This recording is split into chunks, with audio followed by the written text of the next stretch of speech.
rin. Pamigay mo na lang. Yung anak income na niya, yung ma'am, inalagaan niya yun. So, Madam Senator, Madam Chairman, so yung sa inyo po, outright dispersal. Oo. Outright dispersal. Wala nang bawian. Monitor. Kasi po yung paiwi, ma'am, yung anak, yun ang may iwan. Yun ang ibibigay uli. Oo, pamimigay sa iba. May cost of insurance eh. Naubos ang pera sa insurance eh. Sir Senator, could you please repeat your...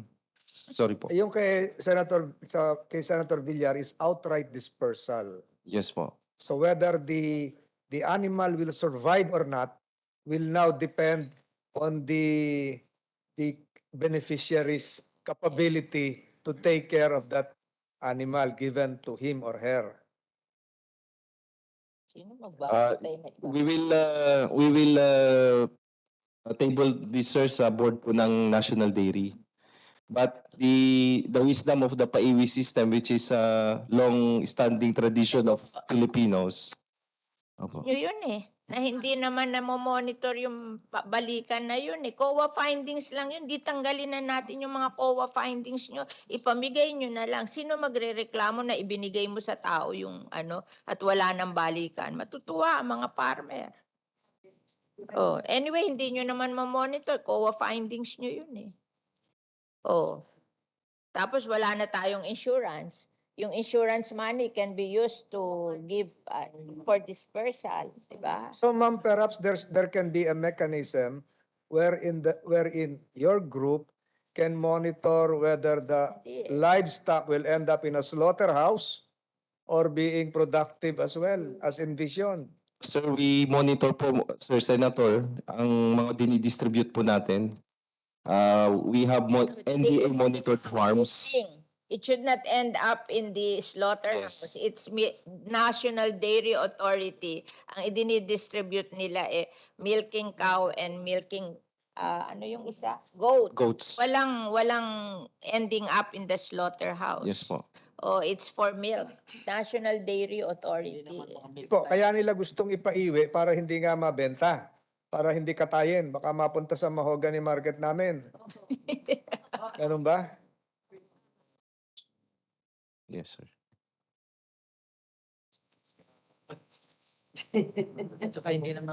Pero yung experience ko, Jusek, kasi nagbigay din ako ng ganyan na model na kasi to justify a processing machine, you have to give 50.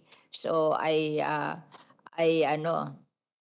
allocated in my budget 10 million each for each cooperative to be given 50 carabaos and 1 processing equipment kasi I'm so upset with the performance of the dairy industry in the Philippines. It's 1% of demand. So, yung mga binigyan ko po, sinasabi nila sa akin, tuwan-tuwa daw yung nabigyan kasi dairy animal, mikita daw, sabi sa akin, 500 a day for the milk. Oo. Ipagpalagay mo ng inexage na sa akin at 300 a day. That's 10,000 a month. Binibigay lang doon sa mga asawa ng farmer. Parang dinagdaga mo ng isang anak. Yung asawa ng farmer, nag-alaga siya ng dairy animal. And kumikita siya ng 10,000 a month, asawa ng farmer. That's naging double income yung mga farmer. Iba yung kita ng asawa, iba kita ng farmer. Oo. Kaya hindi ko naman tingin kinakatay. But nagfi-feedback sila sa akin ng ganon. Natuwan-tuwa sila kasi they earn 300 a day.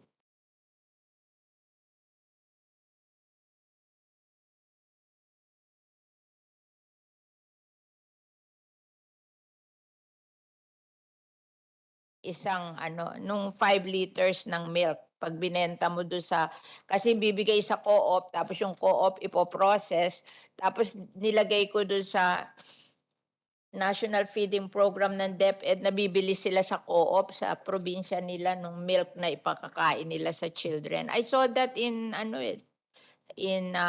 Zamboanga del Sur Sa ba yung capital ng Zamboanga del Sur? Pagadian City. I saw that model in Pagadian City, except that the one who gave them cows are OSAID. O, pero nakita ko mismo yung processing at kung saan nilang eskwelahan binebenta yung processed milk. So, I don't think ibebenta. Kasi Yes, ma'am. we're after the milk, we're not after the meat. Mas malaki yung milk long term. Every day, you will produce milk and earn from it. Eh, pag kinain mo yan, isang kainan lang yan, tapos na yan. These are, di ba binamimigay nyo dairy animal, babae? Oh, Yes, kasi ma'am. ang dairy animal, babae. Ang meat uh, are the lalaki. Yes po. Yun ang pinapatay. Opo. Tsaka kung mga bata, papatayin ba to? We will Wala silang mapapala dito kung patayin nila itong mga batang ito. Mga bata to kasi bubuntisin pa tapos magmi-milk, di ba? yes po, honorable senators, we will review our policy on the insurance provision po. Okay, thank you po, Madam Senator. Okay, on the breeding activities po, we are targeting to breed about 2,500 dairy animals with a budget of 10,600, 10 million. And then, of course, on the use of regular semen, to breed about 4,300 dairy animals, amounting to 7.7 million. And our incentive programs also for the dairy breeding activities, about 5,000. We are targeting to produce about 2,500 calves to fast track po yung ating dairy herd, increase the population of dairy animals in the Philippines. In support also to the breeding activities of NDA partners, we are going to procure about 20 liquid nitrogen tanks amounting to 2 million. Of course, to ensure quality milk, we really need to focus also on the dairy animal health.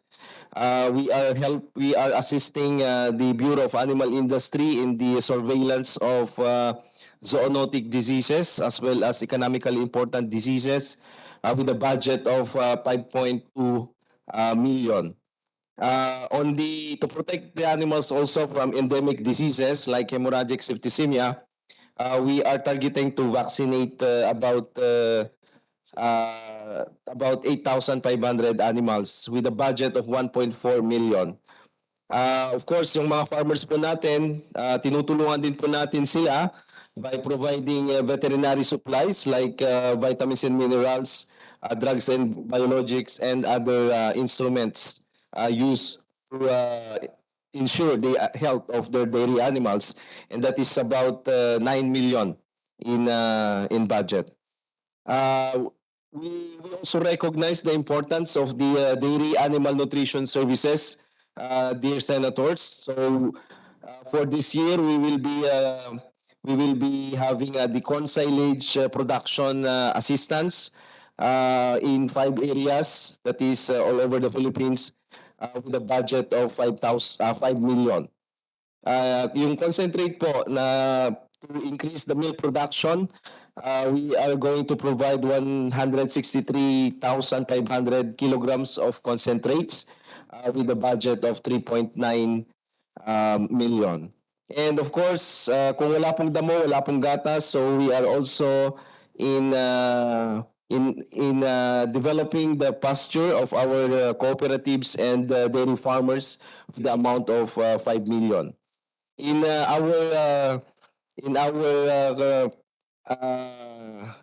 our fight against climate change, of course, ang budget po natin dyan is about 3.5 million.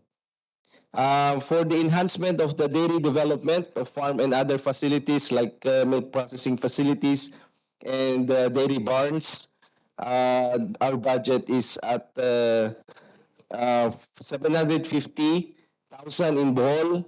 The operating costs of the NDC bike of the National Dairy Cattle Breeding and Artificial Insemination Center at 5 million. And then of course, the distribution po ng ating mga machineries and equipment through the loan-in-kind scheme again, and that's about 6.13 million. And then we also render assistance to our dairy farms. Isa lang po yung nag-apply in Misamis Oriental that will be at 1 million pesos. The next program of the dairy industry under NDA is the Dairy Enterprise Development Enhancement, where yung capacity building po natin, both the farmers and the extension workers po natin ay nasa 4.4 million. And then, of course, on the new farmers po, with dairy farmers po natin, we are going to provide them with starter kits. Nandiyan po yung forage planting materials, seeds, and other needed to develop their pasture areas. It's about 500,000 lang po. And to ensure food safety or dairy safety, pursuant to RA 10611, we're going to provide 250 units of starter kits so that our farmers are equipped to produce quality and safe milk. We also have the market development program. This is the marketing or the promotion of local dairy products and local milk, especially in the community, and of course to incentivize the good and industrious dairy farmers nationwide. So, ano pa ba? So, next slide po.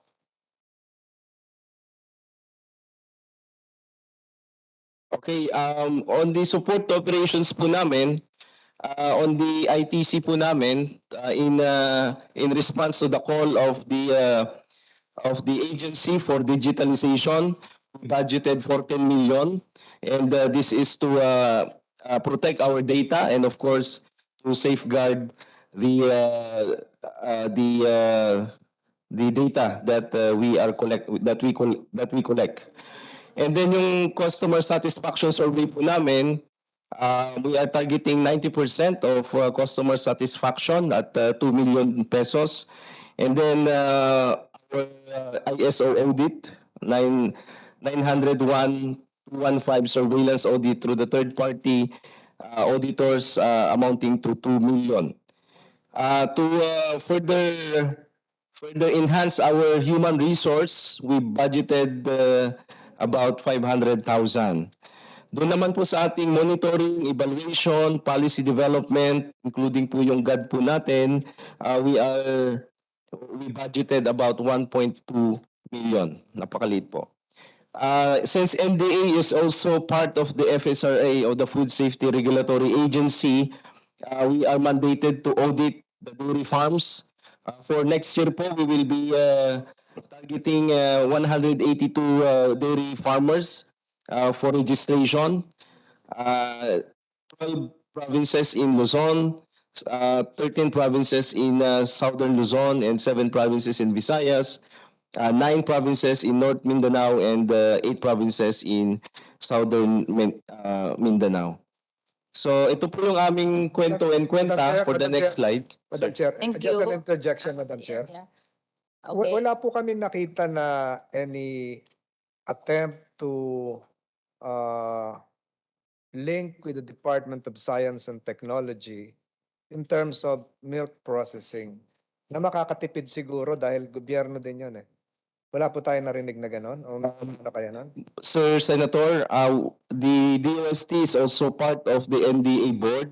So we have a partnership with them, sir. Yung shared facilities po nila at yung budget po will be coming from the DOST. So we are linking, sir, yung ating mga dairy farmers, cooperatives in the programs of the DOST and other agencies. So meron na po nagawang processing Yes po. para sa mga gatas? Yes po, sir. Okay. We can provide reports, sir, on our cooperatives that managed to benefited from the DOST. DOST shared facility program. Thank you. Opo. Thank you, Madam Chair. think the chairperson of the GCG would like to make some manifestation with regards to NDA. Okay, let's call on Chairperson Alex Quiros or Commissioner Gideon Mortel.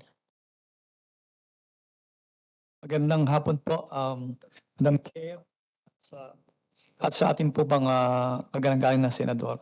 On the part of the GCG, the GCG is committed under the new leadership of our Chairman Justice Quiros, to truly perform its mandated task to be the steward of the 10 trillion resources and assets of GOCCs. That is why along this line, the chairman, along with the commissioners, we are actually crafting our anti-corruption and integrity program. In fact, we will come up with a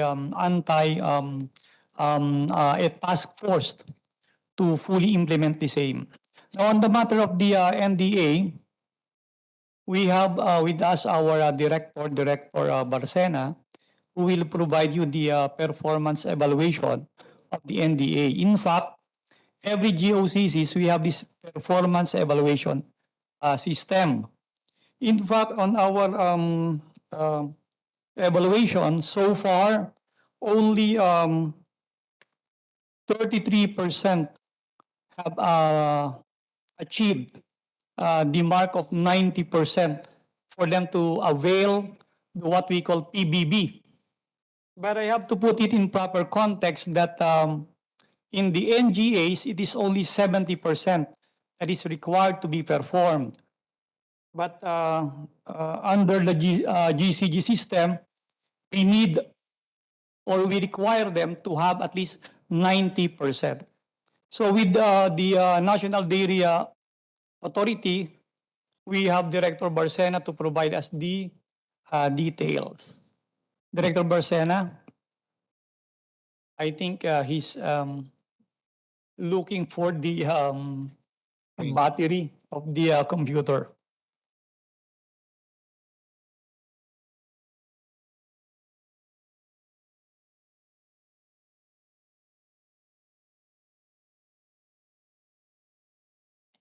Yes, good afternoon, Madam Chairman, Senators, and everyone present. So first and foremost, we take the suggestion positively of the good senator to further increase or at least move the budget instead of insurance for purposes of the PAIWI system, just to increase the budget for the more acquisition of cattle or increase the herd growth rate of the dairy sector. Essentially, we measure NDA on metrics regarding the increase in the dairy herd annually of the Philippines. And NDA has been lagging in this regard. So in any way we can accelerate the growth rate of that herd is most welcome on the part of GCG. And in terms of the repayment system of NDA, yung PAIWI system, Madam Senator, we also measure that, and on a historical basis, that's actually one of the other lagging indicators of the NDA in terms of collecting from the farmers the animal that is supposed to be given back to NDA so that it can be given to another farmer beneficiary. So that's also one in measure that the NDA is also lagging in that regard, Madam Senator. You can say that what I observe to be more practical is also more practical for GCG. Yes, Madam Senator, because that will essentially accelerate further the daily growth rate. Because while there's also insurable interest on the part of NDA in terms of a loss of animal that might not be given back to them for another farmer beneficiary, instead of on a later date that a beneficiary will be given, we can give that beneficiary now instead of insurance of 8 million. Yeah. That's cattle or goat or whatever in 8 million this year already. And you agree with us that we should not ask for the paying back of animal because they're lagging also in that direction. So might as well remove that, di ba? Parang hindi rin practical na babantayan nila na magbabayad. Mabuti kung makita natin na yung binayad ipinamigay uli. Wala naman tayong figure on that. So That's why not just give it and let it grow with the private sector.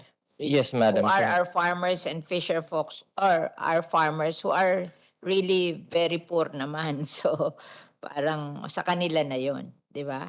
Yes, So Madam you agree Senator. with that? Yes, Madam Senator. Because essentially, it's the policy of the national government is really just to give it to the farmer beneficiary. Okay. That is the policy of the national government. And in terms of the actual contribution of the dairy cow to the supply of milk, it's the same. In terms, Income ba ang dairy? May income ba kayo? Bakit sabi nila net loss kayo? Ano ba yung income nyo? May income ba kayo? Actually, Madam Senator, we are not meeting the 50 million income target set by GCG.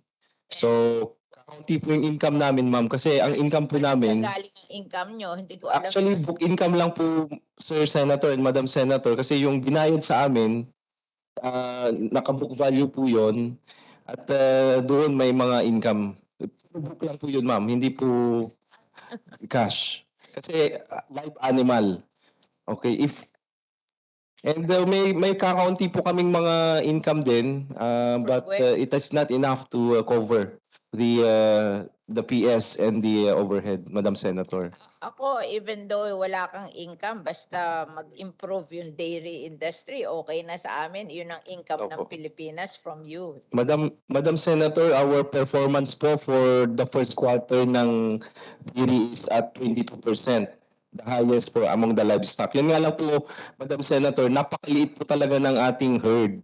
That's why Hira kayo, kailan na-create ang NDA? 1995, Madam. 1995, that's 27 years ago, Yes diba? Bakit ang production natin ng milk 1% of demand? Yun ang I cannot really understand. I mean, at parang walang nangyari, di ba? Dalawa sila Philippine Carabao Center and NDA, and they were all created 27 years ago. And then ngayon, 1% of demand. Yun ang bantayan nyo. Kawawa naman ang Pilipinas. 99% are imported. Yes. Ano ang ginawa ng NDA at PCC all these years, 'di ba? Nalimutan nila yung developmental puro ano lang yun ang orientation natin, nalimutan natin yung developmental. Puro ano tayo, ano ba yan? Regulatory, research at saka overhead at saka PS. Nawala yung developmental. Kaya ako, pag minimit ko sila before this, sabi ko, pakita nyo lang sa akin. Wala na akong question na 55% PS and overhead, regulatory, or ano. Basta pakita nyo sa akin yung developmental budget nyo because that is what is important. Oo. Ito, nagbigay daw ang Philippine Carabao para siguro hindi na kami magtanong. Pinakain na kami ng pastillas. Madam Senator, may I please...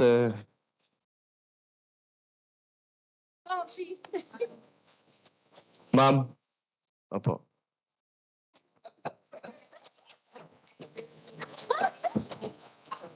Ma'am. Madam Senator, your comments were very valid. May I please respond po? Sir. Well, ma'am, the thing on the milk sufficiency po is the demand of the Filipino people is increasing at 17% annually. And then Galing po sa amin yan. Galing po sa amin yan. Masarap po yan. ma'am, We're listening, sir. Sige, sige ba? yes po, the demand for the dairy milk and dairy products in the Philippines is growing 17% annually, and then the population is also growing. The problem is kaya pa nagre-remain po sa 1.5% because pataas po yung population natin tapos yung demand din po is pataas din. Ngayon, the problem is the herd build-up po natin ay napakababa po. Actually, we only have less than 80,000 dairy animals in the country. And as the new administrator po, nakita ko po yung mga some of the lacking facilities of the dairy industry. Like for example, when we import animals, we directly give them to the farmers, which is very wrong. Dapat merong holding farm or a nucleus farm wherein yung mga import natin, acclimatize muna, and then the offspring will be distributed. We've been doing the other around. That's why yung mga binibigay po nating animals, Wala kang stock farm. wala po akong stock farm. Wala kayong stock farm. Wala po, ma'am. Ako lumaki sa Muntinlupa na andun na stock farm nyo Pinagbili nyo sa PhilInvest. Tapos hindi kayo humingi ng pera para gumawa kayo ng stock farm. Ang laki-laki ng proceeds from PhilInvest Yun nga, ma'am. Hindi So- nyo dinemand na yung stock farm nyo i-relocate somewhere. Yes, ma'am. Yumaman ng PhilInvest doon sa Muntinlupa, di ba? Naging commercial area yun. Ari nyo yun kasi I lived there. I was born there. So, It's the Alabang Stock Farm. so we are Binigay nyo appealing. sa PhilInvest tapos hindi kayo Wala. That's why, Madam Senator and good senators, we are appealing to you na we need the infrastructure so that Hindi kayo pumayag na ibinigay yun sa PhilInvest without kapalit, di ba? Tama, ma'am. Yun diniman man lang ng DA na may kapalit. yes, ma'am. Manti mo, ang yaman-yaman ngayon doon. Yes, Di ma'am. ba? Tama po. O hindi sila pinaltan Wala silang stock farm tapos humihingi sa akin ngayon na stock farm. Ano? Kayo po ang champion namin, ma'am. That's why naglalambing po kami sa inyo. I think if we would like to Dapat ma'am. diniman nyo yun. Kung ibibigay sa PhilInvest, diniman nyo na may kapalit, di ba? Bakit walang kapalit? Ang ganda-ganda ng property na yun. Yes, ma'am. Dapat yun na napunta. Merong portion na Sir, napunta sa 1990 stock farm. Tinanggal ang stock 1992 farm kasi doon kami nakatira Famous na famous yun nung araw. Alabang Stock Farm. Yes, Meron ma'am. pa kayong building doon for yung research. Tapos dinispose hindi man lang sila humingi ng kapalit. That was 20 years ago, ma'am. So sana po ngayong, if we really would like to help the dairy, kailangan po namin na infrastructure, ma'am, and of course, more support. And we are very thankful, ma'am, sa inyong programs because of your programs, at least So, naka 22% po yung growth rate po natin this first SEM. So, Madam Senator. as Secretary Panganiban, reviewin nyo nga yung tinanggal na stock farm doon at humingi kayo ng kapalit sa gobyerno kasi unfair naman yon. Tinanggal kayo doon tapos hindi kayo binigyan ng kapalit, di ba?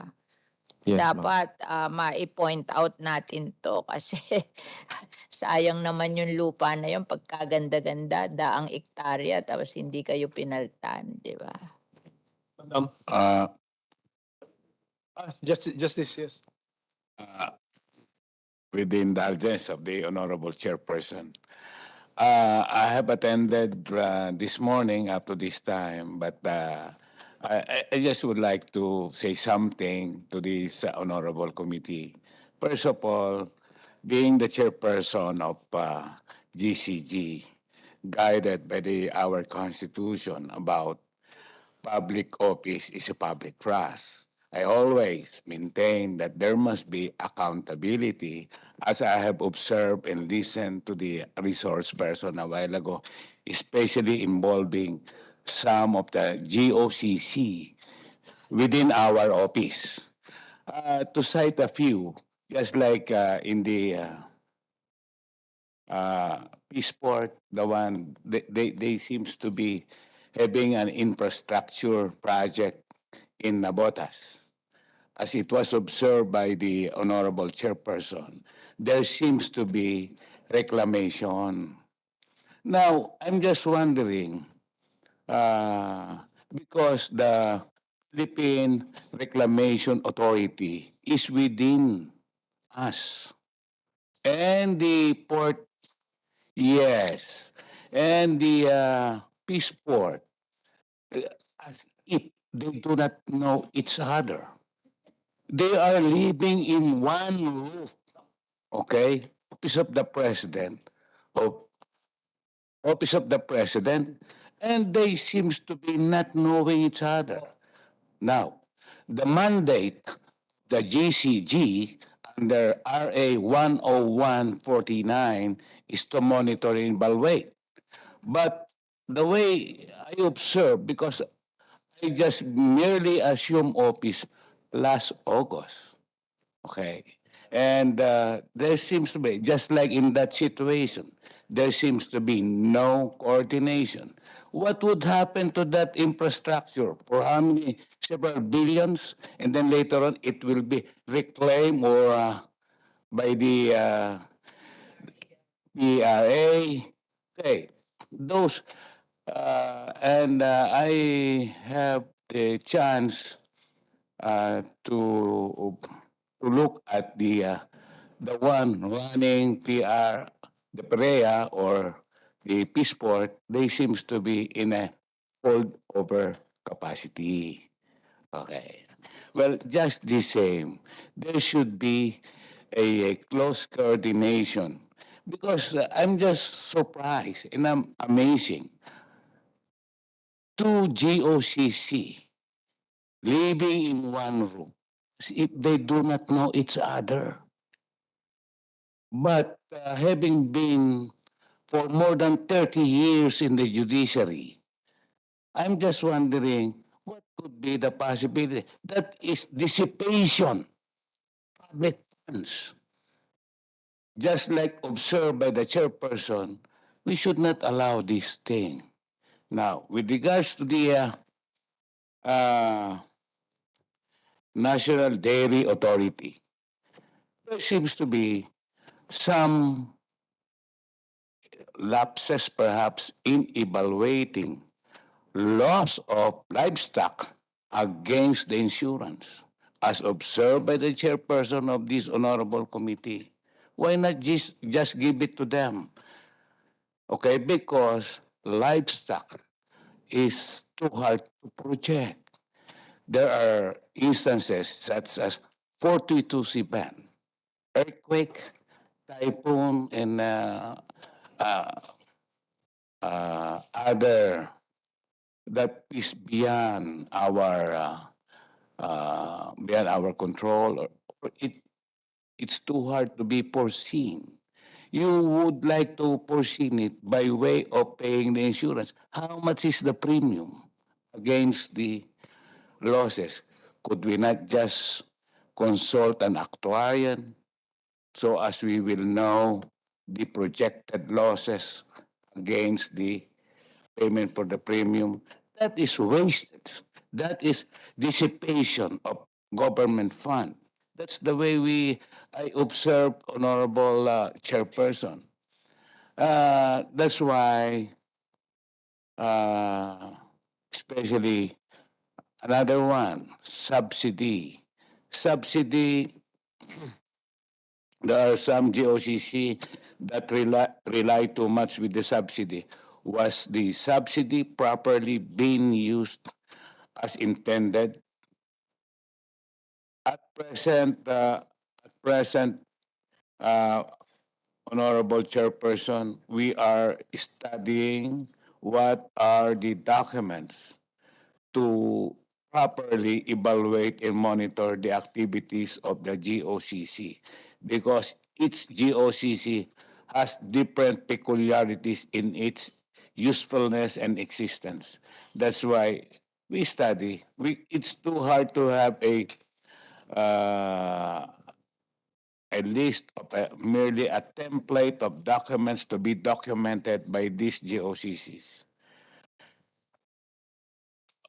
Second, Honorable Chairperson, I am also contemplating the lack of power of the GCG.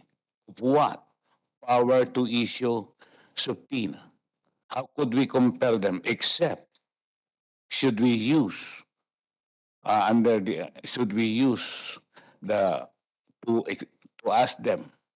We will issue perhaps if they fail to our request for the submission of some documents, we may probably ask them a show cause why no criminal, civil, or administrative case be filed against them.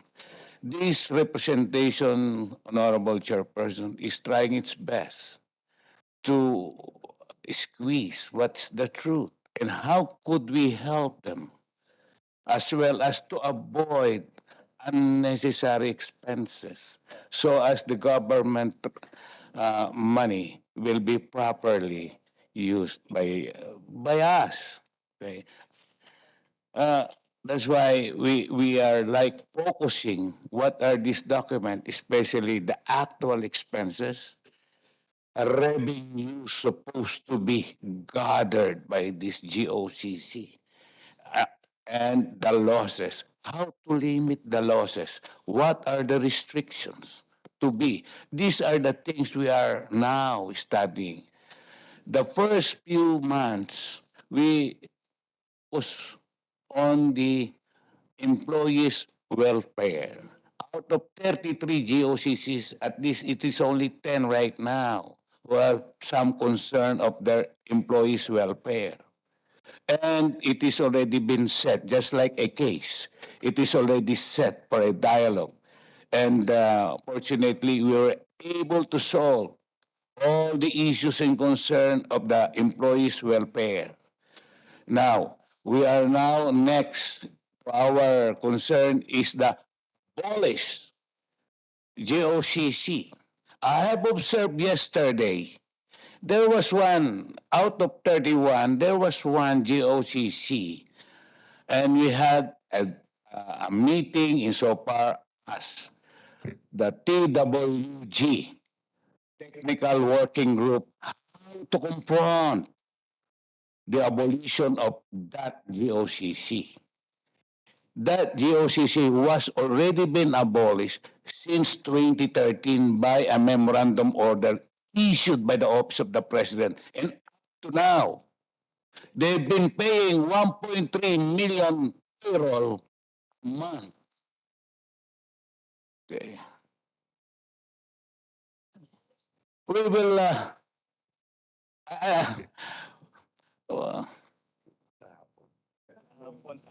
NFC. NFC. NFC.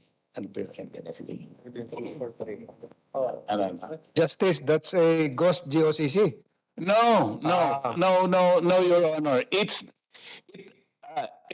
Because they have not yet wind up the activities. That's why, despite the memorandum order issued by the Office of the President last 2013, the corporation, I will identify it, National Food. Tapos last year lang, Justice. Yung last year lang yun. Last year. National Northern Food Authority. Northern. That's why I would like to look into that. These Complete name, Justice, complete name, para kinabahan yung nandun sa kabanda dun eh.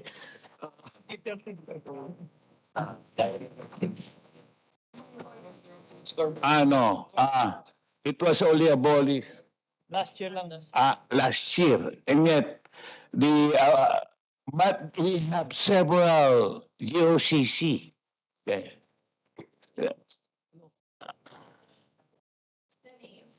Northern Food. Northern Food Corp. Yung NAPCO. That's the tomato. Is that the tomato processing before? Yes. Yeah, so I'm familiar with that. This attached to the DA? And there, Tomato. Your Honors, there is likewise a confusion. Despite the abolition order, there was a suggestion from that some, I think one of the senator have suggested to infuse or to give 100 million for its. I do not know whether there will be a parallel operation just like that corporation. That's why our office is studying each and every GOCC at present because they are not the same to each other. They have peculiarities, Your Honor. That's why with this, this situation. I Madam Chair, Madam Chairperson, Madam Chair, we'd like to thank Justice Quiroz for his performance scorecard given to us concerning the National Dairy Authority. So lahat po ng lahat meron. Kaya lang po, Justice, with all due respect, parang bumaba ata ang grade ng ng NDA. So tama po ba itong figures na nasa harapan ko? 69%. And the passing rate is supposed to be? Our GOCCs need to obtain a 90% score, Mr. Senator, to obtain a performance-based bonus. Are they given copies of this? Yes, Mr. Senator. Including the cabinet, the head of the department? It's addressed to the ex-officio secretary and the administrator of NDA, Mr. Chairman. Mr. Senator. But just the same, this was done during the lockdown period. Siguro kaya mababa si NDA, hindi kasi may zero ditong isa, pero this has nothing to do with your performance. But we admire, Justice, your continuing report card. So siguro dapat po, isa na lang yung template para hindi lahat meron na. Passing, parang bar exam, pass, fail. Diba? Opo. But due to their peculiarities to each other, that's the it might be too hard for us to have a sweeping conclusion. It does not, this should not negate the performance, the dedication of our farmers working within the NDA, yung mga nag-aalaga po ng baka, yung nagpapagatas, yung nag-aalaga ng kambing, kalabaw at baka. So siguro isa system Yes. lang, may nagkamali, pero yung kanila pong hard work hindi po natin matatawaran. Yes, Your Honor. That's why the first thing we have done is to look into the welfare of the employees. Your Honor, we are very much aware to that welfare of the employees as well as the welfare of our farmers. But we hope that all the GOCCs will submit all the documents that we have requested from them so as we will be properly guided in our mandate to monitor and evaluate its GOCCs, Your Honor. So, Madam Chairman, kaya ko po nabanggit yon kasi baka naman ma-demoralize yung ating mga empleyado pag nakita 60, bagsak pala sila, yung agency nila, hindi nakapasa, baka mawala na, bumaba yung moral Hindi po lahat ng nung mga nagtatrabaho sa NDA, which should not be the case, Justice. Yes, Your Honor. Actually, this representation is even trying to reach out to the lowest employee of the GOCC. And I open the office of the GCG is open. 8 o'clock, they could always talk to me till about 5 or 6 p.m. That's even my staff, my commissioners, my directors, we stay there for that long, waiting to the public to hear whatever we could extend help to them, Your Honors.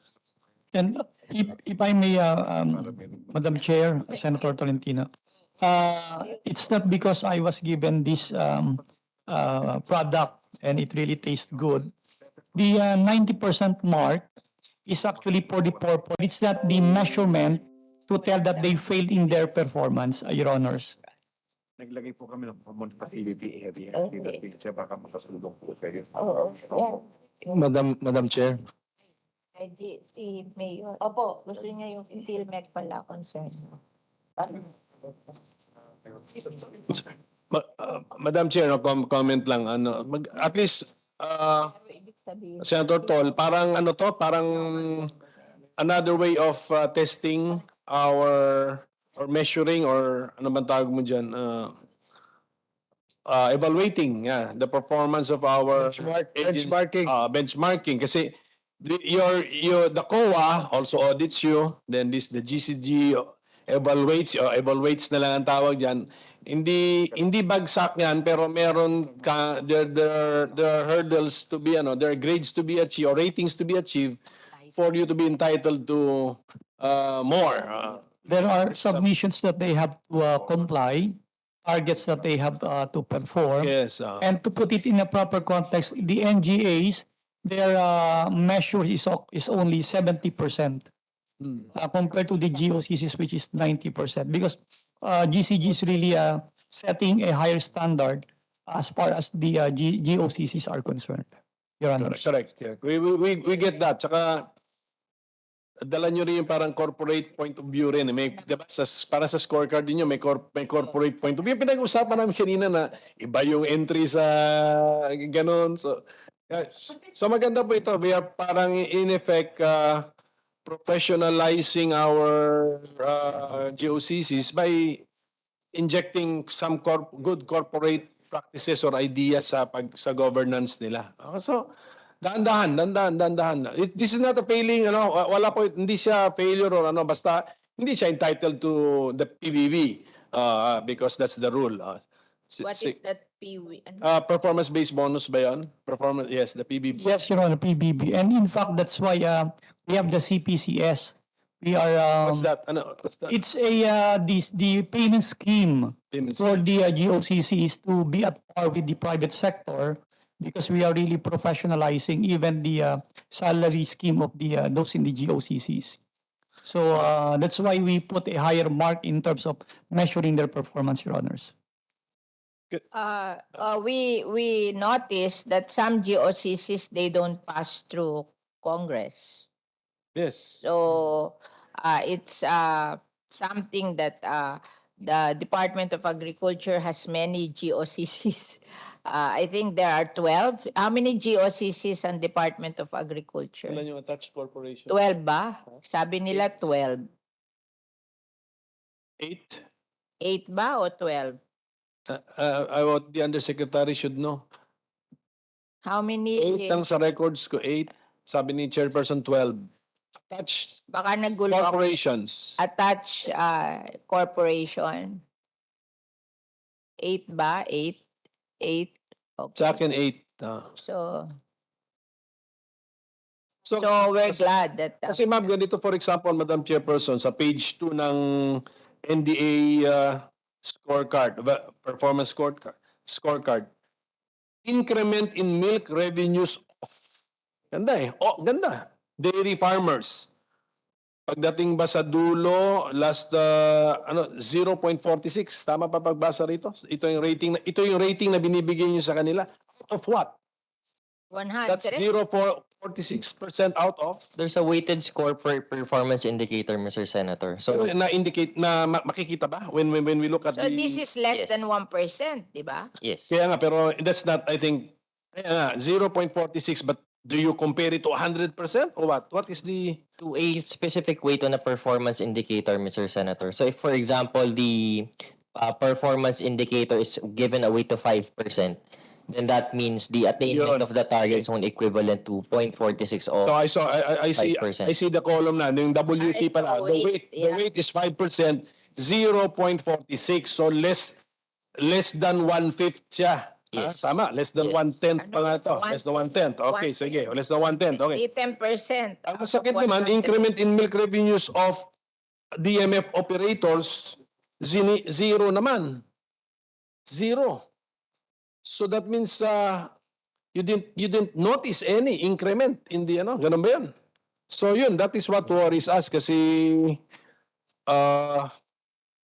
Tapos, we will never develop a dairy industry if hindi maramdaman ni dairy farmer ang effect, ang increment in his revenues from your projects. Ganun ba yun? Is that the way to read the report?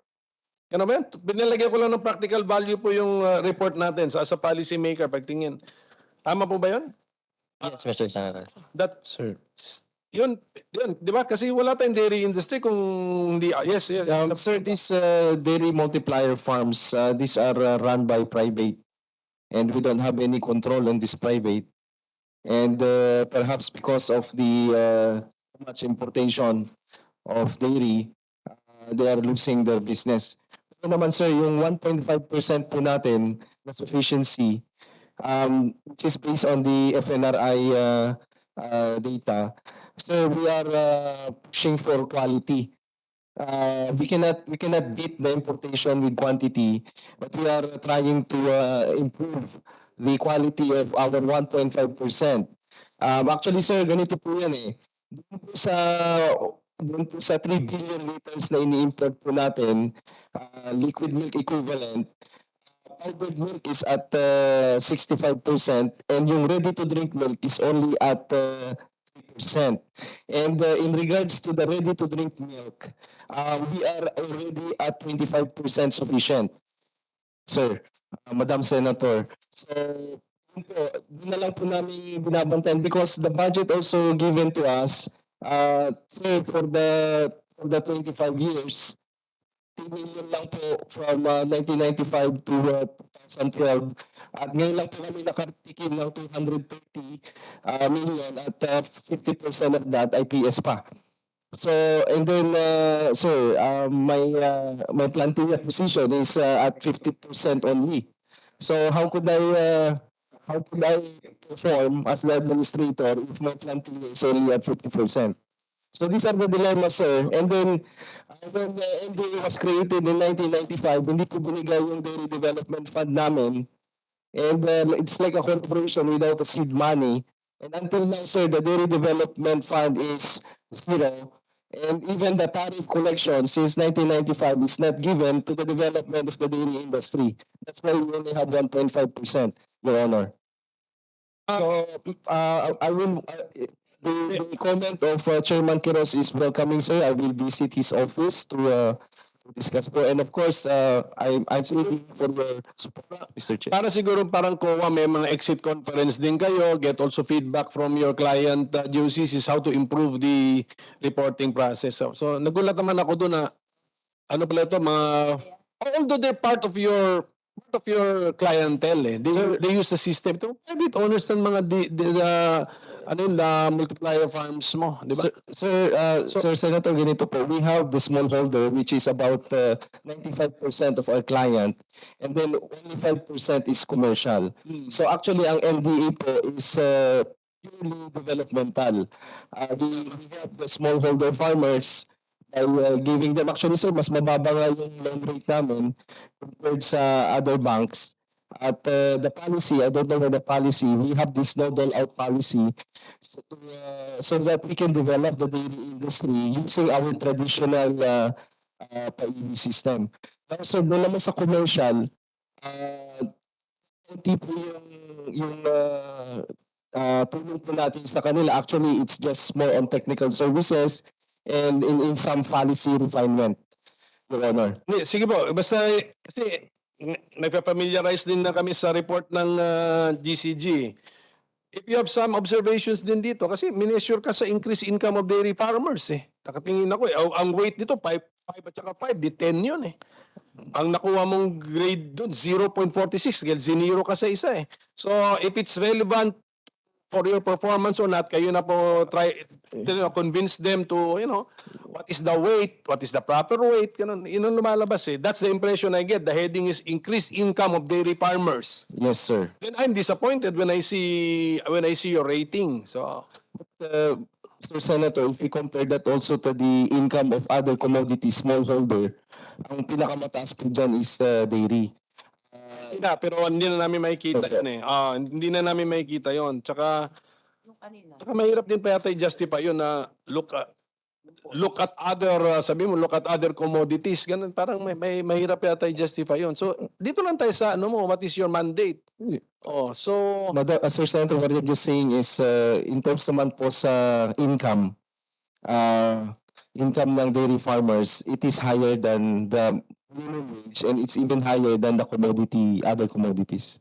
Yes, I know, but sabi kasi dito you were rated sa increment eh. Ano ba yung increase, di ba? Yan ang increment, di ba? So benefit, yun ang point eh.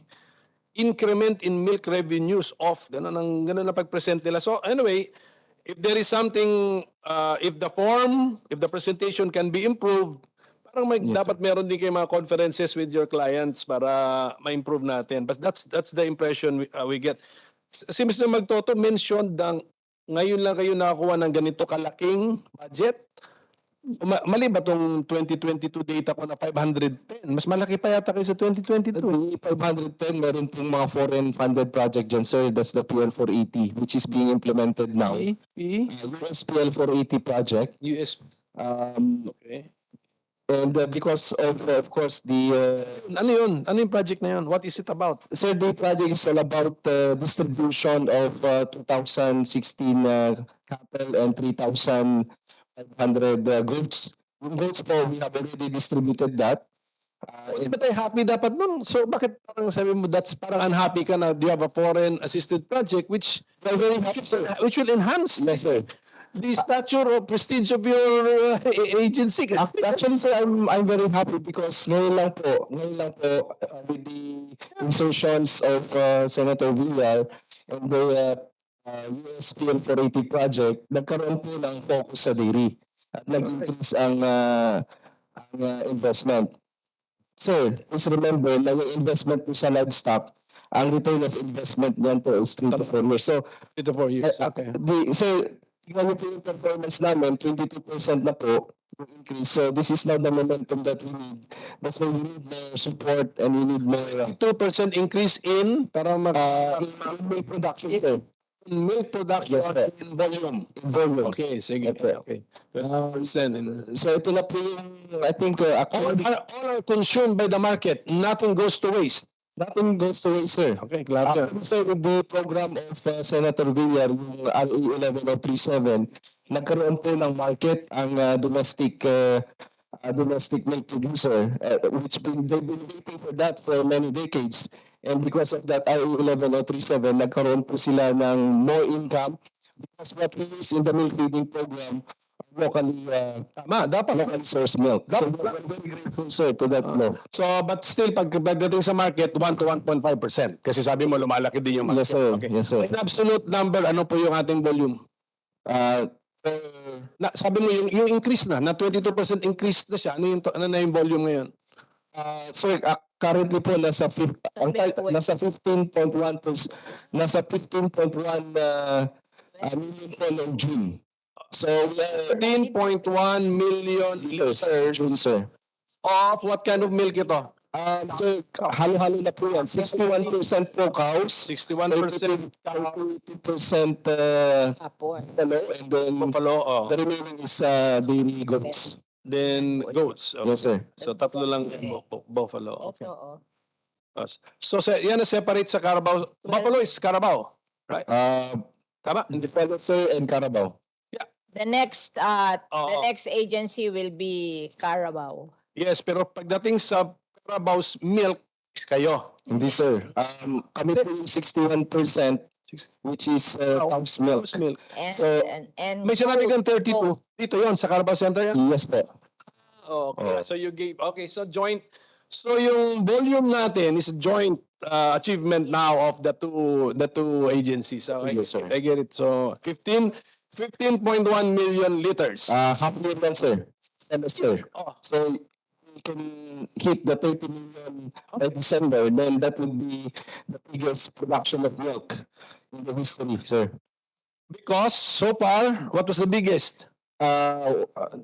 So noong 1995, nagsimula lang tayo sa 12 million. 12 million. So now 2022, Tayo nagbago ng developmental ng NDA. Magkano ng yung agency ilan no? Parang 25 million.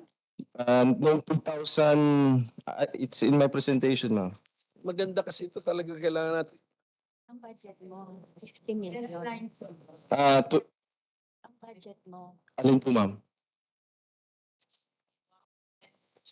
25 years.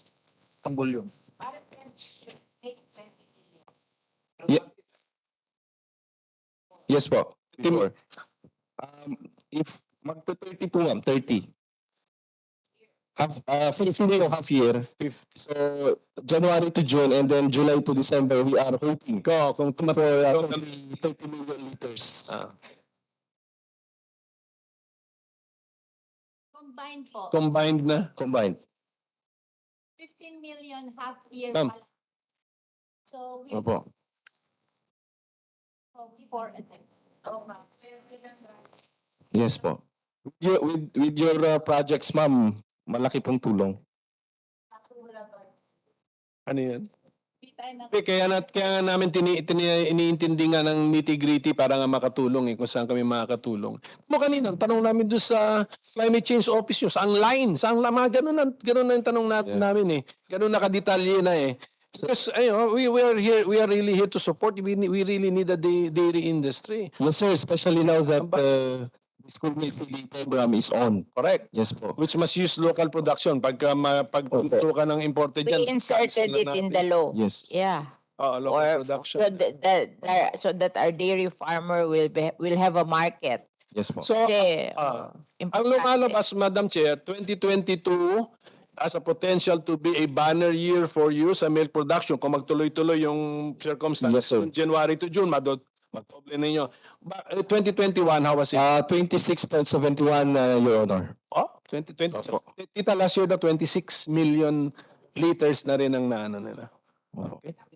Okay, for the 2023 budget, meron ka pa ring foreign assisted project. That is the With sir. 78 million. Yes po. Ano yun? Yan po yung natira doon sa USPL 480 project po namin. Dispersal, pareho. Opo.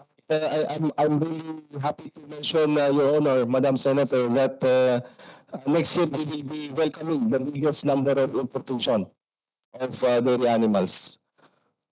And that will significantly increase our herd product. From Yes po, 2,000 po ma'am sa USPL 480 ma'am, and then yung in-insert niyo po na locally funded project, expanded dairy project, that is 1,100. And then yung coconut CFIDP Senator, which is 653. And then another 700 from the CFIDP. Yung una kong nasabi ma'am, nabid na po yun. So arrival will be next year.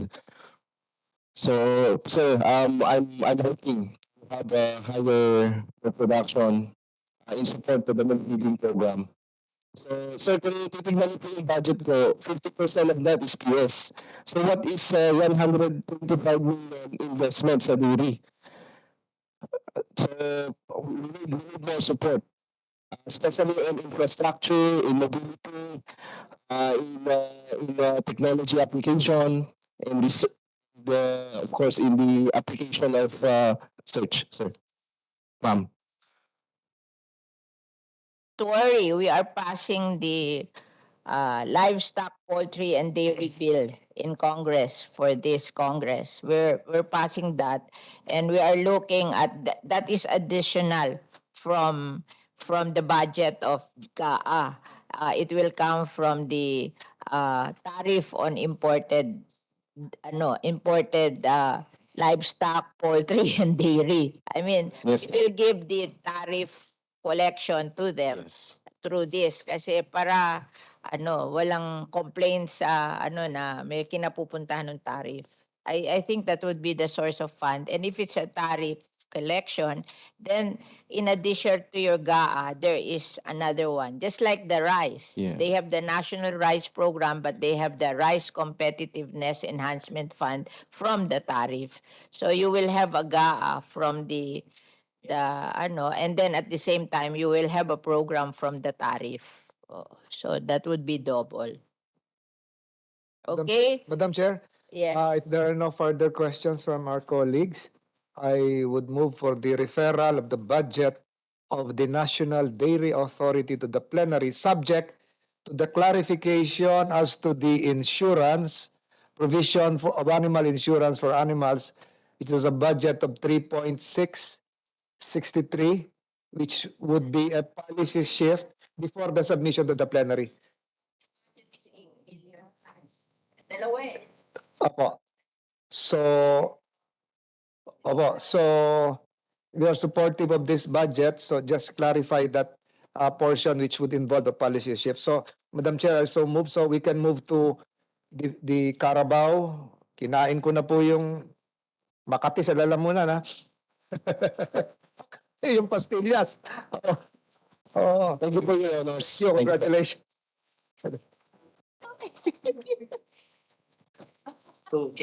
Tubig. We call on the Philippine Carabao Center to present their budget. Okay, to our esteemed Honorable Chair, Senator Villar, and of course, the honorable member of this committee, magandang hapon po. We will be presenting to you the 2023 recasted budget of the Philippine Carabao Center. I am Dr. Lisa Batad, the Executive Director. So can we see the next slide po? Okay. Pwede po ba nating lakihan? Okay. So you can see on the screen that our overhead expense is 7% and our program budget is 60.4%. And with few 8.6% for the applied technology adoption research aspects. So next slide po. This presents to us our congruence with the advice of our honorable chair, Ma'am Senator Villar, last week, that we need to recast our program fund to give way and prioritize working with cooperatives. And we would say to the Department of Agriculture, yes, for 2023, we will work with CSO accredited cooperatives in producing, no? The cooperatives will be producing for us genetically improved calves, and this will be at 32,000 heads, no? For the information of everybody, 90% of the artificial insemination services for PCC is being performed and rendered by the private AI technician, which we started in 2012. So this was able to free up a good amount of millions from the budget of PCC. Now AI service for buffaloes is privatized, no? Next is tama po, Honorable Senator Villar, that we have to start and build on the model of working with CSO cooperatives in helping us retrieve and distribute buffaloes across the country. So dito po namin nire-recast around 32 million to allow more farmers benefit from the distribution of genetically improved buffaloes across the impact areas na tinulungan niyo po kaming i-create. Next is, we want to improve the competency of new village-based AI technician and at the same time improve the efficacy of the existing 102,000 BBAITs, no? And this is at 6 million. Combine it with the continuous and rigorous back-crossing of buffaloes that will bring about the crossbreds, and we will be providing at least 100,000 AI services with the help of these private AI technicians. Also, for the production support budget, we plan to provide 280,000 services to provide support to the upgrading services, that is by way of providing liquid nitrogen, frozen semen, biologics, to complement the animal health and animal nutrition concerns of our smallhold and medium-scale dairy farming families across our strategic impact areas. Overall, If we sum up the intensification of the national upgrading program through our CHIPS strategy, 62% of the program fund will be devoted for this specific program. Our next program or project is the Carabao-based enterprise program, and this is in support to cooperatives that are already CSO accredited. To inform the group, I think across the Department of Agriculture, the Philippine Carabao Center has the most number of CSO accredited by the department. Madam Chair, Yes po. with your permission, with the indulgence of the Philippine Carabao, uminom na ako ng tubig. Nawala na yung pinakain mo sa akin lahat yung sa Carabao na ube. With the indulgence of, Thank you po. we welcome Senator JB. Magpapaalam na po muna ako. We support the budget of the Agriculture Department, but I would like to serve notice that during the plenary, I'll be asking some pointed questions, and I will devote my full energy in preparing for the questions to the Bureau of Fisheries and Aquatic Resources. I've been asking questions year in and year out concerning fisheries stocks and the supply of fish in our country, considering that we are still importing fish. So I'm serving that as a notice, and I will be asking questions and preparing like a ball of fire during the plenary. But I am supportive of the budget of the Department of Agriculture and also the Philippine Carabao Center, which I've visited several times in Nueva Ecija. So with the permission of Madam Chair, I will now leave. Thank you. You may now proceed.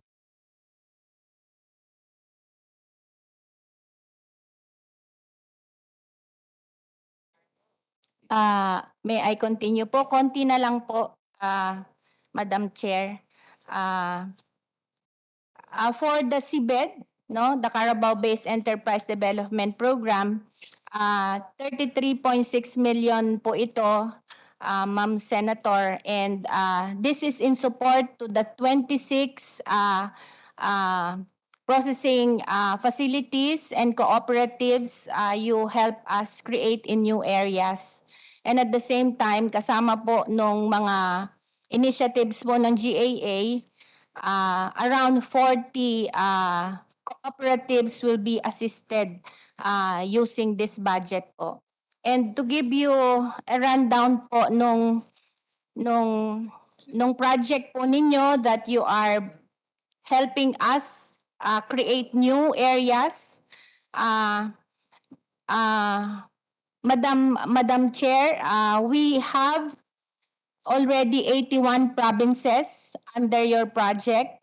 It covers 85 cooperatives, and around almost 3,000 buffaloes has been disseminated or distributed, and almost 50% of the cooperatives are already providing and supplying milk for the milk feeding program. So overall, pagsasamahin po natin yung cooperatives po na ina-assist nyo po directly, together with the 36 others, we are supplying, or this group has been supplying 20.2 million liters of milk for the milk feeding and has created 1.9 billion income for this cooperatives. Maraming salamat po, ma'am, for helping us out since 2019.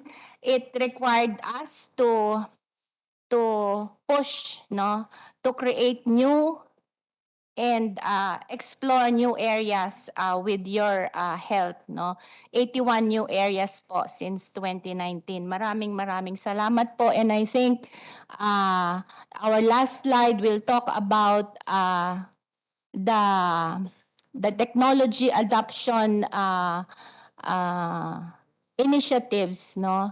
And we can say that we were able to improve the adoption of relevant technologies just so we be able to push for improve productivity in terms of milk. And we can say that the increase in local milk production and RTD sufficiency at 22% is in the next 2 to 3 years, Madam, palagay ko po, in terms of RTD with NDA and with your support, I think we are working towards more than 40% of the RTD sufficiency in 2 years' time po.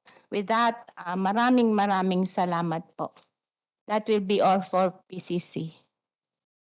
Questions from our senators? Bumalik to.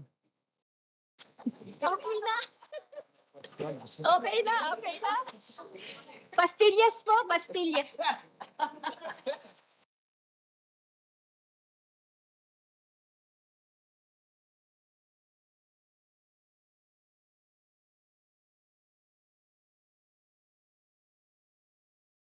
$500 ano? 66 million. 566. Mas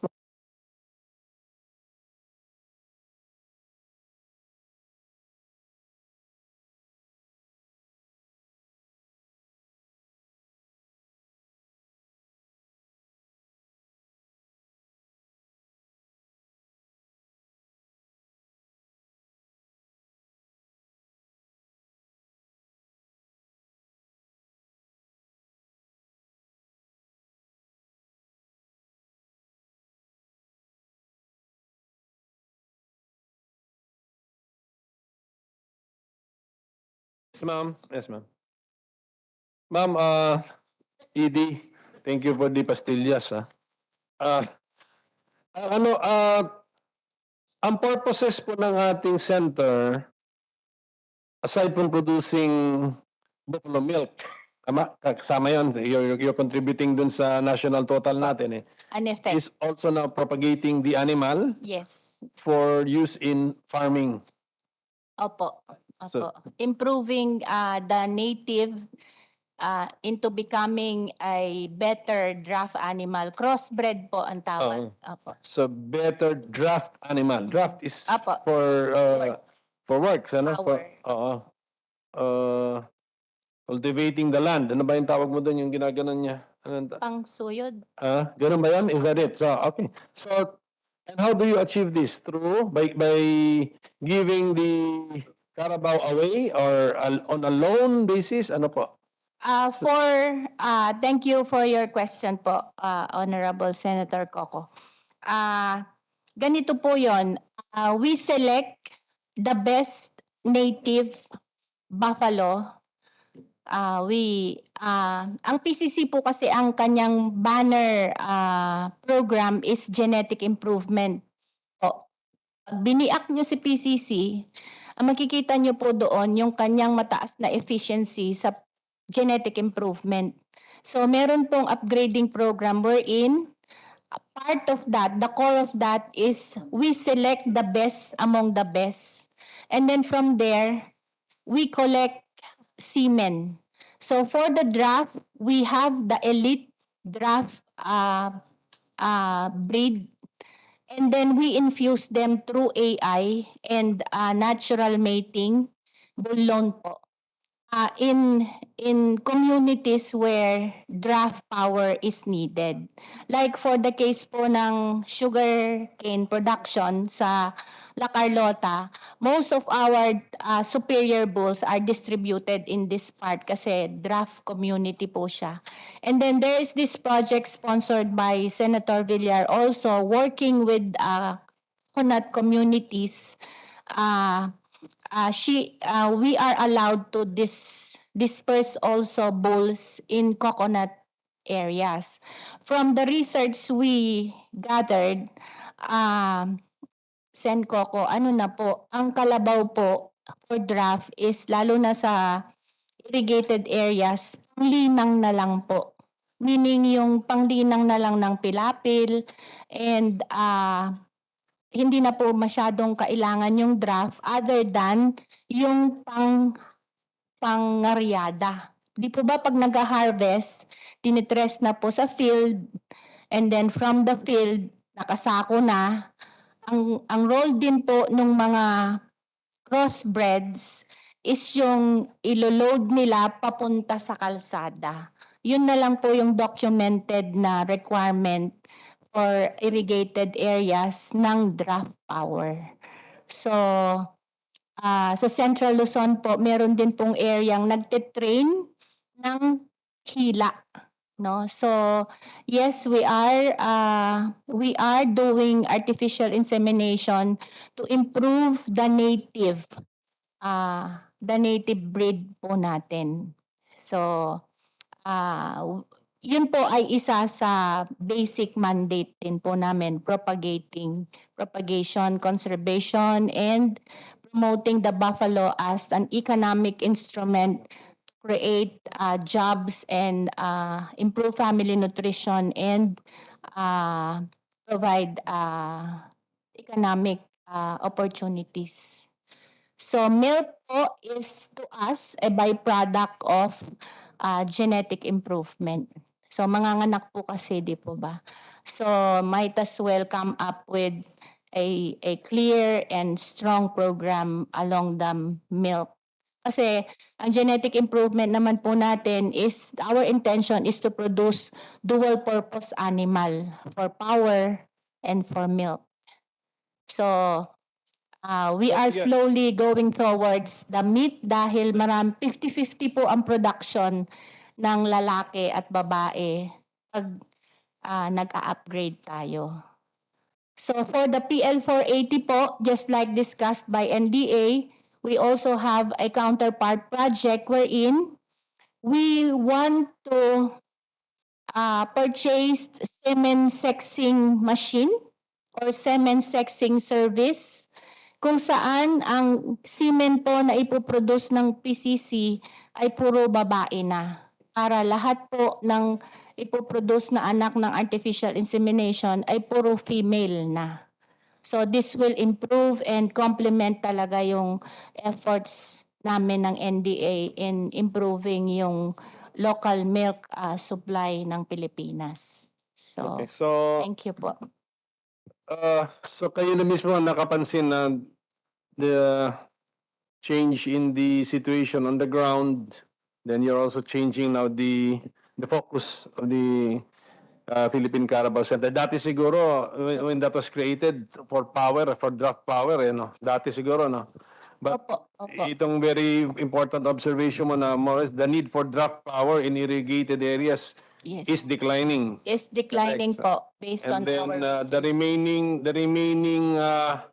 activities involving Carabaos nga are actually replaceable by motor machines vehicle po. or machine, Opo, di ba? opo. Pwede na. Yes, So, yes. Opo. okay, so tama. So, look, Yes. anticipating this, syempre that's the Philippine Carabao na parang representing our country yan and our history and our Yes. ano pa bang masasabi mo, culture. Yes. Tama. Opo. So we have to preserve the Philippine Carabao. Nag-isip na kayo ngayon ng iba, nutrition Yes. and other economic opportunities. Yun na lang, dito na lang po yung other economic opportunities. And we also established Carabao Sanctuary po with the LGU para po ma-conserve talaga natin yung native na breed.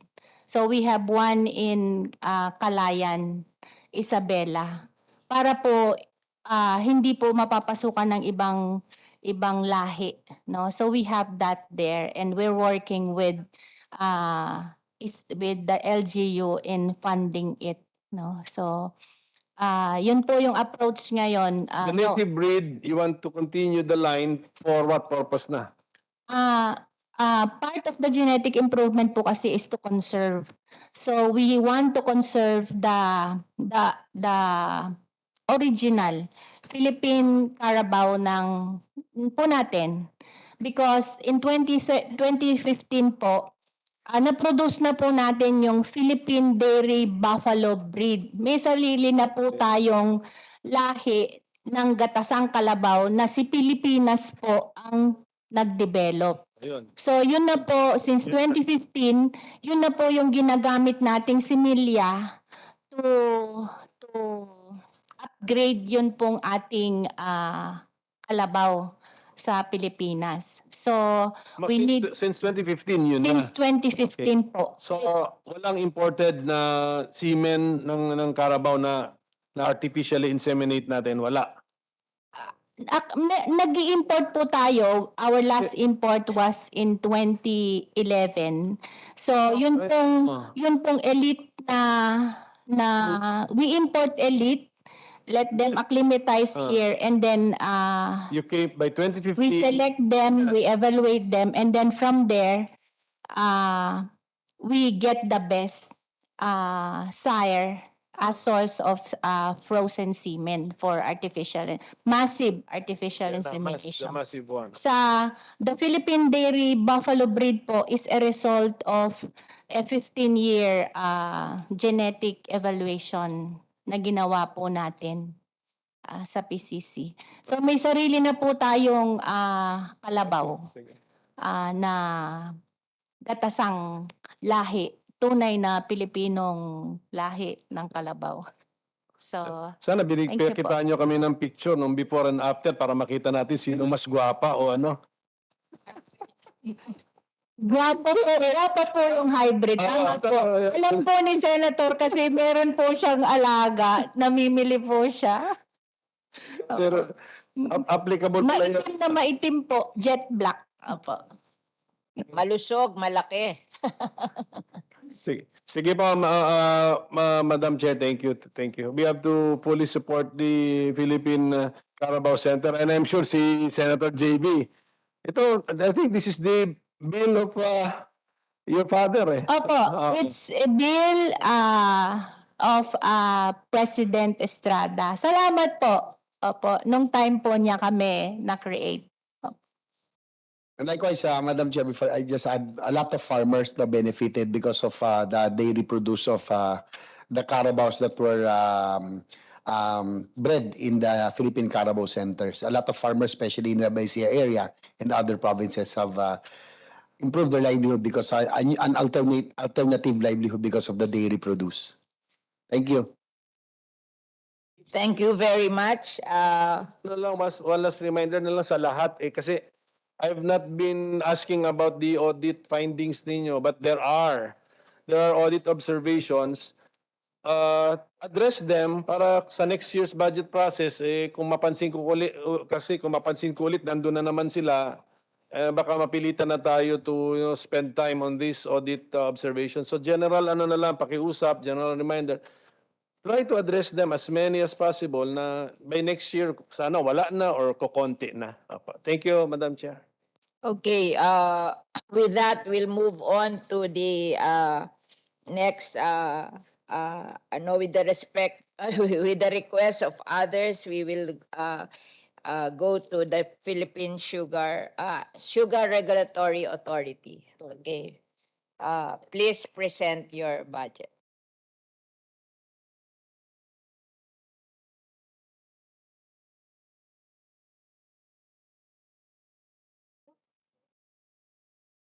Yung slide na.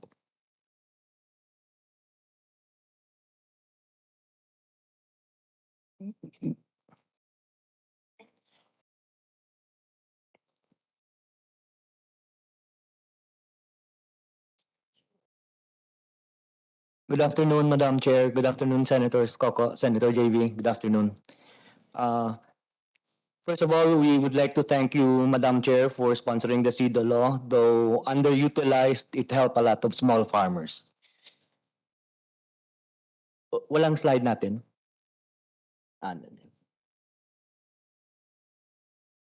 Small farmer na tulungan kasi nakita ko doon parang ang nagawa lang doon yung DPWH at saka yung yung loans, yung sa black farm parang hindi nagamit eh.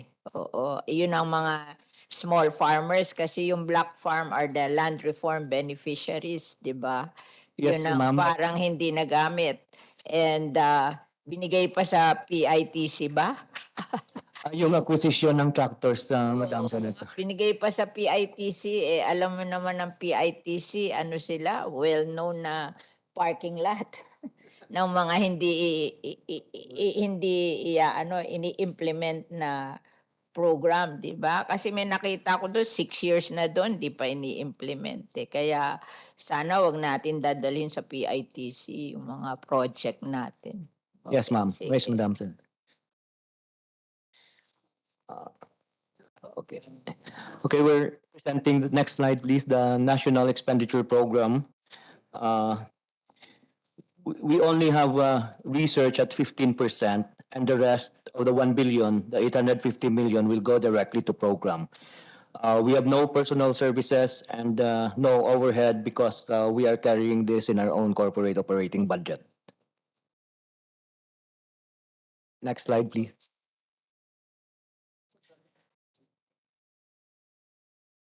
These are the breakdowns of the breakdown for the 2023 National Expenditure Program. Construction to farm to mill roads will be 480,800,000. Bridge construction 19,200,000. Black farm program 166,224,000. Socialized credit program 150 million. Scholarship program 33,776.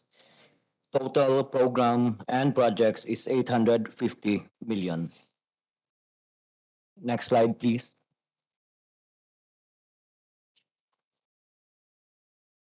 These are the national expenditure programs that went to research. This is, now, these are a total of 25 projects totaling to 150 million. These are mostly to develop breeds of high-yielding varieties, rejuvenating the soil, improving equipment of our laboratories all over the country, and teaching the farmers on how to improve their yield, soil analysis, and all that. These are all the programs that comes with our research, Madam Chair, Your Honor, Senate.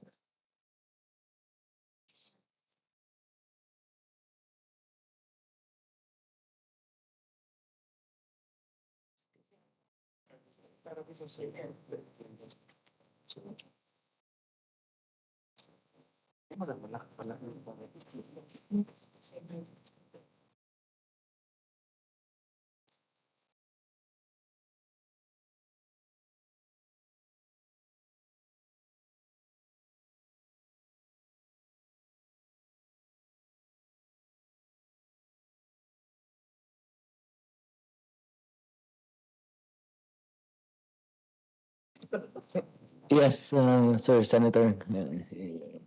Uh,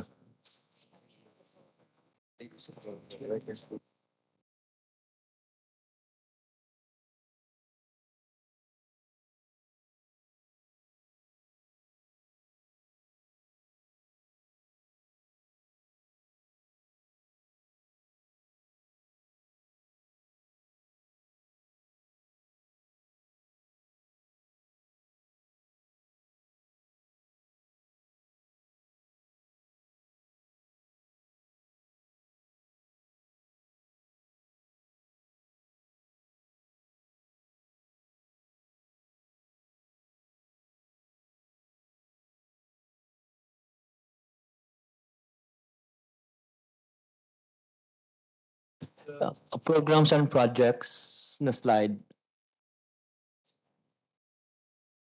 Yeah, that's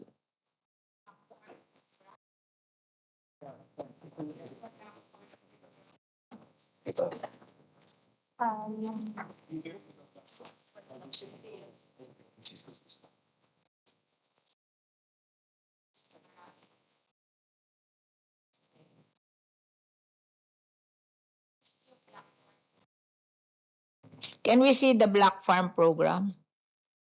Kasi yan yung para sa land reform beneficiaries.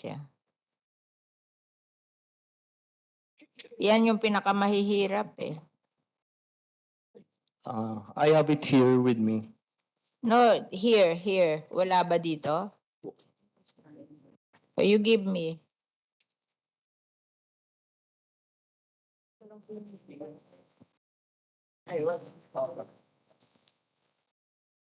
Sige, I just want to read that, but we recognize Senator J.V. Ejercito for his questions. Okay.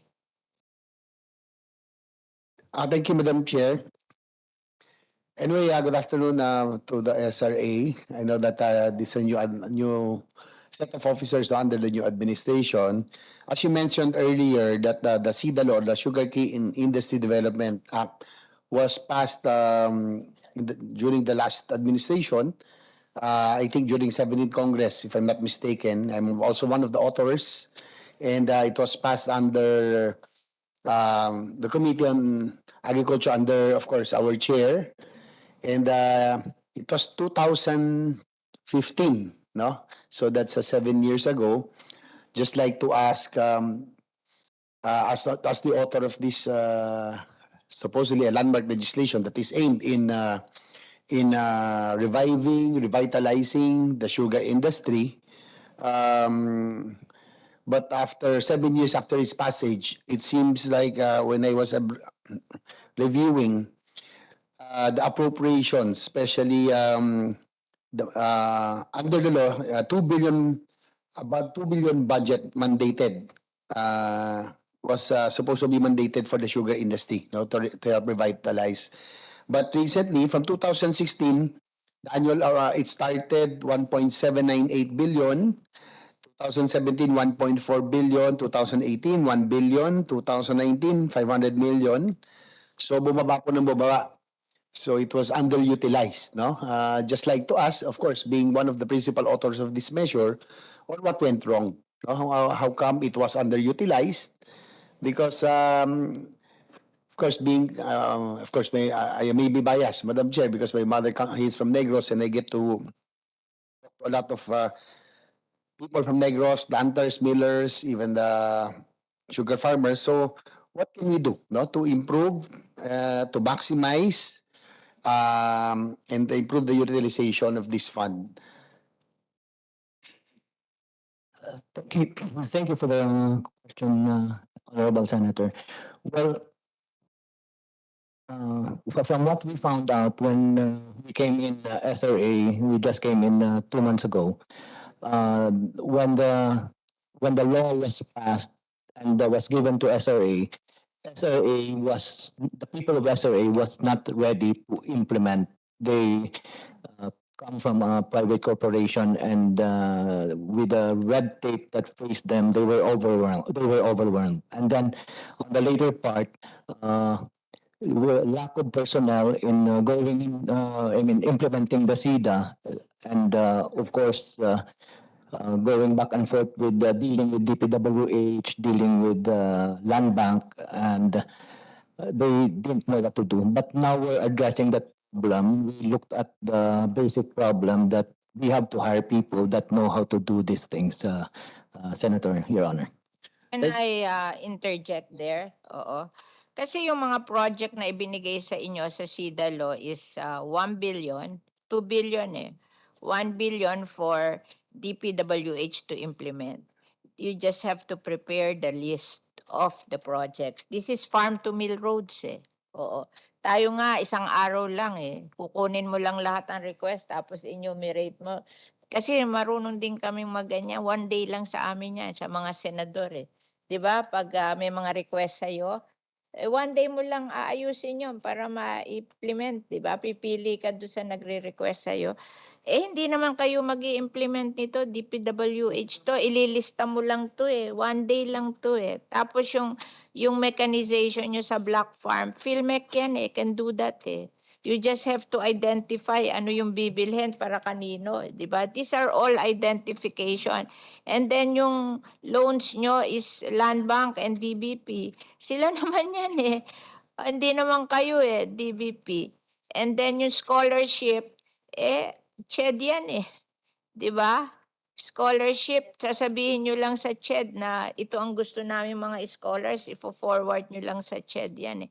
Apat lang yata yan eh. 1 billion, 300. Ano yung isa? Na 300? Na projects din yun eh. Parang hindi naman kayo mag-i-implement nito. You can just sign an MOA of agreement. Nakalagay naman dito DPWH tong farm to mill roads. Tapos yung mechanization nyo, PhilMec, ibinigay nyo nga sa PITC, nagtataka ako ba't nyo ibinigay sa PhilMec, di ba? Ba't nyo hindi ibinigay sa PhilMec kasi sila yung magaling sa agricultural. Tapos yung loans, hindi naman kayo to ibibigay to diretso sa Land Bank at DBP, sila mag-i-implement. Tapos yung scholarship, CHED lang yan, gagawa kayo ng listahan. And as well as the other projects, may mag-i-implement nito. Ano ba yung pang-apat na yon na 300 million? Hindi, yung isa. Socialized credit scholarship. Hindi, may isa pa. Kasi 2 billion eh. 300 yun eh. Anyway, hindi pwedeng gawing reason yung hindi nila kaya mag-implement kasi iba mag-i-implement eh. You just have to identify. Hindi talaga ginawa. Kasi you just have to identify. Parang tayo, we don't implement, we just identify the projects. One day lang yun eh. Pag meron ka mga request one day mo lang gagawin yun eh. Madam Chair, in the case of the farm to mill roads, it must be pursuant to lagay ko in quotation marks, master plan.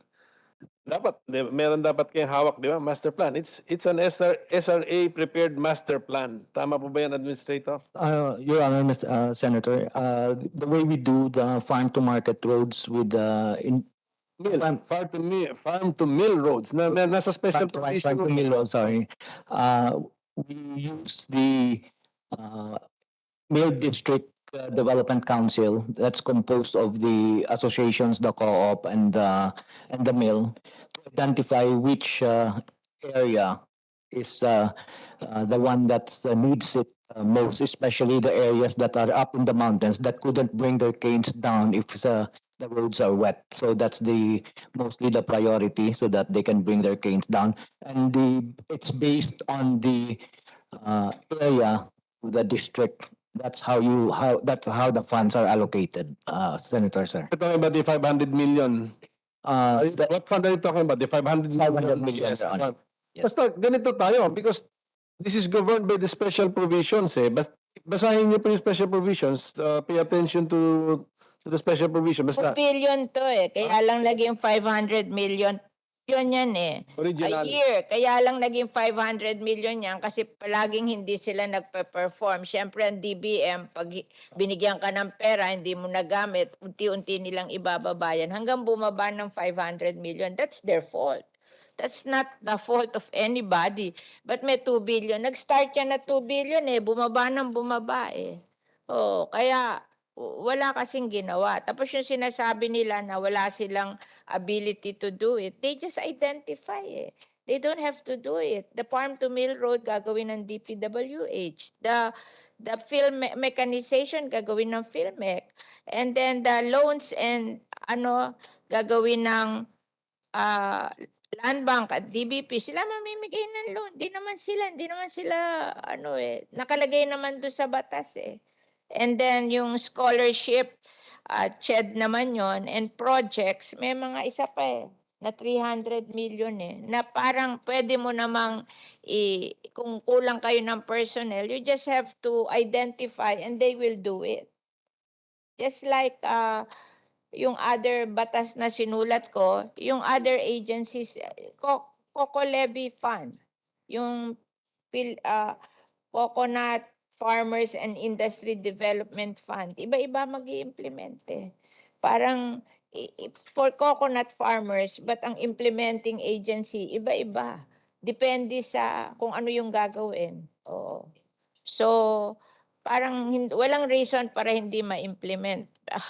Hindi ko maintindihan why it was not implemented. Kaya medyo sa lahat ng batas na sinulat ko, medyo dyan sa SRA ako very disappointed. And then nagka-problema pang ganito. Na hindi Hindi umoke yung sugar. Okay, Madam Chair, I think during your time when we passed this, talagang ano natin was really to revitalize, no? But sad to say nga that after 7 years after its passage, we didn't, it was not realized, no? So what are the plans of the new administration, especially now that President BBM prioritized food security, prioritized agriculture? So ano bang plano ng SRA to maximize the SIDA law, no?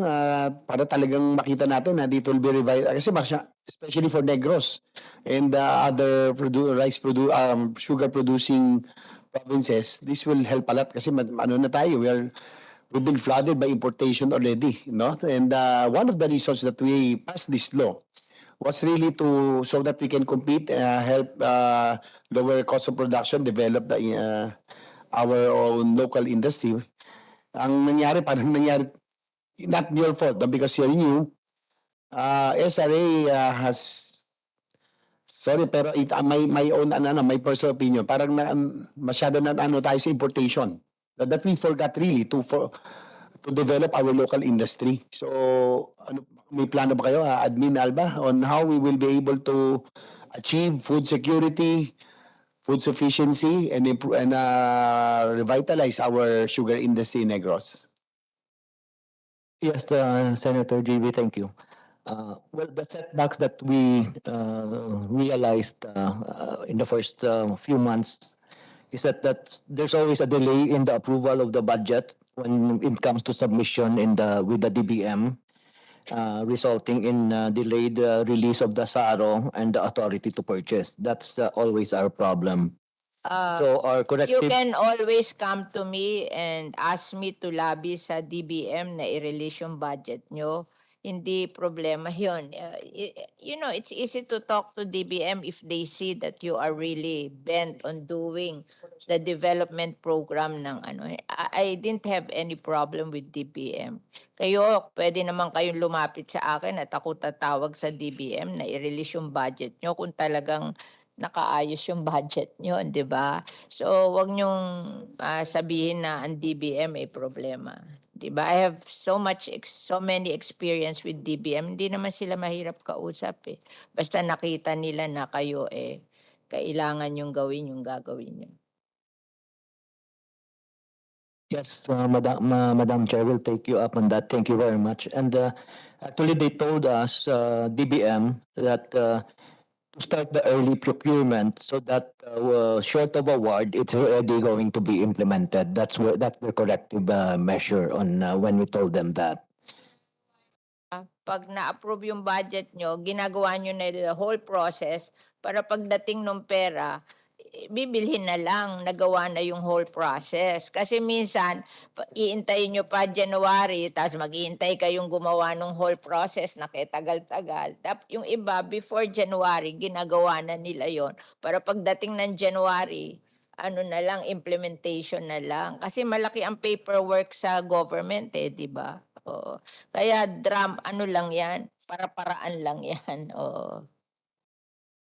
Public Works, ganun Hindi pa na-approve ang budget nila, ginagawa na nila yung process Para pagdating ng January, implementation na agad sila Oo. And some other setbacks were caused during the pandemic that we were not able to do training when it comes to establishing the block farms. So we were delayed on that. And then, of course, there was insufficient manpower. We lacked a lot of people that we are starting to hire already. Basically, that's the problem that we're addressing right now, Senator. Thank you. Do we aspire to, kasi we had the sugar controversy fiasco, no, recently. Hopefully, under this administration, as I mentioned earlier, target is food sufficiency. Do we still aspire to, hopefully in the future, probably at the end of the term of President Marcos, that we can achieve a zero importation if we can really develop and maximize the potential and make use of the SIDA law? Yes, sir, Senator JV. The problem right now is we were mandated by the president to look do everything to increase productivity because production is the problem. We are increasing consumption every year, but our production is going down. We're losing area to a lot of other things. And that's why it's not easy to increase production if your area is going down and then your productivity is going down. And then we need need help, mills need help to modernize. Yes, that's why I'm asking, as one of the authors. Actually, I had a chance last weekend, last week I was able to meet some of the stakeholders, no, both Unifed and Confed, both parties, so that we can get their position paper on how we will be able to improve if we need to make adjustments and amendments to the law on how it will be more effective. Well, Madam Chair, initial recommendations are because of the problems with the land bank, DBP, on how they will be able to make the processes of mechanization, no? Yung distribution mechanization. I think that's one of the problems. Medyo matagal-tagal. Ganun talaga ang bangko eh. But probably that's one area that we have to look into. And as you mentioned, and they were also recommending that we look into extending assistance or loan for the modernization of the sugar mills. Madam Chair, because the sugar mills are 70, 50, 30 years old probably. So, Land Bank, we have provided Land Bank with 300 million a year and DBP for loans. So they can avail of that, diba? If they want to. 300 million a year. And if you are a company, a private company with hindi naman kailangan sa government ka mangutang, pwede rin sa private. Yung mga millers natin, mayayaman yan. They can borrow from the private if they want to, di ba? Talagang ganun ang negosyo. We borrow money to improve our facilities kasi hindi daw never nag-improve ang ating milling. Kaya hindi na nagpo-produce ng better. In fact, hindi nakakapasa yung quality minsan ng sugar natin to a certain standard because yung mga milling facilities natin outdated. Oh. so what are the recommendations probably on how we can improve? Yun nga, yung facility for the mechanization, modernization to make it more accessible and faster, and probably extend assistance, extend loans for modernization of the mills. Yes, Senator JV, and I think it's in Congress right now that the clearing holders will be issued titles and that their land will become alienable and disposable, and they can already go to the bank and have their lands financed, because even now we that have titles to our lands cannot use our title to borrow from the bank. We have to cover it with a real estate mortgage and other things.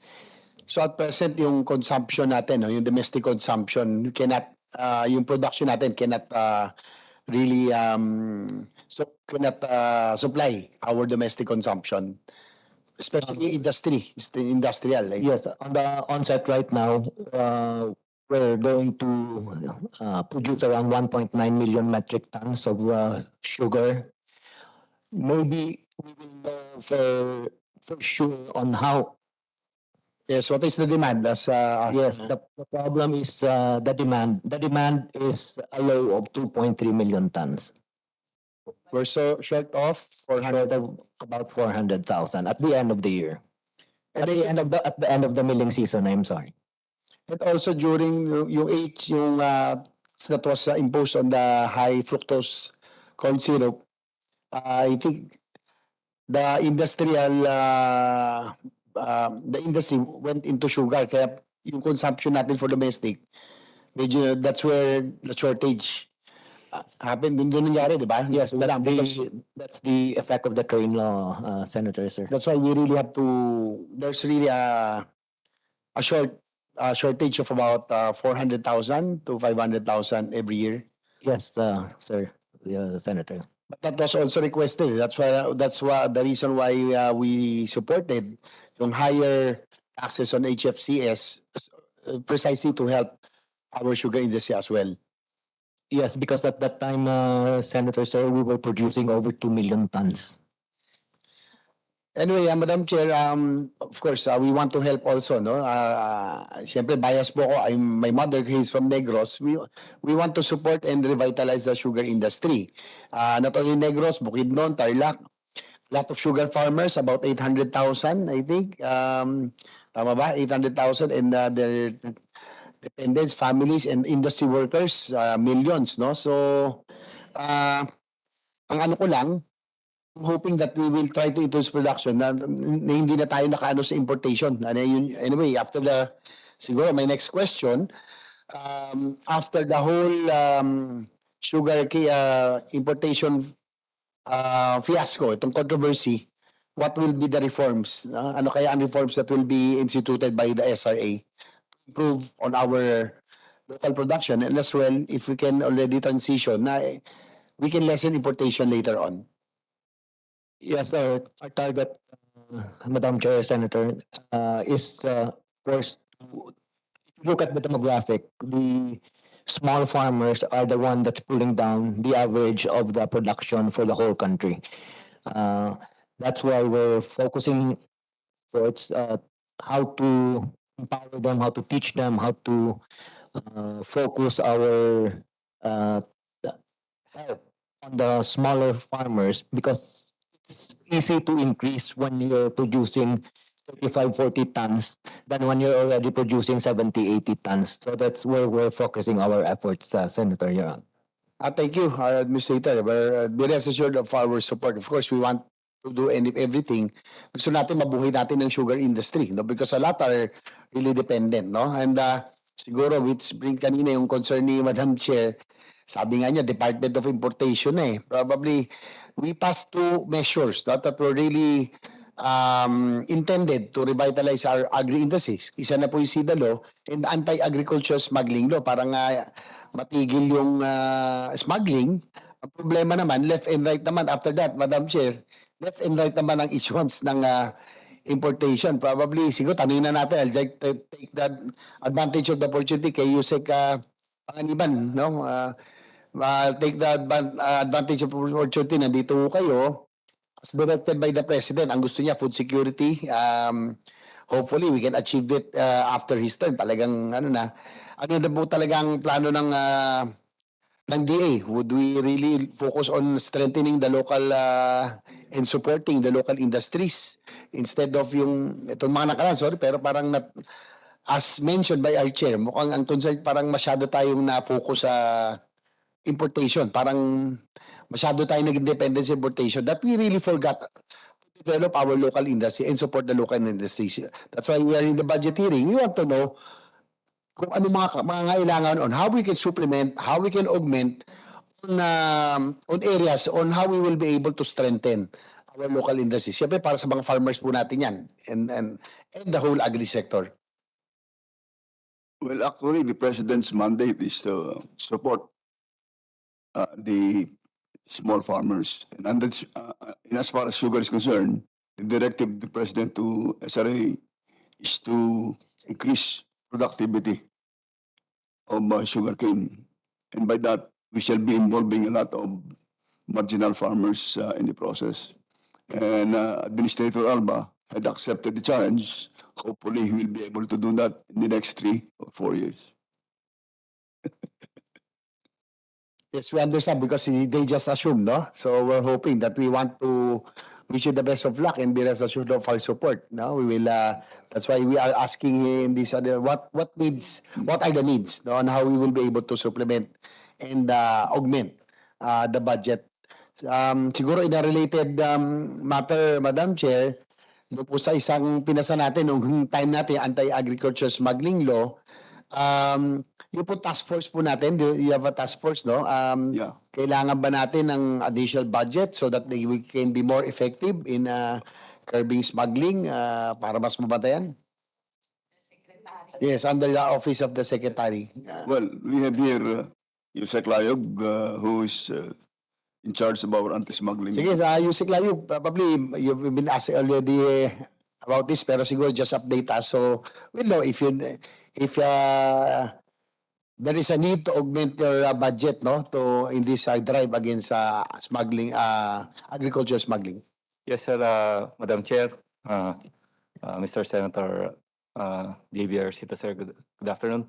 With regard to the effort to strengthen and curb, strengthen our efforts against agricultural smuggling, sir, I was appointed last September 27, and with the specific instruction from the Office of the President to establish an intelligence and investigation office within the department. So right now, sir, when I assumed there's no existing office, only an ad hoc division na na-create nung last administration, sir, which is the DA-wide Field Inspectorate and the Office for the Assistant Secretary for Regulations. So right now, the effort is to create an office that will oversee and harmonize all efforts, regulatory efforts ng department, and then that would also interact with the other agencies concerned with border protection and addressing the illicit trade, sir, for our agricultural products and commodities. So right now, sir, ang effort na binigay sa akin, marching order sa akin ni Yusek,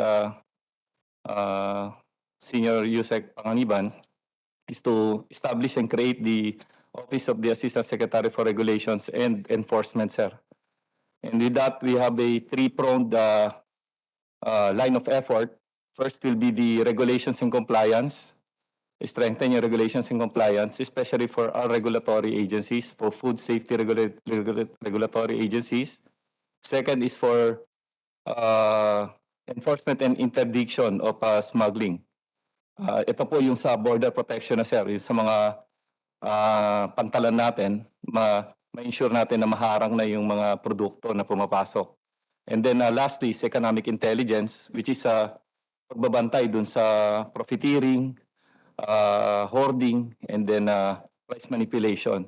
So those three line of effort, sir, basically will be the thrust of the administration in order for us to curb yung ano, sir, yung agricultural smuggling. And with that, we would really like to request for support and budget. Kasi, sir, it will entail both regular budget and some form of confidential fund in order for us to roll out yung three line of efforts natin, sir. Yun po, sir. Thank you. Thank you, pero I'm surprised, no, lang yung inabutan mong office, wala pala halos, ad hoc. Yes, sir. It's Just an ad hoc office na most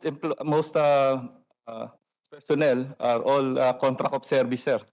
Walang plantilla position dun sa... Order, casual. Yes, sir. Puro casual.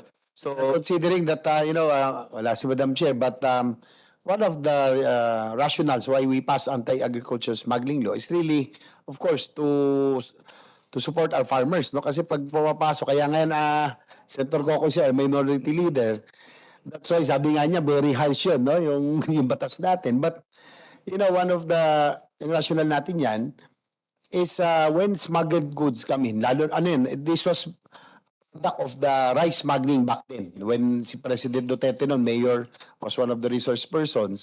Kaya ginawa natin economic sabotage. Pag pumapasok ang smuggled na bigas at that time, bagsak ang presyo ng palay. yes. Pag bagsak ang presyo ng palay, siyempre, ang mga farmers, yung mga magsasaka, walang kita, walang spending power, no? Kaya it affects the whole economy. Pero kung magandang kita nila, magandang presyo ng palay, magandang ekonomiya ng buong probinsya, no? Bibili ng yan. May pambili, pampaayos ng bahay, and so on and so forth.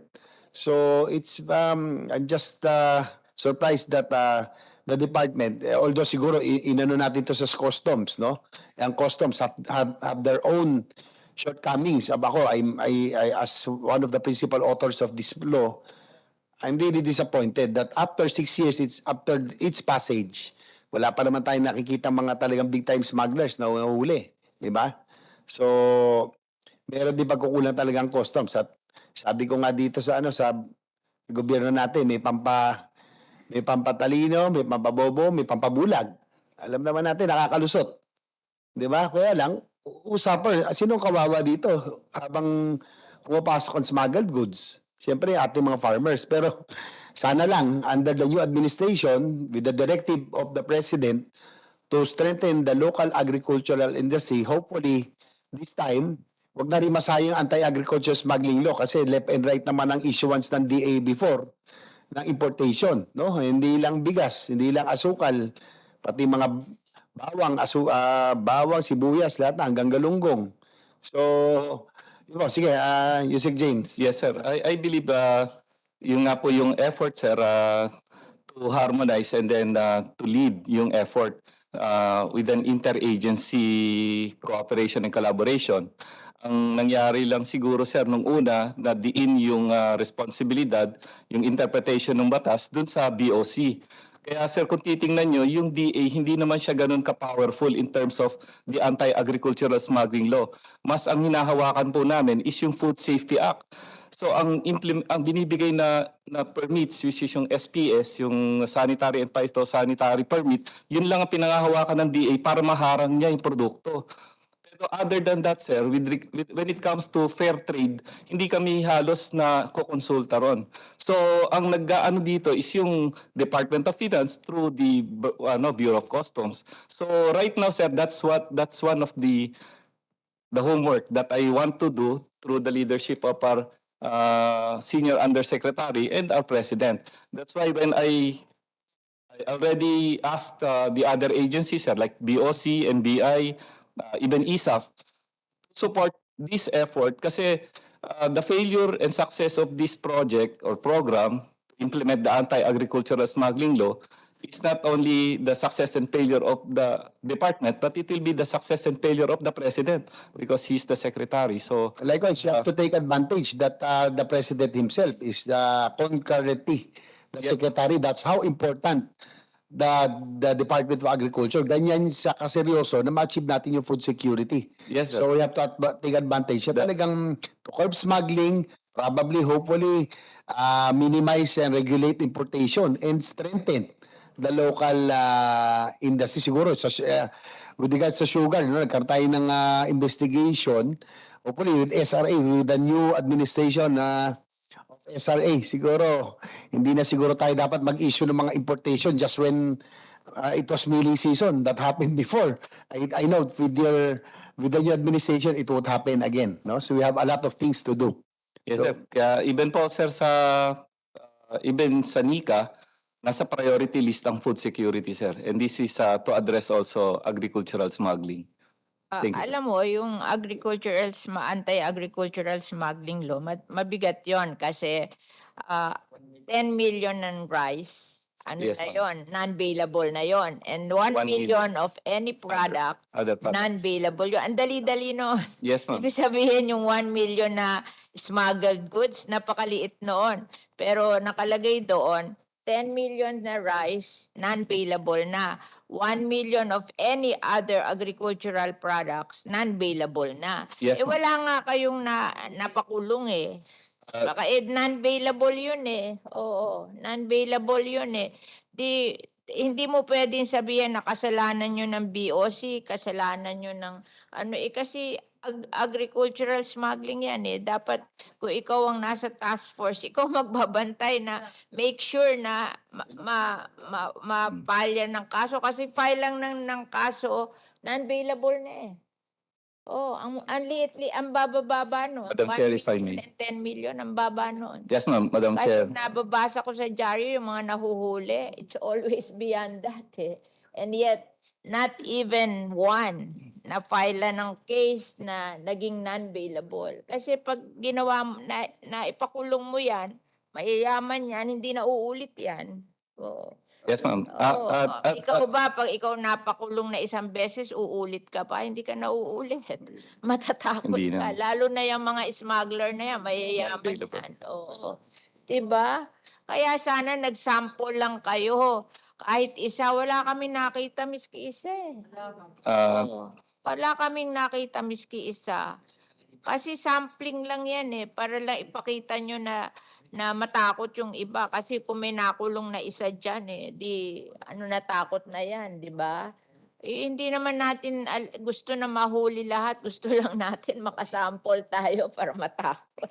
Walang natakot eh, kasi walang non-bailable eh. Eh, napakaliit nung ano, kala namin may mahuhuli kayo kasi ang liit-liit lang eh. 1 million lang for any other product, 10 million lang for rice. Oh, rice lang ang 10 million, ang any other product 1 million. Ang dami-dami nag-smuggle ng ganyan, walang nahuli miski isa. Kaya walang natakot eh. Deterrent lang yun eh. We should have set an example. Sana tinrabaho nyo na may isang example man lang, di ba? Yes, Madam Chair, will do. Will comply accordingly. As a first step, what we did nung assume namin, si Senior Undersecretary Yusek Panganiban, already we reiterated last week yung sa Bureau of Customs yung agricultural anti-agricultural smuggling law and the provisions with entails it yung kasama doon ma'am na no permit smuggled. So harang na dapat. Hindi na i-refer pa sa amin, tatanungin pa yung mga regulatory agencies or like BAE, NMIS or BPI asking for kung may permit ba to. Kasi ganun sir, nagdi-delay nag-aano sila. So pag nag-landing sa port, walang permit, harang na, huli. So right now ma'am, I ask also DOC to send us a report ng mga naharang na nila. Kasi meron na daw silang naharang ma'am eh. Yung mga naharang, we will file the corresponding cases dun sa mga consignee na naharangan nung kasi mga binabandera naman nila sa news ma'am eh.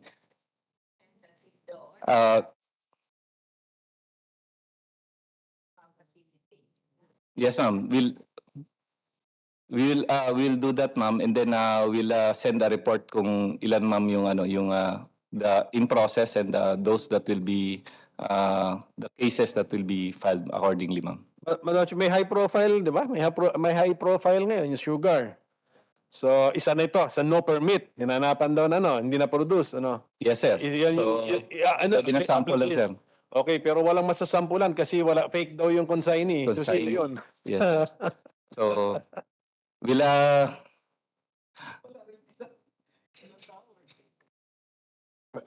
Well, mahirap talaga. We also call the attention of BOC because sila talagang primary dito, no? Because under the law, talagang they are the ones tasked. And 6 years after its passage, syempre, it's really frustrating. Alam ko si Madam Chair, I was one of the principal authors of SIDA and anti-agriculture smuggling under our chair Cynthia din, who also authored. Parang we did not maximize those these laws, no? Hindi natin masyado nagamit to its full potential, which are really designed really to strengthen the local industry, especially yung sugar and the anti-agriculture smuggling for the agricultural sector as a whole. Kaya nga, ang ano nga natin yan, economic sabotage, heinous crime, para nga maging deterrent. Kasi nga, yung buong ekonomiya natin, pag mahina ang kita ng mga farmers, affected, no? So, this will be essential in the president's vision of having a successful food security program at the end of his term. So that's why we are asking kung how we can augment, kung anong kinakailangan para we can really fully implement at talaga pabantayan natin ang smuggling, we can curb smuggling and hopefully slowly transition and regulate already importation. Yes, sir. Madam Chair, Mr. Senator, sir. That's why we have no dedicated budget for For anti-agricultural smuggling project, sir. So that's why we would like to request for your support for next year. Line, what line? What is that line in the budget of the DA which we can augment precisely to empower your anti-agricultural smuggling group? Sir. Sige, advise us. Sino yung which particular line? Buksan yung DA. This is under the Office of the Secretary. Office of Yung the task force Secretary, yun. sir. Sige, Under the Office of the Secretary po yata, Senator Coco. Okay. Anyway, bago lang si Yusek Layug, di ba? So, Yes, sir. we'll give you a chance to, Yes, sir. siyempre, to... Yes, sir. I will do the necessary paperwork and then submit the request for supplemental budget request, sir. Yung, sir, yung sa time... JB, okay lang? Can I just interject? Yung sa time ng sugar fiasco, di ba? Merong mga raids din sa sugar warehouses.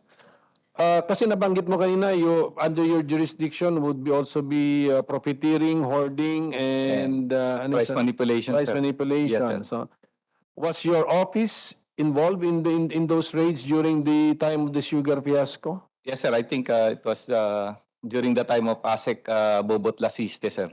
Same office, but hindi ka pa yung head nun? Hindi pa po, sir. Okay. But we will follow up all the cases where status of the cases and submit the necessary report to the chairman. Hindi, natatanong ko lang Chairperson. po just to see how involved the department is in all of this, in the fight against smuggling, pero hindi lang mas smuggling, sabi mo, hoarding, price manipulation, ayan, iba.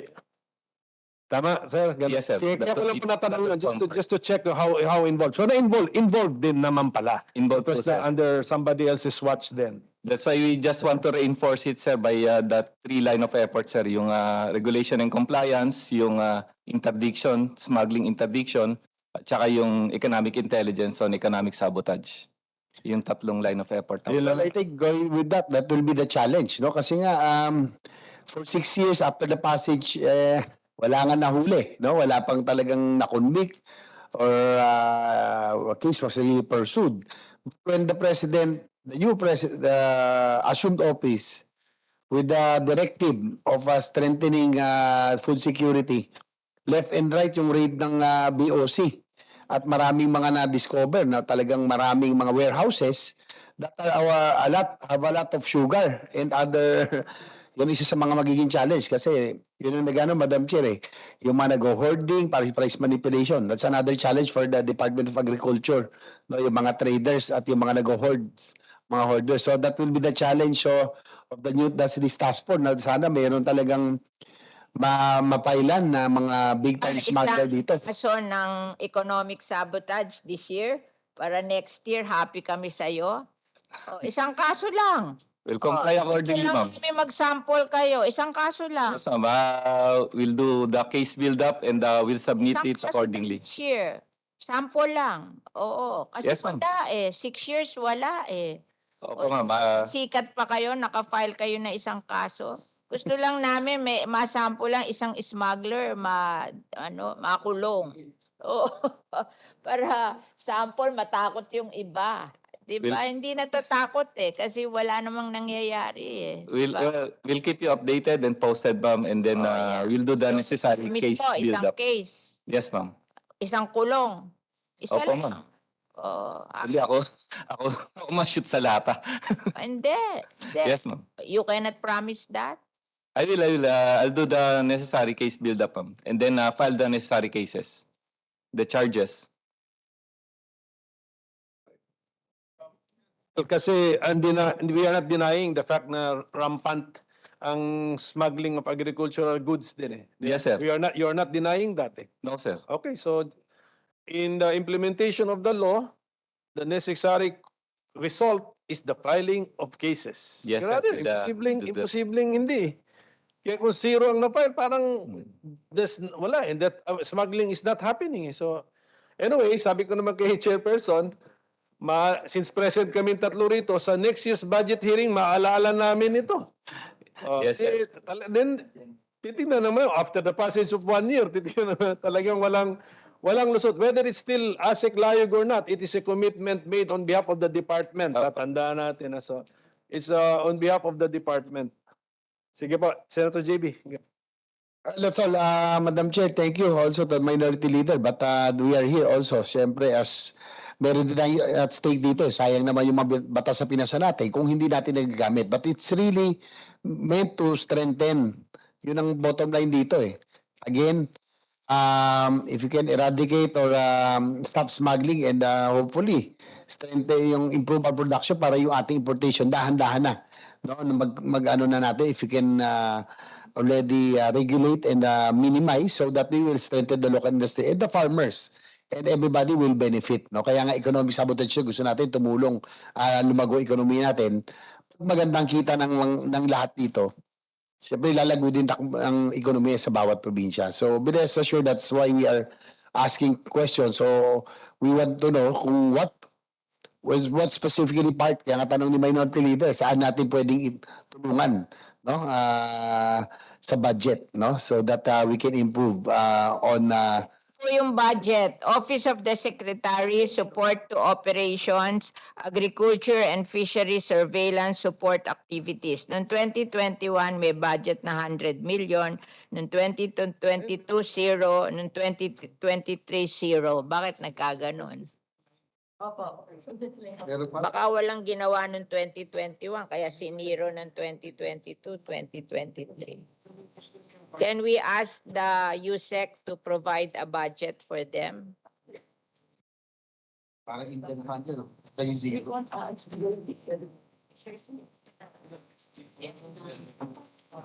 No, hindi, ma'am. Hindi daw po na-release dahil inabutan ng pandemic. And then that is a presidential approval. 2021. Yeah.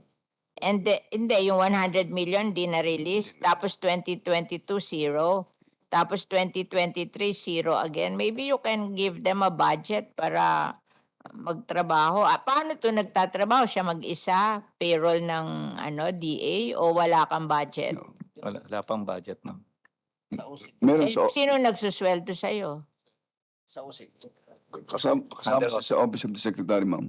Kaya nga, dati naman Office of the Secretary to eh. Agriculture and Fisheries Surveillance Support Activities. Ito. Sa inyong office to eh.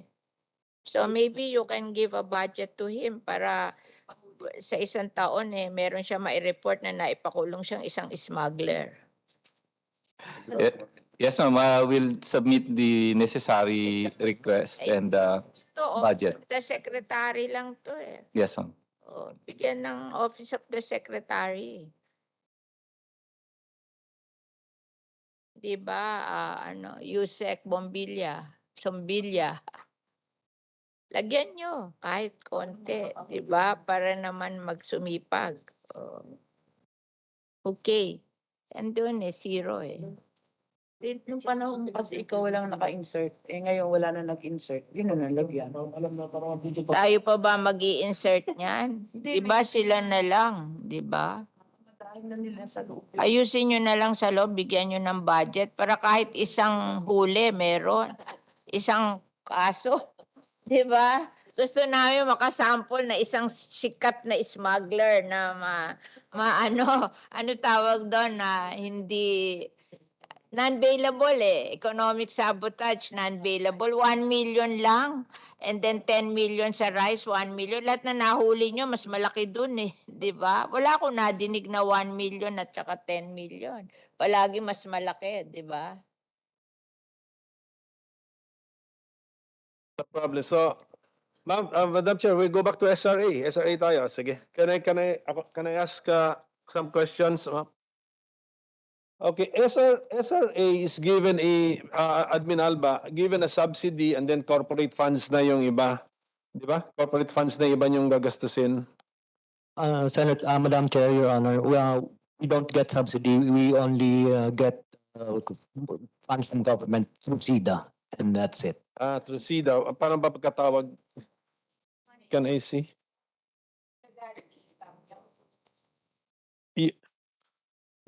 Your total corporate operating budget for 2023 is, saan yung total? 1.785 billion. That is correct, Madam Chair, Your Honor. Correct. And then, because included in this budget would be that 1 billion of SIDA subsidy. That is correct. Correct. Then, so yung balance na 785 million will come from corporate funds. And where do your corporate funds come from? Okay, we generate Madam Chair, Your Honor, we generate our own funds from the contribution of the stakeholders, basically the farmers, the associations, the millers, and the traders when they file for their licenses and all that. Okay, hindi. Hindi contribution. Fees. Fees ito, fees. Kaya nga na-quotation marks ko itong contributions eh. Kasi if we are too dependent on the stakeholders for contributions or fees ito, fees that you charge. Fees, permits, ano to? No, the bulk comes from the millers and the farmers. A certain portion of their kedan sale they contribute to SRA in form of liens. In form of? Liens. It's a lien. It's a Lien is a parang burden eh. Lien? yeah, a lien, like they give SRA lien. Is that cash? Again, Is that cash? Pera ba yan? yes, Ryan. That's part of their kedan. They give to Yeah, is the lien imposed by law? Yes, Which law? Para maintindihan ko. What Yes, Your Honor. What law, sir? I cannot. You can basta No. that's it's a repub- EO something lang yung SRA, you know, pero it's an old kedan law, Your Honor. sige, paki ano naman po yung office to communicate with us just to give us the legal basis of this lien which you say is contribution. Okay, so yan pala yung inyong ano. I don't want, ako kay alarm kung contribution kasi na not pursuant to law. Kasi siyempre hawak, it must be pursuant to law. Otherwise hawak ka ng mga contributors mo. Okay, at sige, tatawag pa si Administrator Alba for quick action. Telling them to. Sige sir, yes sir. Pagdating po kasi sa net natin, there are special provisions that should be carried into law. Ito sigurado, definitely. Pay attention to number 2 nga, the farm to mill roads, on how it governs the spending of your 500 million So, nandun po yung ano, basta, you must have a master plan. You must have an FMR master plan, okay? Use the name, use the words. Kasi napansin ko sa inyo sa SRA, dun sa sugar fiasco nga natin, inanapan kayo ng sugar importation plan. Tapos, ang linabas nung dating administrator, yung group is sugar order. So, nagkakagulo sa ano, what is the sugar order? That is the sugar importation plan. Sabi, no, that is so. Iba So, ang advice ko na lang, follow the instructions of the law, the terms used in the law. Okay, so come up with the master plan. You have an FMR master plan. Nandito naman sa second paragraph ng special provision number 2, andun din po yung priorities doon sa farm to mill roads ninyo pursuant to a FMR master plan. So, 3 po yan. So, I hope yung dinescribe nyo kanina ay pasok doon sa 3. Pero ito po sir, nakasulat dito, sugar cane plantations of at least 100 hectares which lead to block farms, small farms, and expansion areas. Yun yung priority yan. Number 2, sugarcane farms and expansion areas of at least 100 hectares regardless of farm sizes and ownership. Hindi ko masyado naintindihan nyo kasi may 100 hectares pero regardless of farm size and ownership, ano pang ibig sabihin nun? Madam Chair, Your Honor, that is because some areas are right besides the ARB that are 1 hectare or below, and some owned that's about 30 to 50 hectares. So that's one area. That's considered one area. Tama yun sa mind mo kanina, that's priority. And as long as it goes over 100 hectares in total. I-total mo siya. And then number 3, sugarcane area of influence of at least 10 hectares. That's the third one. So, yun lang po yun. Basta, para wala na tayong issue sa SRA kasi yun ang mga na-discover ko dun sa hearing namin. Kakalabanan sa terminology, nagiging issue patuloy sa inyo. And then, ang isa pa, admin, yung napansin namin dun is yung meron kayong na-pronounce dun sa hearing namin. Pronounce yung parang meron kayong internal conflict sa loob. So as the new leader there, minimize na po natin yung mga internal conflict or friction and work as a team. Kung kaya, kasi, di ba, yun lumabas talaga dun sa hearing po na yun, talagang, divided eh. It was really a house divided eh. So I hope that under your leadership, because of what happened, sama-sama na po kayo, siguro mag-team building din kayo dyan para you think like one team. So what is now so you issued under your leadership or under the new leadership, you issued another sugar order authorizing the importation of 150,000 metric tons. What kind of sugar yan? Madam Chair, you are an honor senator. 150,000 tons of refined sugar. Of refined sugar. Refined sugar. Okay. That's 75,000 of which is specifically for the industrials, so Pepsi, Zesto, the big ones, based on their excise tax paid to government on their ratio, because that's the only way we could base how to distribute. Yung ranking Yeah. nila. And then the The 75,000 was prorated to all qualified importers for the last 2 years.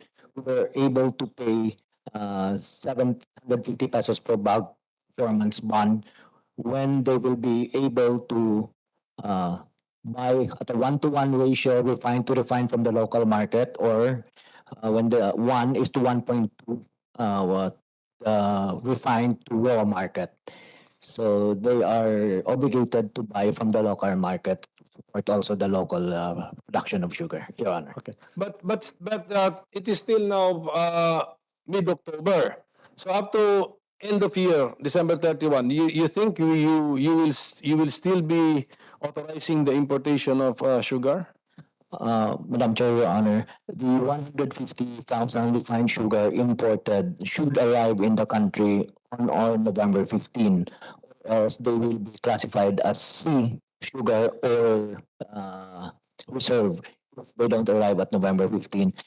The 2 weeks ago, it has already started to come in, the refined sugar from Thailand. So November 15, or if not most of the 150,000 tons will be in the country, Your Honor. That should be good enough up to December 31, 2022. Calendar year lang muna ako mag-isip, kung hindi yung crop year, calendar year. That's it. Yes, Madam Chair, Your Honor. By November 30, now we're operating about 9 to 10 mills right now. So we have 26 mills in operation. By December, all the mills will be fully operational, and all the 13 refineries will be in operation. So we will have sugar until the end of the crop year, Your Honor. Yung sugar importation po natin or sugar order natin, what is it meant for? Is it meant to reduce the price per kilo of sugar? Yun ba, is that one indicator na you're achieving something? Madam Chair, Your Honor, no, it's exactly not the price, but supply to balance the supply and demand. What is required on a month-to-month basis, that we have to have sugar every month. That's around 180,000 tons per month that we need. So at the end of the year, I have to go to crop year, Senator, Your Honor. So at the end of the crop year, we will be seeing by February, March on how much more or less sugar we're going to produce in the country. And sorry to address that importation is a necessary evil for us to carry over up until the next milling season, because our production cannot meet the demand of the country right now. So, Binigyan mo kami ng figure kanya up to around 400,000 metric tons. Tama? yes, yeah. So, ganito pala. If sugar prices all of a sudden become stable, then you're achieving your goal. Tama? Stability of the price kasi sabi mo, iba, binalance mo si demand at si supply. That will be the end result, Your Honor. Pero by that time, okay, let's say na-stabilize nyo na, but how much is it now? Per kilo? Ano ba ang pinaka-white refined ba? Ang tawag din? Ano, refined sugar? Well, refined right now came, Madam Chair, Your Honor, refined right now came down from 100, 110 down to around 80, 85. 80, 85. So Okay. let's say 85 here in Manila. That's refined sugar. Yeah. Okay, is that already now not yet addressed by your 150 importation? No? That's already part of it. Already part of it. So let's say, okay. So 80 pesos to 85 per kilo of refined sugar. Yes, yeah. At the start of the year, magkano po yun? At the start of the mill, Start of the year. Kanya, let's say January, February. if you do the right importation program, it should be around that level also. Hindi, it's historical data no. Kumusta si refined sugar per kilo in January of 2022? Will be around the same, Your Honor. Around the same. So Yes, unless production really goes up, then it will go down a little.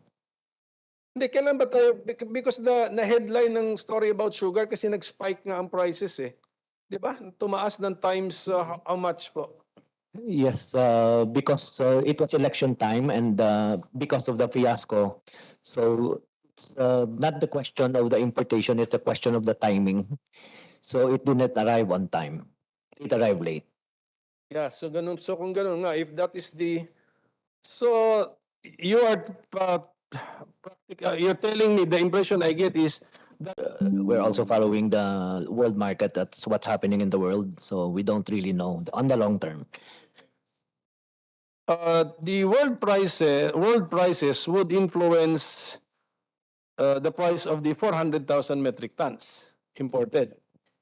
Tama? But yung 1.9 million 1.9 million metric tons domestically produced, magkano yun? So that's the domestic market. Production cost niya on a per kilo final product na on a per kilo refined sugar production cost for those 1.9 million metric tons. We don't refine the whole thing, Your Honor. So right now our cost of production is really high. So we'll push the figures. I cannot get off. Well, it's 6 pesos per kilo. Malaya. Philippines, 12 pesos per kilo. Common I just know the range, Madam Senator. So it's between 75 to 85 pesos per kilo. Ang refined.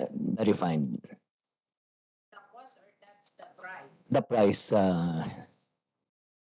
the cost is around, no, it's around 57, 58 on the farm side, on refined, but you still have logistics and all.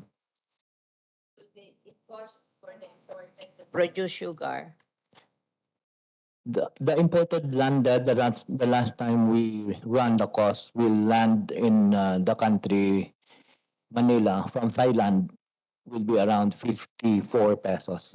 See, landed na yon dito. That means may transportation cost na yon and all that. 54. Tapos ang cost mo sa Philippines is what? 55? It's around sa refined mga 64. You have to solve that. Otherwise, we're not Cannot competitive. compete with Thailand, Madam Chair. Why not? Our cost of, That's why you have the SIDA law. no, but our cost of production is really. That's why you have a law to develop. Like for example, yung aming Rice Competitiveness Enhancement Fund, which is the same as the SIDA law. We hope to decrease the cost from 12 pesos to at least 8. Para yung halimbawa, 6 sila, magta-transport pa sila dito, magtatama lang tayo. Then our local farmers will be competitive. Dapat ganun ang plano mo sila, magkano cost nila, transport nila dito. Kahit mas mataas ng cost natin sa kanila, pero hindi tayo magta-transport, wala tayong tariff, magtatama. So yung mga farmer natin will not be afraid of competition, di ba? That's yun ang trabaho ng SRA. You're not regulatory, you are also developmental. That's why you have the SIDA law to make So your after the sugar SRA, farmer competitive. tapos na ang dairy, tapos na yung Naintindihan nyo? IFAR, Kaya very Oo, important to see the law. aquatic Parang yan ang Pero RCEP ng sugar, di ba? nag-research. Kaya nga kami sumusulat ng law para to make them competitive. Oo. Hindi kaya it's not for it's for something, di ba? Make them competitive para hindi tayo talo ng imports kasi we cannot go on na palagi tayong talo ng imports. At least kahit mas mura sila, they have to transport, they have to pay tariff, i-equal na tayo doon, di ba? Kasi we don't have to pay transportation cost and we don't have to pay tariff. Yun ang pagtatamain nyo.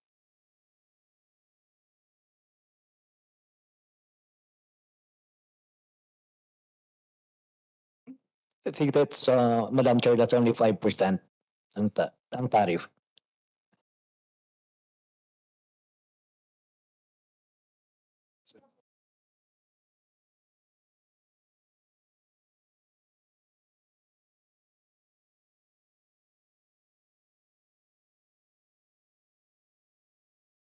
Ganyan ang rice Pag ASEAN, parang 35. Tapos pag outside ASEAN, laki. Ano? 50 ba? Or ano? So,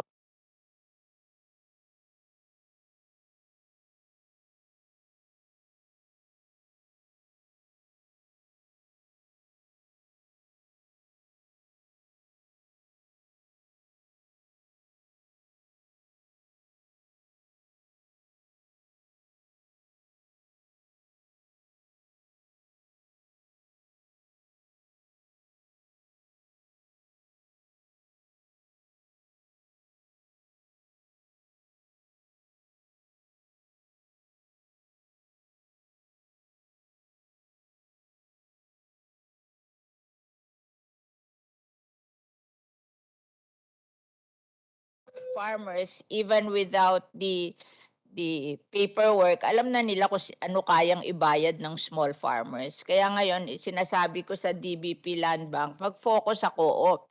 Tapos ang co-op ang mag-relent sa small farmers. Kasi ang complaint, hindi ma-fulfill ng small farmers yung requirement ng bank. Kasi hindi ba, masanay ang bangko doon sa marunong magganon, ang small farmer natin at fisher folks cannot do that. That's why we're encouraging co-op. Co-op ang magbabaro tapos sila magre-relent. Kasi yung pera ng Land Bank DBP from us, ano yon libre. Walang cost of money yon. So ang ipapass on lang nila yung kanilang administration cost, which is about 2 to 4%. So pag hiniram ng co-op, pwede niya ipahiram ng 12%, mag ano siya ng 8, 'di ba? Magpatong ng 8%. Kikita pa ang co-op and then kaya niyang detalyehin yung kanyang mga members kasi members niya yun Kilala niya yun Oo. So ganun ang turo niyo sa mga farmer na pautangan yung co-op nila tapos yung co-op ang mag-relent kahit magpatong kasi mura lang yung pera na binigay natin sa SIDA law at saka dyan sa coconut at saka sa rice mura yan no cost to Land Bank and DBP yan grant yan so they just have to pass on their administrative costs mura lang yon 2 to 4 yon 2% to 4%. So, pwede pang umutang ang tapos mag-relent para makakarating pa rin ng mura sa farmer kasi sanay sila ng nung ano tawag doon, yung 5-6. 5-6 is 7,200% because it's 5% every day. So, laking bagay nung sa co-op kasi mura yun. Kasi miski ano gawin mo pag nag 5-6 ka, down ka sa laki ng interest ng 5-6, hindi kaya. Kaya i-discourage natin yung mga small farmers and fisher folks na mag 5-6. Pati yung mga nagtitinda sa palengke, pati yung mga ano tawag dito? Mga ano yan? Ano ba yan? Yung tricycle? Oo, nagta-tricycle. Dapat yung co-op yan eh. Tapos doon hihiram sa co-op. Talagang malaki ang role ng co-op sa ating development. Okay, so Last okay. point siya. Kay admin just reminder pala. So 500 ako ng 500, 480 million na pala, no? Yung ating farm to mill. Okay, but as presently presented kasi sa budget, we can call that a lump sum unless we see the details. Para lang yung DPWH, yung mga roads nila na walang detalye. Hinahanap namin yung detalye nitong saan ang location nitong farm to mill roads ninyo pursuant nga to the master Meron plan. sila eh, meron. Hindi namin mahanap. Okay? Even sa DPWH, ngayon kung wala po yan, that is going to be objectionable as a lump sum. Kaya make sure that when we tackle this in the plenary, we have all the details we need. And when it comes to roads, of course, anong basic sa road? Anong barangay location yan? Anong starting point niyan? Anong end point niyan? Gaano kalawak yan? Yeah, that's it. Para monitored po natin. We do not keep on spending on the same road year in, year out. Yan lang naman yung main idea doon eh. So, Di ba DPWH ang gagawa sa inyo? pero nasa budget po nila eh. Oo nga, pero hindi gagawin niya ng DPWH nang walang detalye. Kaya, How will they implement? They do correct. not know. Ang definition ko kasi na Madam Chair ng lump sum amount, Ah. when it's in the budget, walang detalye. It must be already in the law, may details na. So, I think we can easily make this as an annex to the part of your budget. Pwedeng gano'n. Kasi otherwise, lump sum yun eh. Kasi post-enactment identification yun eh. Di ba? We will allow, you're given 480 million, magmomowa kayo ngayon with the DPWH. So authorized by law yun, yung MOA nyo. Pero yung detalye where the roads will be built. No one knows when the law was enacted. We will know after the law is enacted. Yun na, bagsak tayo ron sa definition ng post-enactment participation, which is the definition of a prohibited lump sum amount in the budget. Kasi kung mismo si Madam Chair, si DPWH may entry na gano'n na lump sum, kinikriticize nga natin eh. Ito, lump sum nga na ipapasa pa niya si DPWH. Lump sum yan. Kasi during the year, siguro, submit sila. Parang kami, may submit sila sa amin ng i-identify namin. And then, pag time na to identify, naililista natin definite kung ano yon. Ganun yun eh. Kaya throughout the year, you encourage them to submit your request nila. Oo. Di ba? Yes, okay. Basta, the system now is that when the law is passed, the budget law is passed, the details must already be known. Okay, that's it. Yun lang. Otherwise, you will hear from us sa minority, sa plenary, if that is still the case when it's time to pass the budget. So yun lang po lang. I mean, sa amount, okay na siguro. Farm to, alam na ninyo, you have a master plan, but just tell us where po ito. Okay. And I think, how many mills are we talking about? Farm to mill road. Ilan lang? Mills eh. So farm to mill. So it must be, the mill must be the center eh. Parang mga emanating from the mill yan. How many mills, sugar mills do we have? Madam Chair, Your Honor, we used to have 27 mills. I think Bugok Road, so we have 26. So we have 26 mills operating 26, right now in the country. 26. Okay, 26. So yun lang. So doon, yung mga details na kinukuha natin will be around that area of the 26 We're mills. going to the mills. Yes, going to the mills. So, and it will end with the mill. So yun na. So it will really be part of that area of the mill.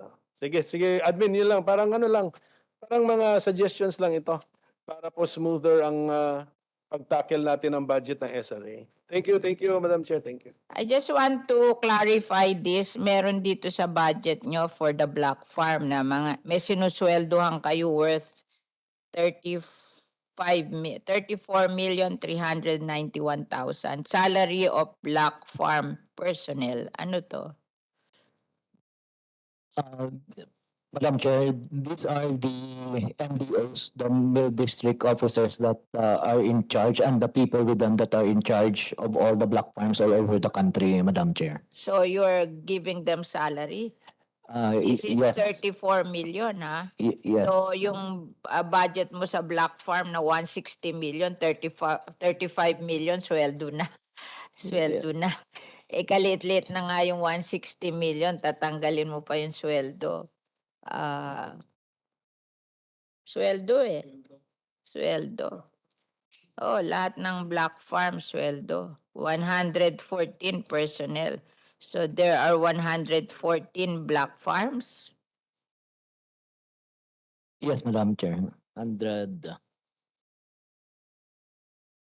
Di ba dapat ito nasa overhead dito program? Kasi ang laki nito, 20% of the developmental budget. 20% of the budget to the Black Farm, sweldo pala. 20%. Sweldo to the Black Farm officers. Black Farm. 1/5. 34 million. So binawas pa to do sa sa developmental budget nila. Please give us the list of the 114 ba lang Black Farms nyo? Ilan bang ang hectare yan, di ba? Isang Black Farm is, gaano kalaki isang Black Farm? Planted to sugar na land reform beneficiaries. Parang masyado maliit to. And yet, 20% na ng is ng inyong budget na andito na.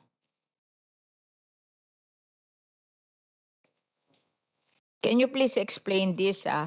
I want to know how many Black Farms in Kasi alam ko ang Black Farm, di ba, ito yung land reform beneficiary na parang ginrouping para mabigyan ng tulong, di ba? Ito ba yon? Tama ba ang intindi ko sa Black Farm? Opo, ma'am. So hindi ako naniniwala na 114 lang ang Black Farms nyo. Kung 30 hectares per Black Farm, di ba? Kasi ilang libong hektarya ang planted to sugar, di ba? So, ano basis nitong 114 personnel na to? So, please explain to me lang, ha? Okay. You make a written explanation. So, we end our discussion on the Sugar Regulatory Administration. We go now to the National Tobacco Administration.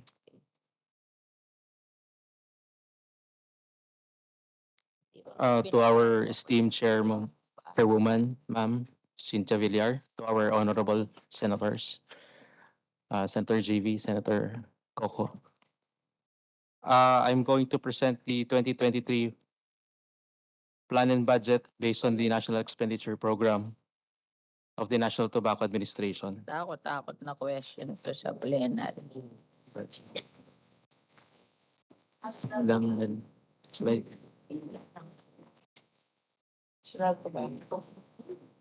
Okay. Ano yung pinabago natin? Yung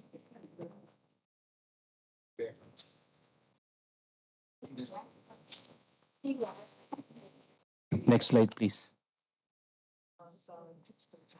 Of the budget that we have here, ma'am, is pinaliitan po yung proposed budget for 2023 is 550,504,000. Is a recasted budget. For personal services is 218,919,000, equivalent to 40%. And the overhead cost is 81,584,000. So 15%. And the research is 8,332,000, equivalent to 2%. And the regulatory is 5,555,000, equivalent to 1%. And the programs and projects is 236,140. May I ask you to suspend lang yung National Tobacco, ha? Senator Tol is here and he wants to settle yung National Food Authority. So he will make a move. Yes. Yes, Madam Chairperson, my esteemed colleagues, ito na yung NFA. After consultations with the good chairperson of this committee relative to the deferral of the budget of the National Food Authority, and as explained by parang iba na yung pangalan mo. Alam mo yung mga, ayan. Oo. Attorney Judy Dansal. Attorney Judy Dansal, Your Honors, I am now moving for the approval of the budget of the National Food Authority, and the same would be submitted at the plenary, and for the withdrawal of my previous motion to defer the budget of the said agency. After hearing the explanation coming from Attorney Dansal, without prejudice to any further clarificatory questions during the plenary. I so move, Madam Chair. And also the requested documents and Yeah, reports yeah. that we. Yeah. So with that, yeah, I know.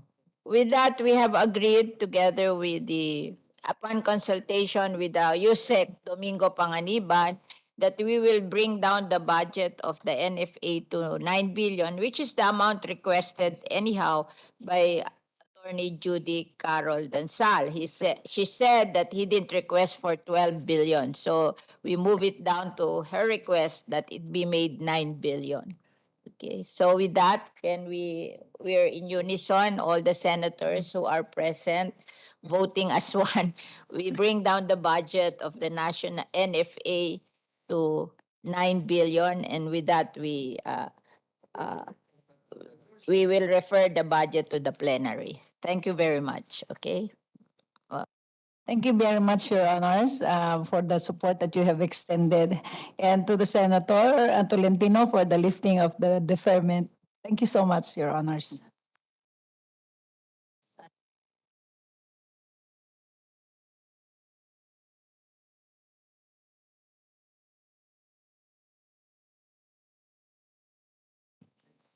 Thank you, Madam Chair.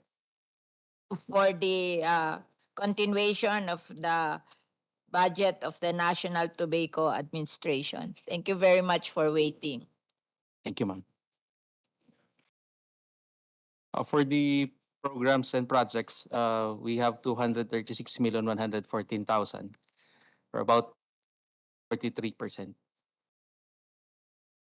For the projects, ma'am, is the tobacco contract growing system. As you instructed us, ma'am, that before we have 2,777 beneficiaries, and now we are increasing it to 16,711. And they will be receiving 6,000 per farmer beneficiary, ma'am.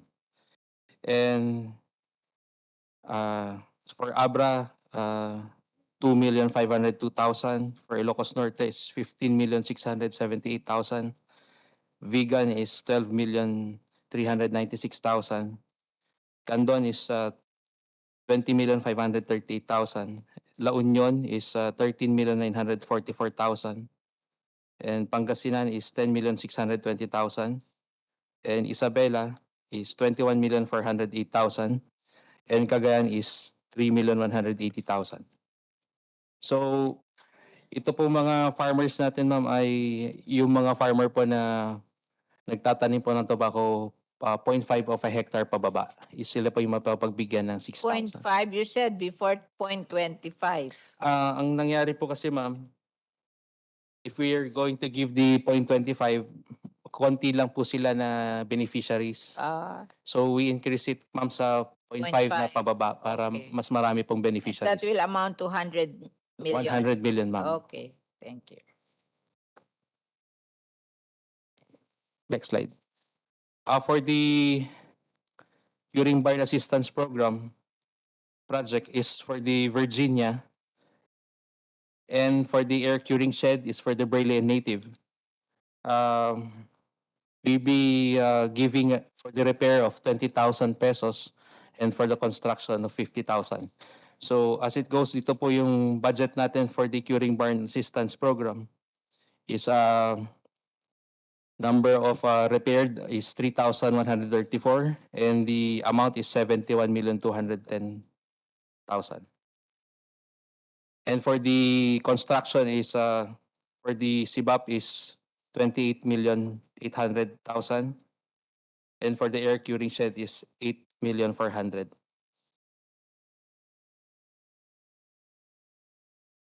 Okay.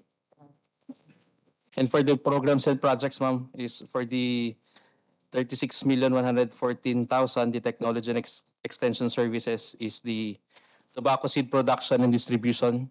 The location is Region 1, 2, and the Cordillera Administrative Region in the amount of 1,475,000.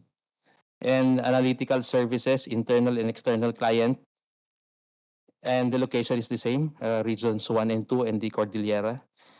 The physical targets is the 250 tobacco samples and 750 for the soil and 250 for the water analyzed in the amount of 5,292,000. And the farmers organizational development, we have a 170 block farms and 259 co-ops assisted in the amount of 5,717. And the tobacco contract growing system, in that the target is 16,000 tobacco farmers monitored.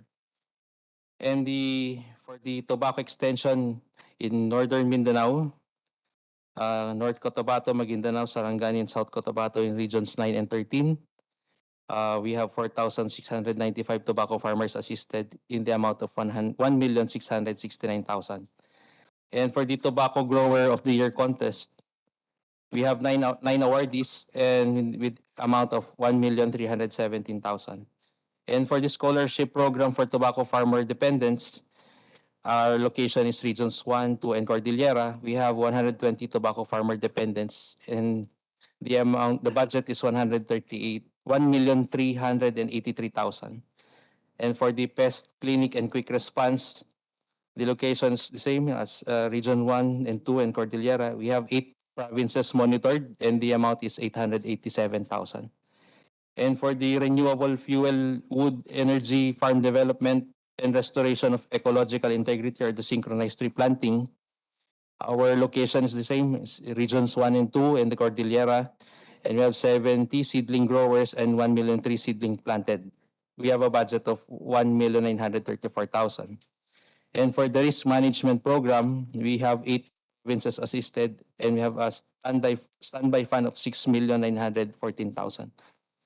The impact evaluation of the RA 7171 and the 8240, we have one study conducted and we have a budget of 3,457,000. And last is the tobacco dust processing plant project. We have 10,800 bags processed and we have the budget of 3,429,000. So for a total of 36,114,000. So, are there questions? No? Senator Pimentel, can we approve the budget?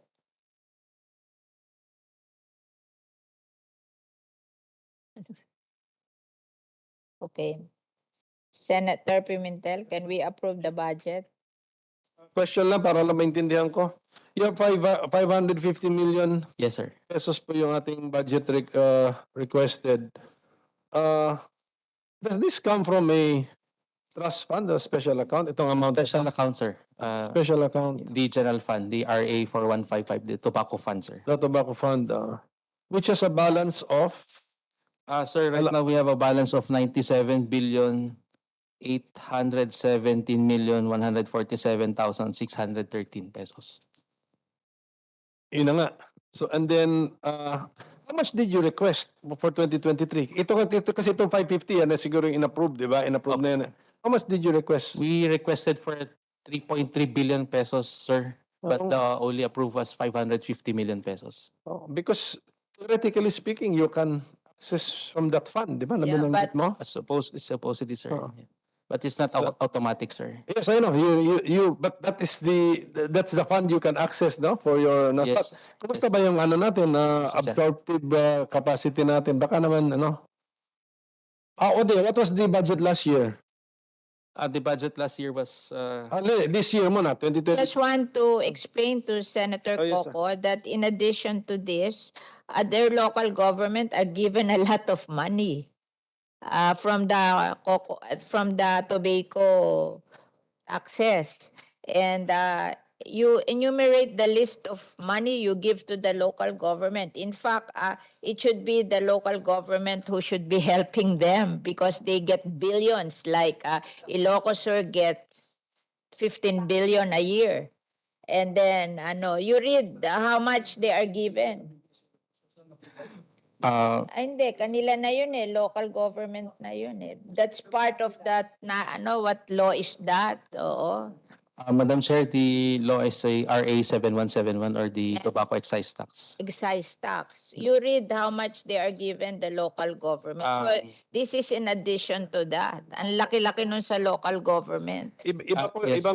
yung si Iba si po. Admin Suarez mentioned that the tobacco law as the legal basis for the trust fund, isang special account. And then, That's special account, sir. Our chairperson is now mentioning another law, Another- 170, for the distribution to the LGUs. You're right, Meron sir. kang data nun because she wants you to read into the records the data eh. Okay, sir. Sige. For the RA 7171, Mr. Senator, for ABRA, the share is 3,965,932,569. And for the province of Ilocos Norte, the share is 2,108,732,719 pesos. And for the province of Ilocos Sur, which has the biggest share, is 12,129,527,715. And last is La Union with the share of 1,668,214,997 pesos.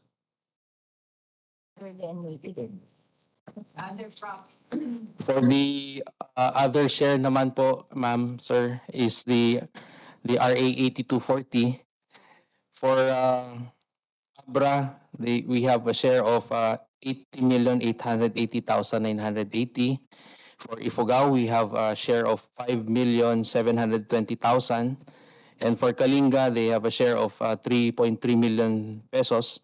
Mountain Province, they have a share of 400,000.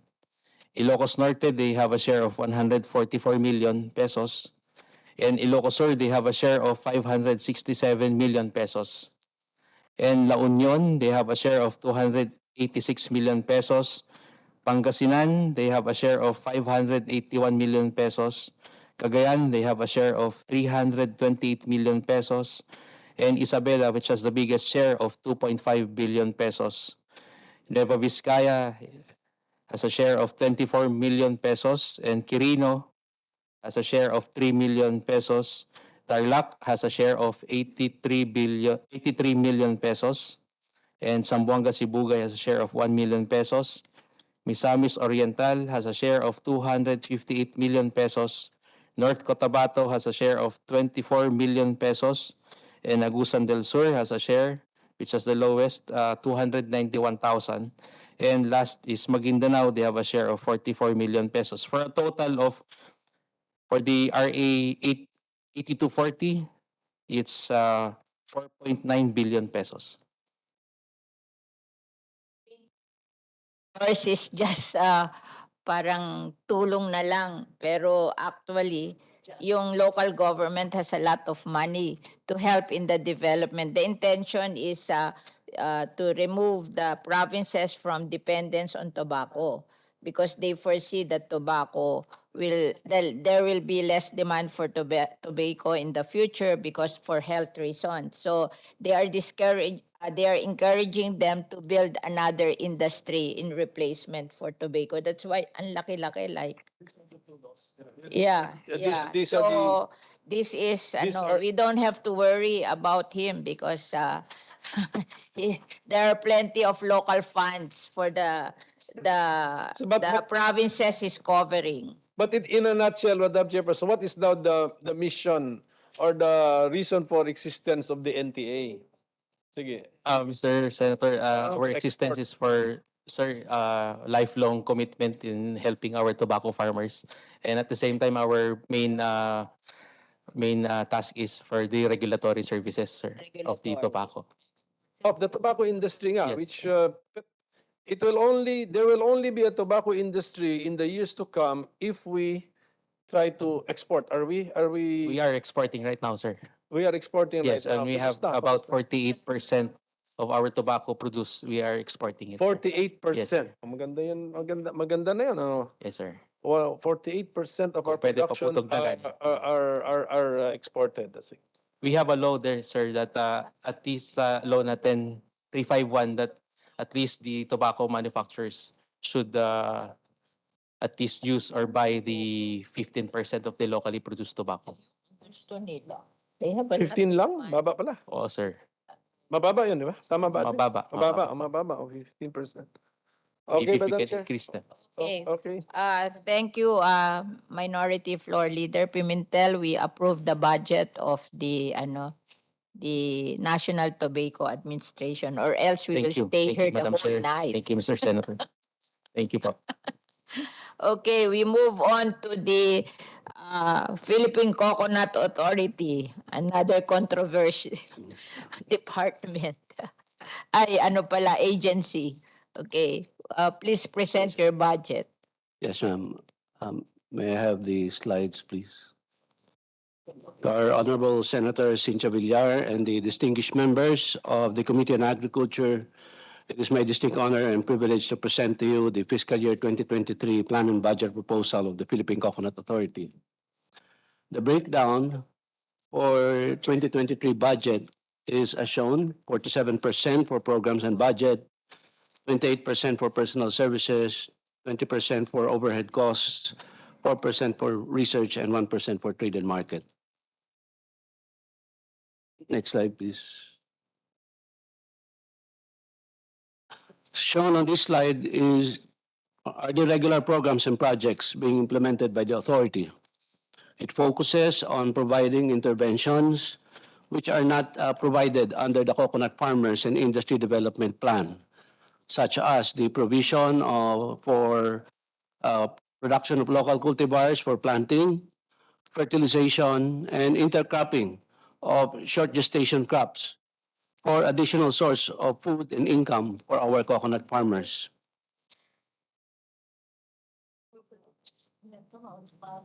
On coconut fertilization, next slide, please.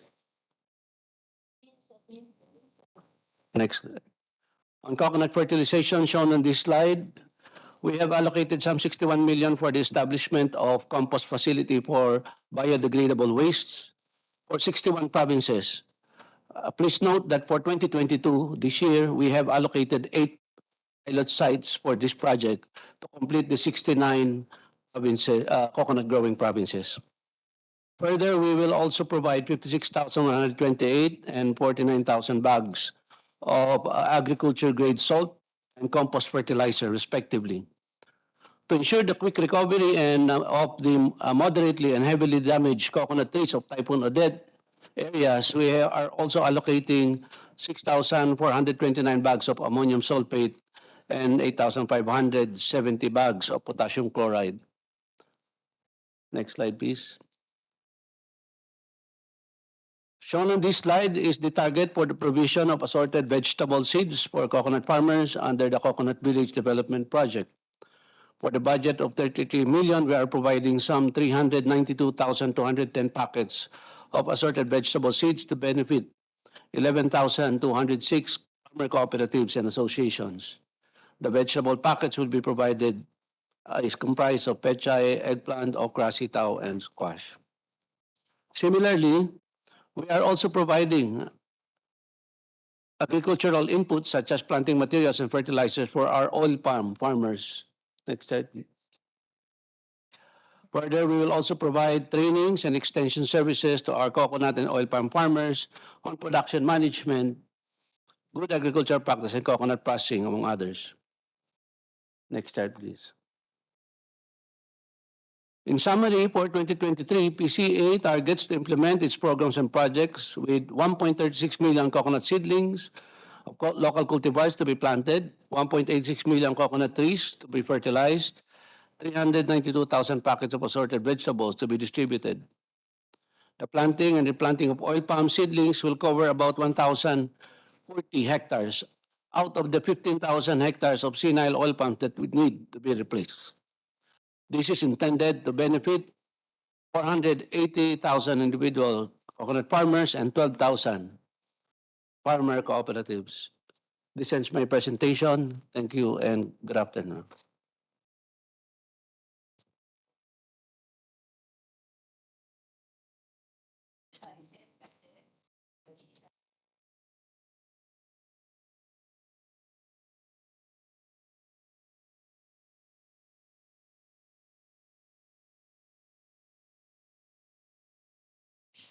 The Philippine fiber industry, Philippine rubber industry, Bureau of Agricultural Research, Bureau of Agricultural and Fisheries Engineering, Bureau of Soils and Water Management, and AMAS. Okay. And of course, the last one will be the National Irrigation Administration. So we'll wait for Senator Coco. Magtatanong ba siya? Hindi, magtatanong siya dito sa PCA. Hindi? So I can move? Okay. So we move for the approval of the budget of the PCA. Anyway, the majority of the budget is in the coconut industry, Coconut Farmers and Industry Development Fund. So that's something that we really So we'll go to the Philippine Fiber Industry Development Authority. Nasaan ba yun? Good afternoon po, Ma'am Senator and Sir Coco. Wala pa. Wala. Hindi, you can go ahead. Okay, thank you, Ma'am. And this is, wala pa. Wala pa.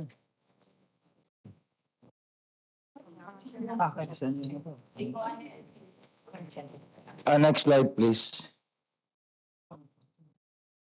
This is our recast budget with a total of 412 million 72,000 pesos. For personal services, our recasted budget is 45.76%. Our overhead cost is 7.82%. Research 4.72%. Regulatory 2.4%. And programs and project 35.26%.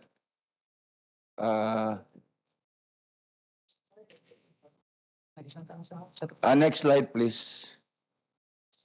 Slide 12, sir. Slide 12. Slide 12, please.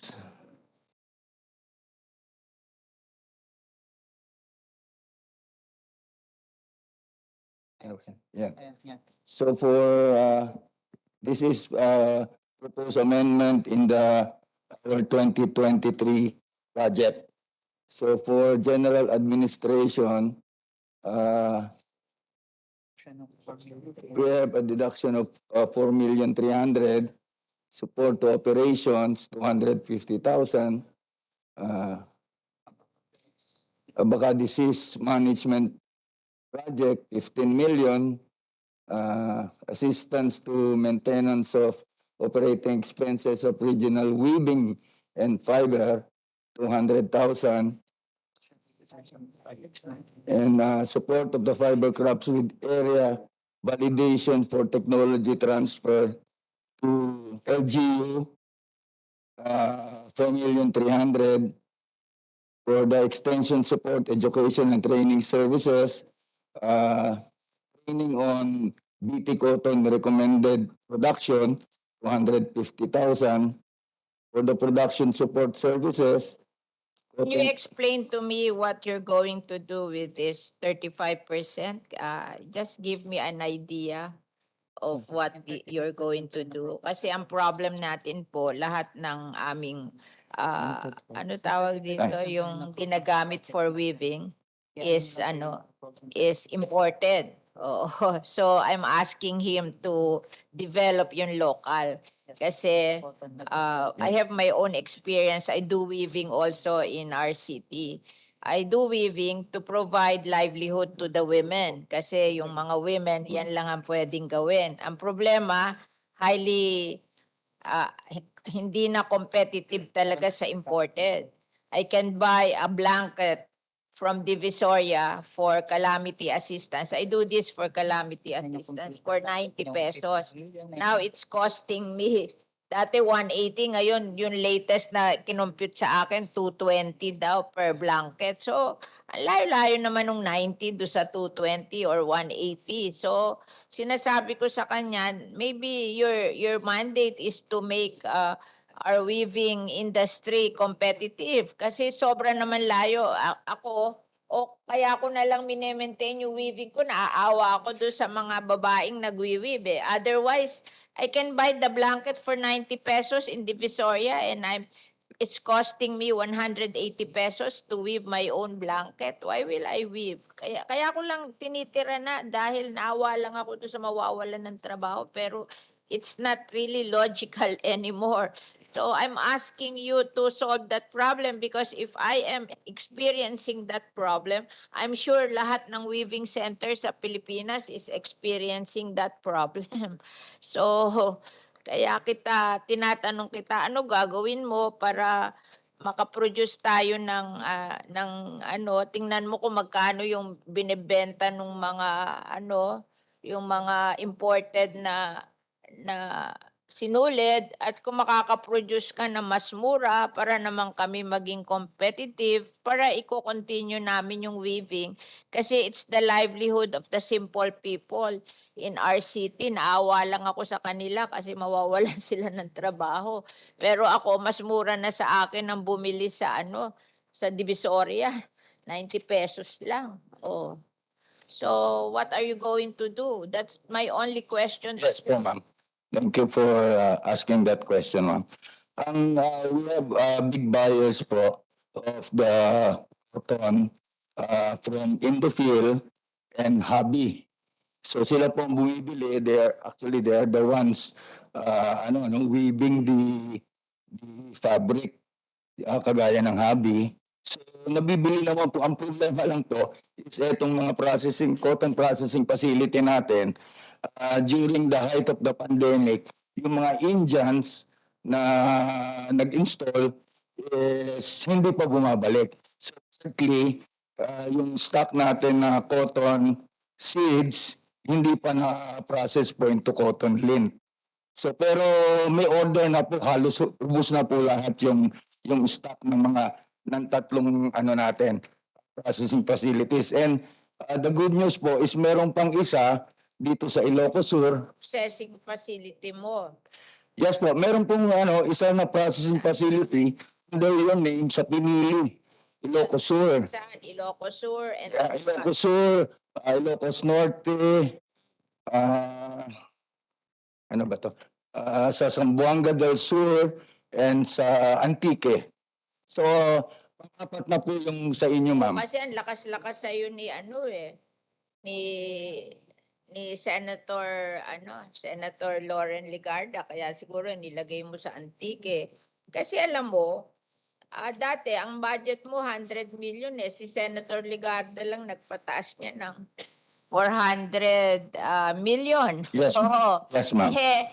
Ako, kung 100 million, hindi na kita aasahan. Pero naging 400 million ka, you must do something for Yes, ma'am. development. Kasi Actually, ma'am, bumabalik na yung yung market sa cotton because of may the... na 100 million yung budget na yan, it's okay with me. Yes, Pero 400 million ka na, tinaas ni Senator Lauren, mag-produce ka naman ng something kasi very bad an experience ko Yes, yan ma'am. sa weaving na yan, di ba? We are waiting sa BT Cotton. We're waiting na... Competitive with yung binebenta na binibili namin sa Pasig na sinulit. Yes, puro BT Cotton po yung mga imported.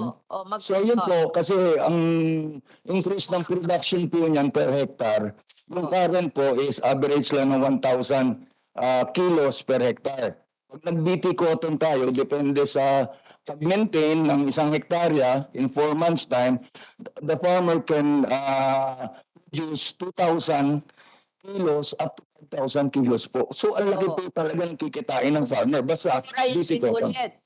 Mumura. Yes po, magmumura po yung sinulit. Yan po. Next year, hindi nagmura, sinulit, aanhin kita. Ma'am, may process po yan eh. So I cannot promise anything. Kasi po may You have to trading po promise yan eh. something, May hindi ba? trading. Ano ba yan? Kasi Kasi we're not the one... ako na nagwibe, Yes, ma'am. 120 lang per blanket eh. Ngayon 180. Kahapon nga pinapa-approve 220. Nagalit na ako. Tigil na yung blanket weaving na yan. Ano ba yan kung tumaas ka, laki-laki? So, you find out how much is the sinulid there in Pasig and then Yes, we will let's check, ma'am. produce something lower. And even the para quality naman- of the fabric. Apo. Kaya ko lang to gusto kasi it's livelihood for the people, for the women, di ba? Kung hindi sa kanila, babili na lang ako Yes, sa ma'am. Divisoria ng blanket, wala pa akong sakit ng ulo. Di ba? Ano ba yan? Kasi mamamatay ang weaving industry natin ito eh. Namatay na nga yung fabric industry natin, di ba? Dati may mga factory tayo ng fabric, ngayon miski isa wala na tayo. Pati itong local weaving, mamamatay na to eh. Mamamatay na to. Oo. Kaya siguro naman, magaling ka. That's an indication of how you can save the weaving industry, Yes, the ma'am. local Yes, weaving ma'am. industry. You It's better our job, save ma'am. it. Oo, Mm. better save it. Yeah, ma'am. Kasi ako nga nagpapasensya na na-discourage na rin ako eh. O hindi lang doon sa mga babae sa amin na mawawala ng trabaho, iwanan ko na yan eh. Oo. Yes, ma'am. We will do our best, ma'am, in terms of production. Ng iyong budget, 400 million. Yes, ma'am. Kung iyan 100 million, pababayaan na kita eh. So, hopefully, 400 ma'am, million. na-approve na yung importation ng BT cotton seeds, we will start planting. Hindi pa na-approve? Yes, ma'am. Marami pa rin, may mga proseso pa rin eh. Sino? So, we project mga April, ma'am. Nakabili na kami ng BT cotton seeds. Kay Yusek Sombilya, totoo ba yung hindi ma-approve yung pagbili nung planting materials for cotton? Process. Yes, ma'am. May process. Ba't ganun katagal? Baka malugi na kami lahat. 6 na buwan daw yung process.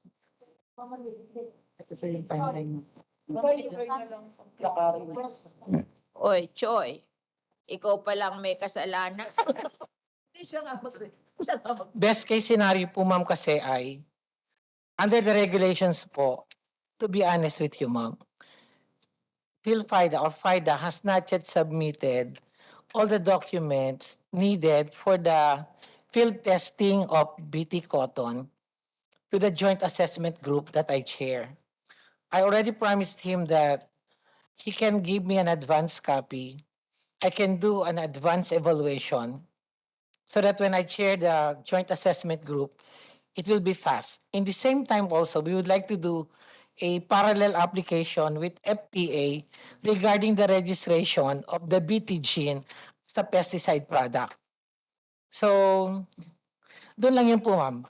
Best case scenario po nito, kung makapagsabita po sila ng application within the month of, this is now October, everything, they will get the permit to plant the seeds by April or May of next year, Ika. but they have to multiply that seeds first. So we can expedite the process, Madam Chair, for as long as we have all the Wala pala documents. kaming pag-asa. Planting season po ma'am starts in September, October, November. Yan So, po ang ma'am, planting season. Wow. So with that, So ma'am, I that think means Mag-carry over we'll by the subsidize early next that year. blanket for the next year. Wala pa ring mangyayari. the commercial trade would be available by early of 2024. Yes, ma'am. Should they be able to submit all the documents? But we'll do what we are willing to expedite the process, Madam Chair. Sa inyo kasi yung 6 months, mabilis na yon. Sa akin, that's forever. For us to do the assessment, ma'am, it will only take us around 2 weeks. But registration in FPA, I think will take, Bakit? Ano ba masama doon? kasi po ma'am, merong in-insert na isang gene na nanggaling sa isang bacteria na kung tawagin ay Bacillus thuringiensis. Oh. Yung tinatawag pong BT. Oh. Pero ito po ay matagal naman ang ginagamit, kaya palagay ko yung assessment po nitong produktong ito ay hindi naman po magiging ganun katagal. Kasi na po, marami na po tayong mga BT products na nasa merkado ngayon na nasa mais lamang. Kung magiging pagkakataon, ma'am, ito yung magiging pangatlong So, BT. ibig sabihin, this is the only thing that we can use to develop yung sinulid? Yes, ma'am. At the moment, ma'am, it is the best option. O paano ginagawa ng ibang country yan? At sa ating Ang bansang India po, ma'am, at Bangladesh po, sa kanila po kasi, ma'am, na-commercialize na po nila ang BT cotton. Sa atin po ay nagtagal po talaga sa regulatory process.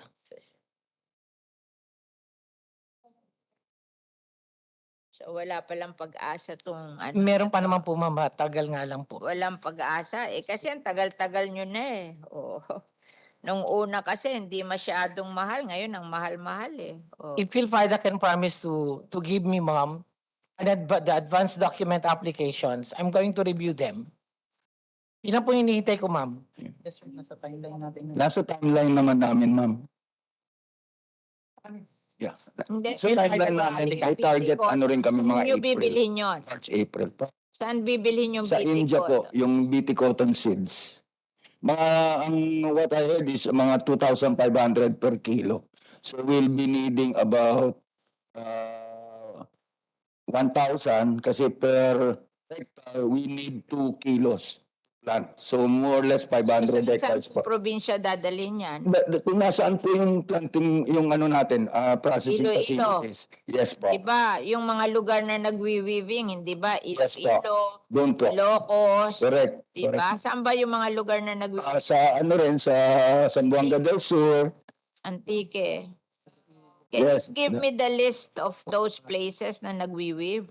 Yes, ma'am. Will do, ma'am. Oh. As soon as possible. Ano? Oh, wala silang problema? Hindi, wala din silang nabigay. Okay.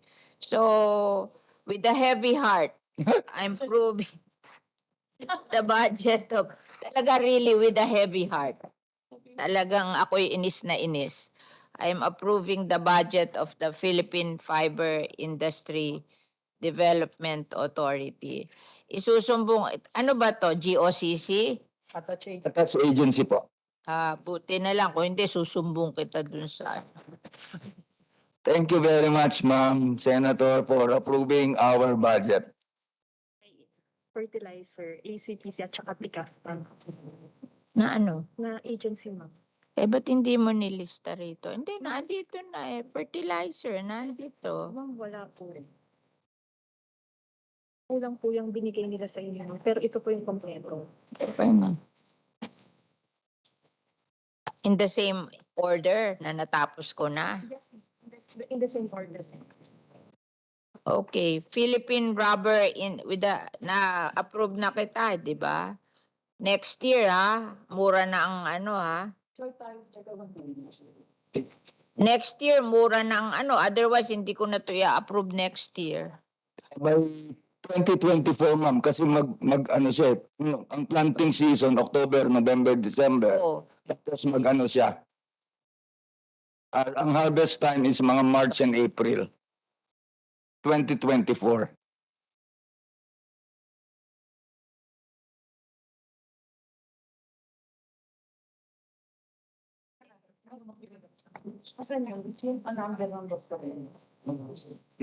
Good afternoon, Madam Chair. Can I request my presentation to be flashed on screen?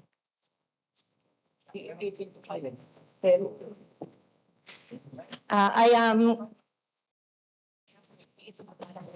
Yes, ma'am. Yes po, ma'am.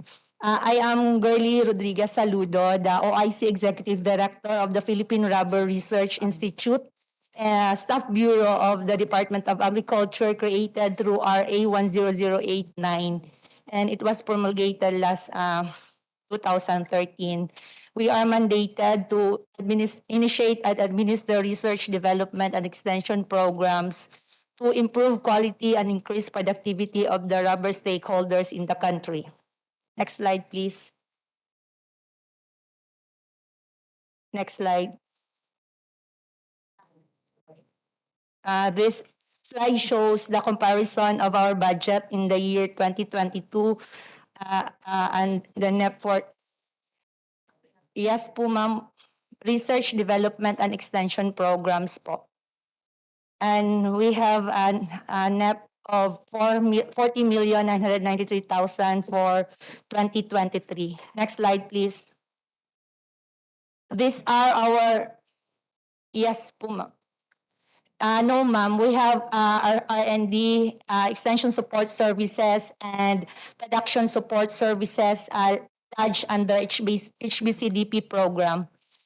Our research and development budget totaled 8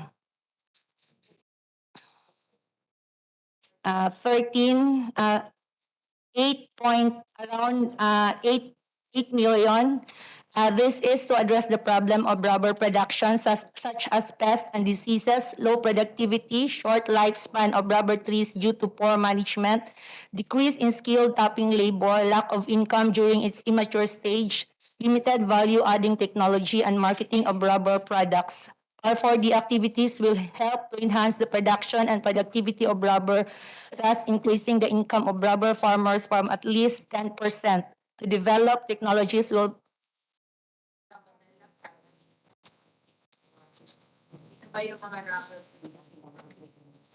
top in the line is we have Region 9, the province of Zamboanga, Sibugay. And next, we have Region 12 in North Cotabato. And we have 11 regions po, ma'am. Traditional and non-traditional areas. When we say traditional, this is located in Mindanao. The biggest area and production of rubber is in Zamboanga Peninsula. It is where our office is situated in Ipil, Zamboanga, Sibugay. Yes, Region 12, Soc-Sergeant po.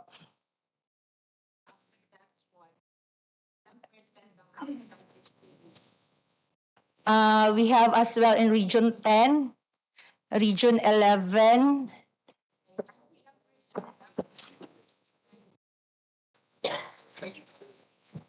I don't have the datas of the moment, ma'am. You're head of the Philippine rubber industry. You don't know the data. I have. Ako nga, alam ko na 80% of our cacao are produced in Region 11. You should know where you are producing the rubber. My God, you are not doing your job. You don't even know the figures because I'm just asking where it is produced more so that I will just ask those, what is wrong with them. Ma'am, not the percentage, but I have the data here as to the metric tons produced in each region You can get the what's the total? The total in Zamboanga, No, the total production in the Philippines. we have 274,660 volume of production. Metric tons. Yes po, Oh, metric ilan ang tons. sa Zamboanga Region 9? Ilan? Region 9. Well, ma'am.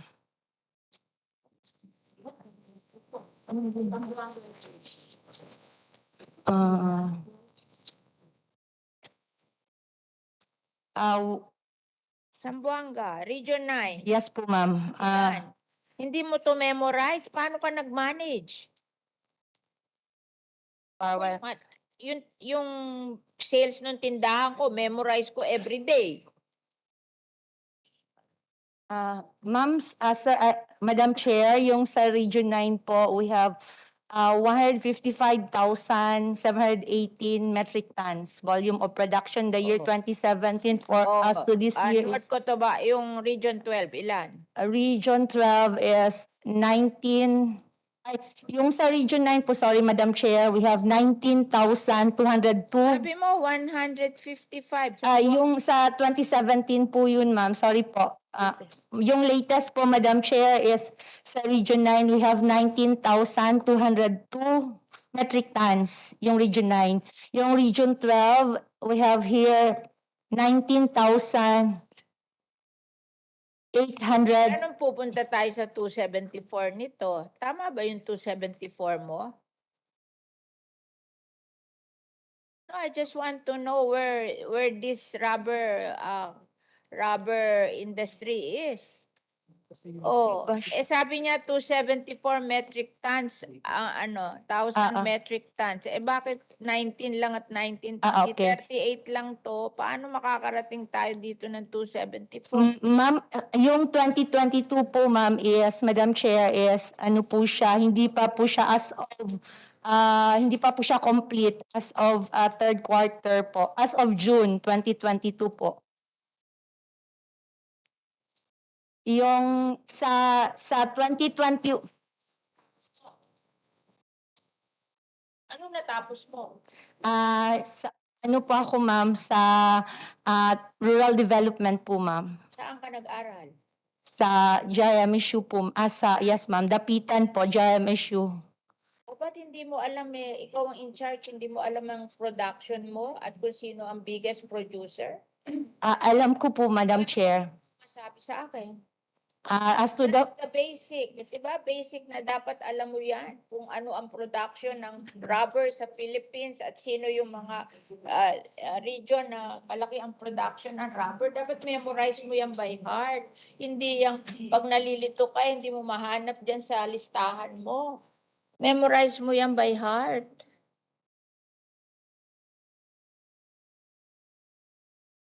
O ano? Ano total production? As of Wala 20... pa kayo? Ito lang, ma'am, yan.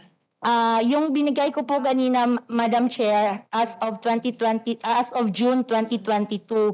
Total, 44. Ay, hindi 274, 44. Kaya kung sinasabi mo 19,000, hindi pwedeng 274. 44,000 metric tons. So, As of June po, Madam Chair.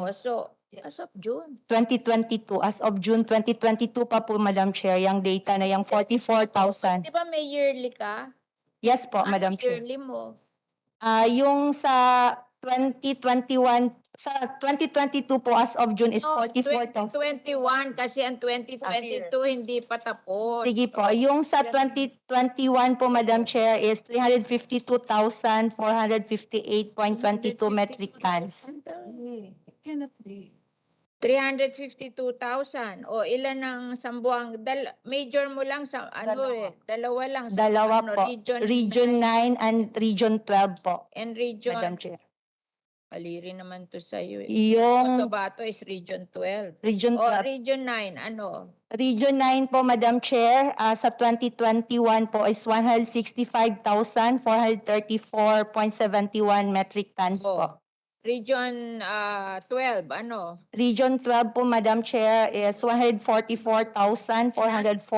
144,414.58 Yun na yun. metric tons, Madam Chair. Okay na yun. Oh, okay na yon. Basta alam ko, I will check na lang doon sa ano. Yun na, okay na yon. So, Maliit lang, ma'am. we move to approve the budget of the Philippine Robert Research Institute. Okay? So, Salamat we'll be- po, Madam Chair.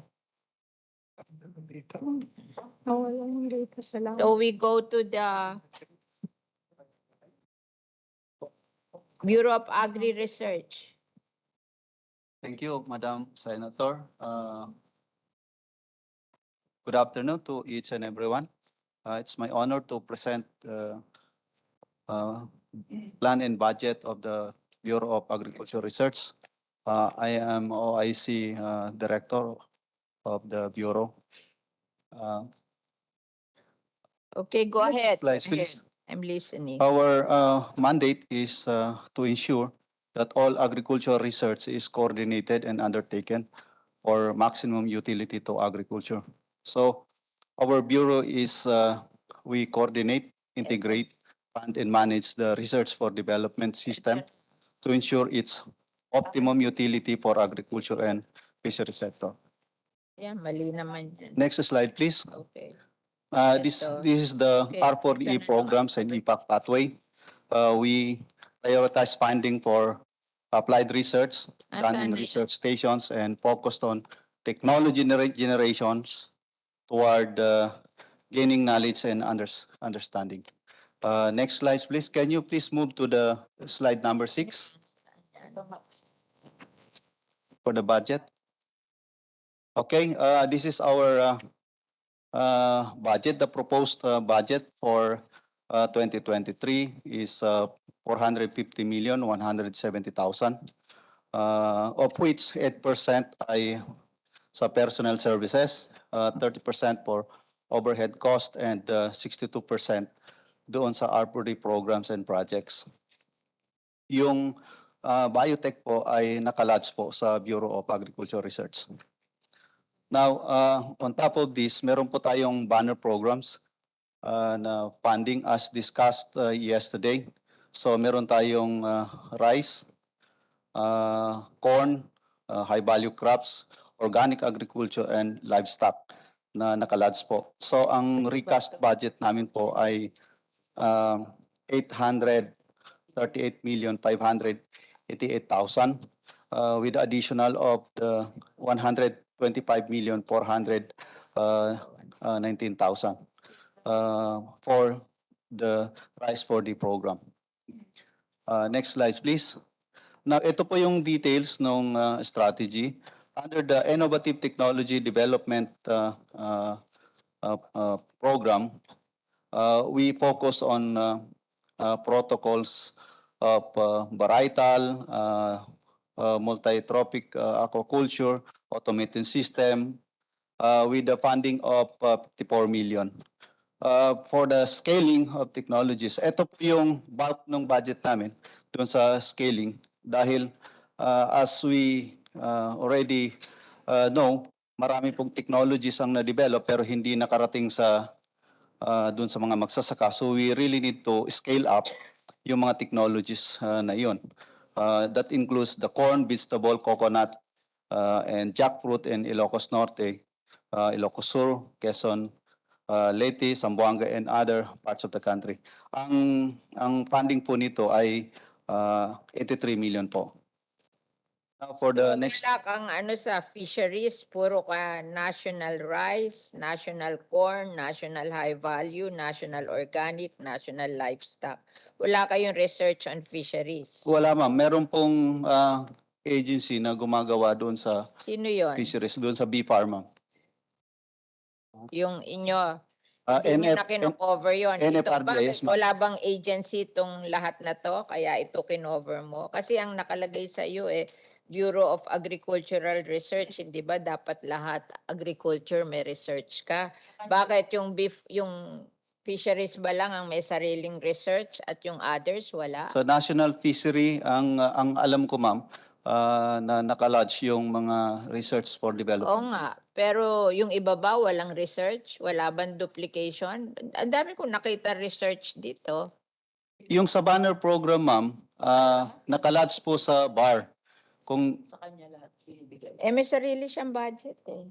Siya nga pong gumagawa, yung nakalagay sa banner program, binibigay sa kanya. we coordinate, ma'am. So, this money that you're getting is may additional pa to coming from the others?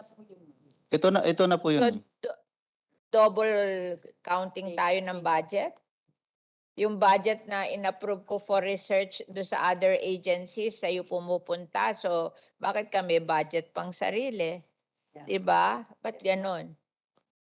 Ma'am, Dapat wala ka ng budget na sarili for research kasi lahat ng agencies may nakikita akong budget for research. Kung ikaw gagawa nun, di lilipat lang nila sa'yo, wala ka ng additional budget for research. we coordinate. Yung function ng bar is we coordinate, we fund based on the priorities of the Department of Agriculture. No, we're talking about the budget. What is the policy here? Pag nilagay doon, sabi, nililipat sa'yo. Bakit may sarili ka pang budget kung inililipat sa'yo yung budget ng iba? Ma'am, yung research nung... Tulad nitong National Rice Program, di ba may budget to doon? Bakit may budget? May 120 million pa to. Tapos yung corn program, may budget din to eh. Tapos National High Value Program, may budget din to. National Organic, lahat to may budget eh. Ano yan? Ma'am, ito lang yung kanya eh, ito lang. Bar specific. Tsaka yung biotech, ito lang kanya. So ito lahat binigay lang sa kanya. So hindi, pag yan po inad yung- mo, ito lang. Yes, ma'am. Yung Ano ang aadin natin? ang budget ng ano ma'am ay yung 450 Inad lahat to eh. million 170,000. Yung budget ng bar at saka yung biotech. Ang ano mo 36, tapos 137 yung overhead mo. Yes, ma'am. Tapos sabi i-add lang yung 160 at 118, lahat binigay na sa'yo. So ilan to? 13, 21, carry 2, 5, 8, 14, 15, carry 1. 400 lang to eh. Ano yung iba? May budget pa rin siya eh. Oh. Hindi totoo yung sinasabi mo, may budget pa rin siya pag inad mo eh. Please explain this to me. I cannot understand. Ma'am, yung ibang Kasi may ano, ma'am, budget to sa kanilang agency. Sabi, nililipat sa'yo para gawin mo. Ba't kami additional budget? ma'am, yung sa yung Deduplication yun. I can understand yung bar. What is bar? Bureau of Agriculture Research, ma'am. I can understand yung biotech. Pero the rest, lahat to may budget eh. Bakit may budget ka pa rin dito? Yung mga regional research Lahat of to may budget, mga ano to eh. Puro to, yung national rice, national corn, national high value, national, these are the 5, di ba? Department, this is the 5 program ng government, di ba? Yes, ma'am. So, ito may mga budget na to for research kasi nung sinasabi nila, ba't may budget ka uli for research para dito, meron na silang budget dito. Worst comes to worst, kung ikaw ang gagawa, ililipat lang sa'yo, pero you have no additional budget here. On top of this, meron pong mga regular R4D na pinopondohan ang bar.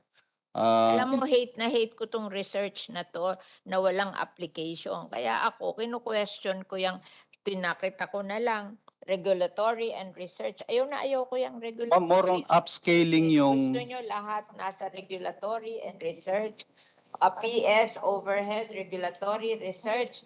Tapos, pag hindi ko pa kayo pwersahin sa program, ayaw yung gumawa ng program. Hindi ba yan? Ma'am, under top of the ma'am, meron pa kaming regular R4D na pinopondohan. As I mentioned earlier, Pure research ka, iho, pero hindi ka hihingi ng pera additional for the national rice, national corn, national high value, national organic. May sarili silang research yan eh. ma'am, nakalodge po yung yung mga programs, yung mga banner programs checkin mo to. sa bar being the Sinasabi ni Ma'am, intindi namin. Ano? Yeah. Tama, intindi namin. Ano? Na yung mga major programs. iba yun. O, ba't may budget pa siya ulit? May regular kasi na funding. Pumunta na ako na dun para mag-explain sa kanya yung Thailand. Yeah. Hindi. Hindi kasama yung separate. Mag-isap kayo. Oh, we will, kausapin mo, tapos we will proceed, ihuli na lang sila. Hindi ko maintindihan, pag titingin ko doon sa national rice nyo, na may research yon. Bakit meron na naman research dito? O di ako naintindihan ko yung biotech, baka iba yon, or yung bar, iba yon. Pero yung mga national program, may research na kayo doon eh. Di ipasa nyo na lang sa kanya, pero wala na siyang budget doon, ulit na naman yon. We go to the next. You settle that question first, and we'll discuss you later. Bureau of Agriculture and Fisheries Engineering. Okay? Ma'am, good evening. Gabi na ba? Ready ka na, Iho? Kasi Yes, kung ma'am. hindi, I'm very pupunta ready. tayo sa iba. Okay. For introduction, the Bureau of Agricultural and Fisheries Kaya Engineering. na lang kasi It's nag-iinta a 4-year agency because the DBM approved our NOSCA, and part 1 of our budget is our regular program, 80.62 million, and we have also included the 13.148 billion farm to market road development program. Nasaan dyan ang budget nila? Okay.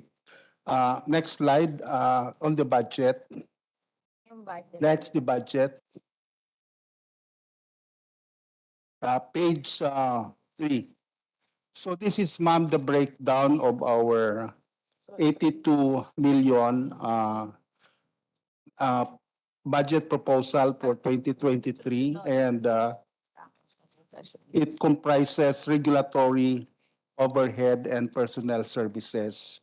And along this 82 million budget, what we intend to accomplish for 2023, and we have 4 programs. First is on the regulation and enforcement on agri-fisheries mechanization. And this is actually in fulfillment. You are regulatory? Yes, ma'am. As mandated by Regulatory ka ng alin? on agricultural mechanization, because in the APMEC law, one of the issues to be addressed is the supply of substandard machinery and proliferation of fly-by-night. Kala ko PhilMec na yon. Meron pa palang isang agency Yes, ma'am. aside from PhilMec, ha? Sino ba ang mga nag-create nito? Doble-doble. Ha? Actually, it's the RA 10601, ma'am. Yung RA na yon. Agricultural and Fisheries Mechanization Law. Hindi ba yun yung PhilMec? That was created, tapos nag-create pa ng yung... Actually, ma'am, the differentiation of PhilMec and BAPE, we have the National Agri-Fishery Mechanization Program, and PhilMec is on the RDE and plus the implementation of the RCEP. And we have also No, I just gave them the implementation of RCEP because they are supposed to be the expert in mechanization. Wala namang RCEP before eh. So, Yes, ma'am. nag-create na ng PhilMec, nag-create pa nito. Di ba pareho to? Mechanization. Ma'am, the Bureau of Agricultural and Fisheries Engineering, it's beyond mechanization. We have also the infrastructure So, as our mandate. Infrastructure, what do you do with the infrastructure? One of them is farm to market road, and we there is a 13.1 billion every year. Ano gagawin 10 mo sa billion. farm to market road? First, yung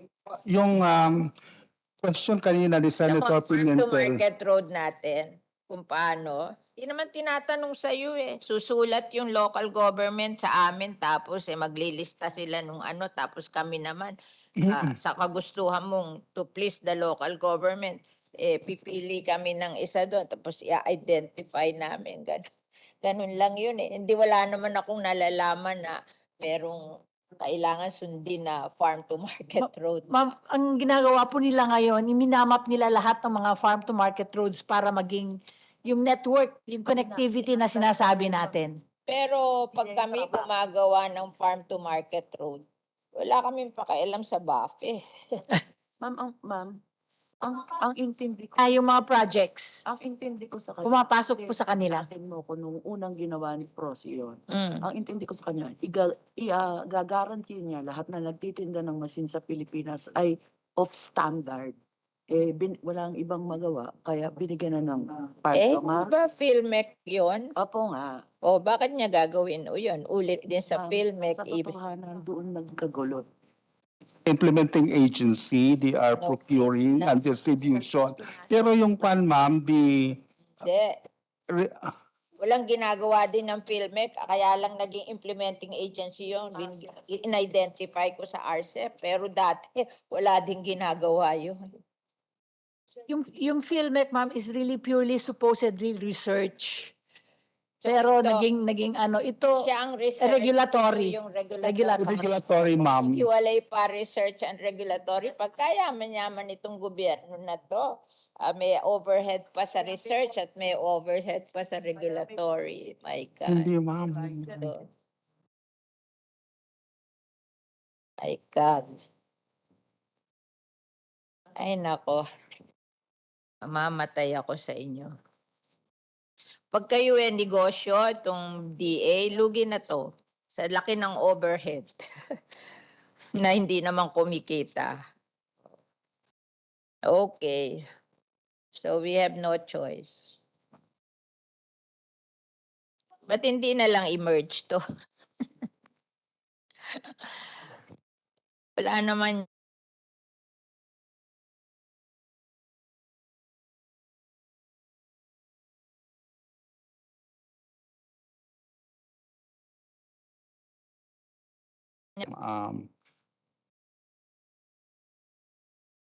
Okay.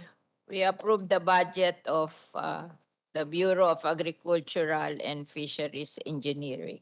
Okay. So we go to the, thank you, we go to the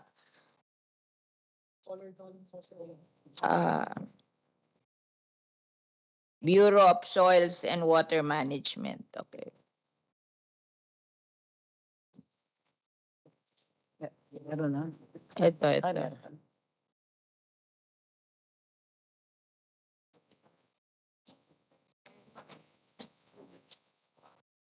Okay, now, please, The Honorable Chairperson, Madam Senator Villar, blessed afternoon po and all our executives. yes. Magandang hapon po. So I am pleased to present to you the budget summary of the Bureau of Soils and Water Management. Let's go to the programs. Wag na natin pag-usapan yung personnel, overhead, research. Okay, sir. Let's go to the programs.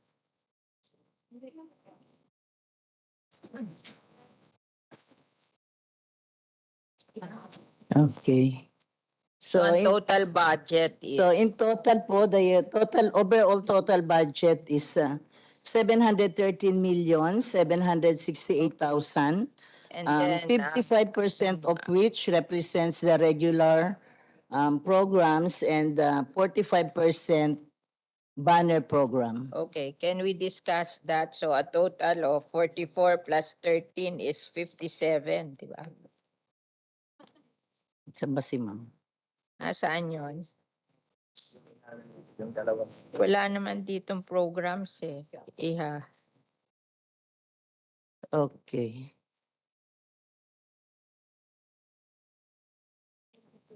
Nasaan ang program dito? Wala. Ito.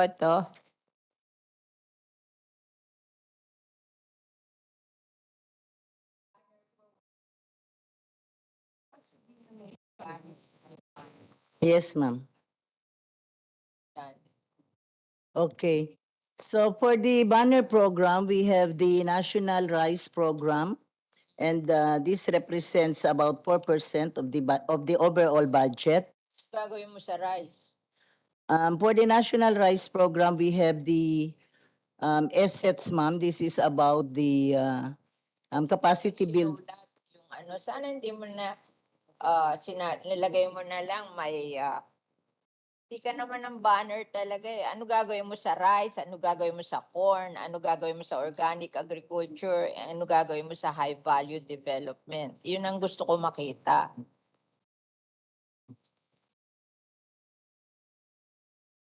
Wala naman dito. Yung huli niyang binigay. Okay. For the rice program, ma'am, this is the capacitation of our small water impounding systems association. Oh, ilan to? Yung detalye nito, pakita mo na lang sa akin yung detalye nito. Oh. Tapos Sorry, detalye ng projects program mo na 90 million. Tapos yung detalye mo nitong gagawin mo sa rice, sa corn, sa organic, sa crop. Dali mo na lang dito para tapos mabilis tayo. Oo, hindi ko kasi maintindihan eh. Thank you po. Thank you, ma'am. Saan mo gagawin? Bigyan mo ako listahan. Saan mo gagawin? Ano gagawin mo? For the rice, for the corn, for the ano. Para tapos na tayo kasi ang dami nag-iintay. Sorry, ma'am. For the Wala kang assets, listahan. ma'am, ito po, nasa computer. Lilis ko na lang. Pakidala mo na lang. Sige, print ko lang.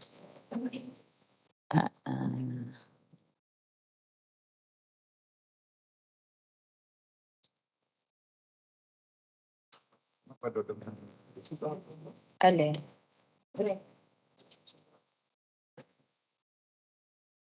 Ano gagawin mo doon sa rice? Ano gagawin mo doon sa rice? Saan mo gagawin yon?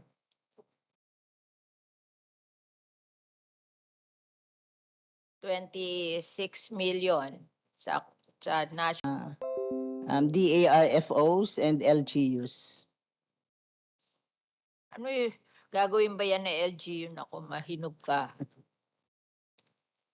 Ano yan?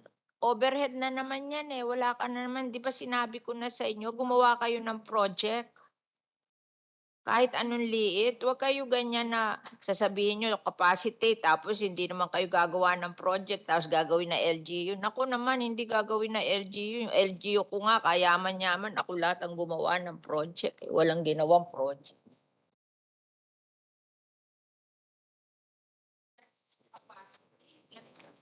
Natin kailangan yon. Pag walang project, kahit maliit lang ang project, yung pera nyo, gawin yung project, tapos isample nyo yung capacity building nyo in a project. Akala ko ba sinabi na to?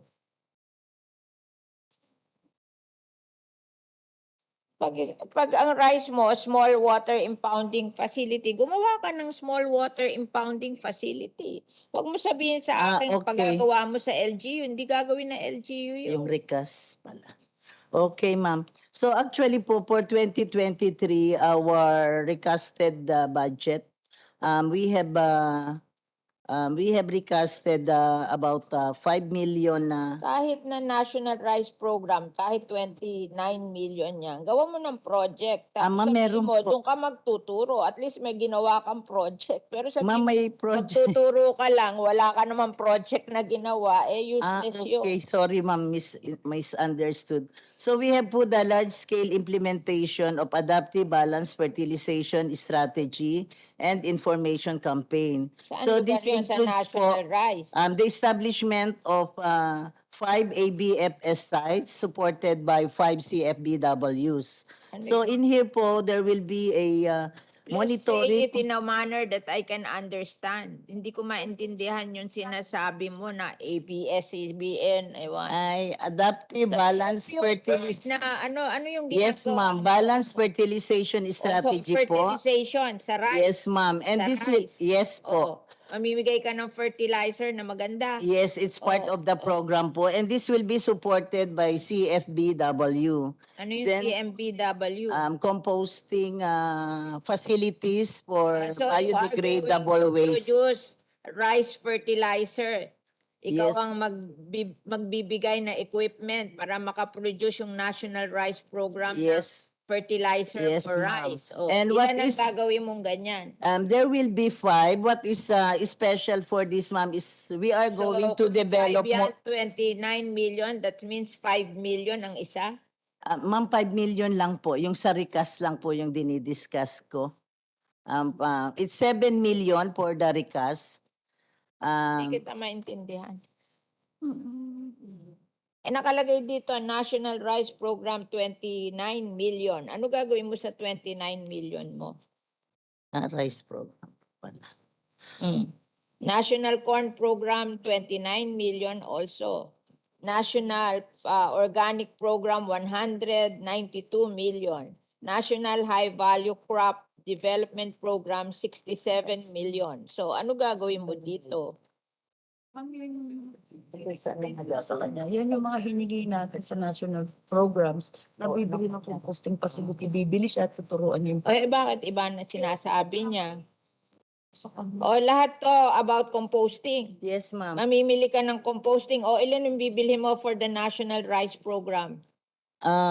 For our regular budget, ma'am, it's 5. This is our first attempt to mainstream. Hindi ako papayag ng ganyan na. Mainstreaming po ito, ma'am. Recast po ito. Budget niya yan 713 million o 28 million, tapos sasabihin mo 5. Yung sa kanya lang po yun. Anong kanya? Ma'am, from our regular budget po yun. Hiwalay po, ma'am. 29 million, 5 lang ang mabibili mo, 5 million each.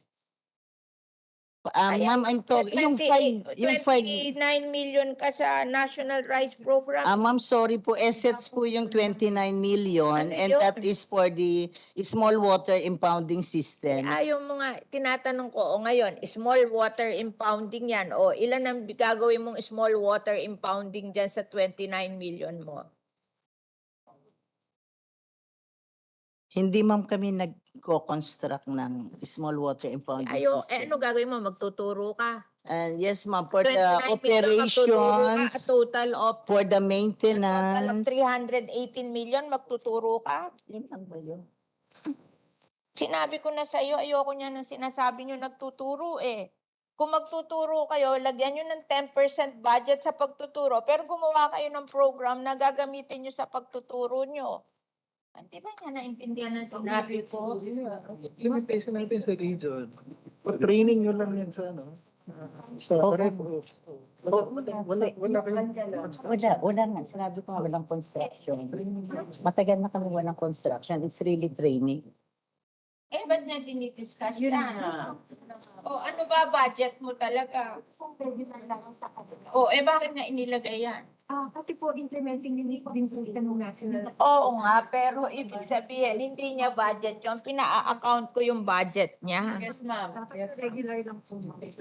Hanggang dito. Ano project niya doon sa 90 million? Para matapos na tayo. So, ang budget mo, kasi sinabi niya 713 million ang budget niya. Yung pala, galing yun doon sa iba, in-account. Kasi ganun din ang problema niya. Ano ba yun? 395 million talaga budget mo. Yes, ma'am, that's Ngayon, for the ano gagawin regular. ko dito sa 90 million? Sa 90 lang i-account.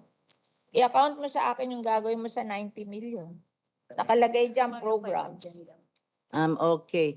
For the 90 million, ma'am, these are the regular programs of the Bureau of Soils and Water Management. And we have 5 agenda. First is the implementation of the National Soil Health Program. This is where we modernize all the laboratories, and this is where also the demonstration of and implementation of adaptive balanced fertilization management.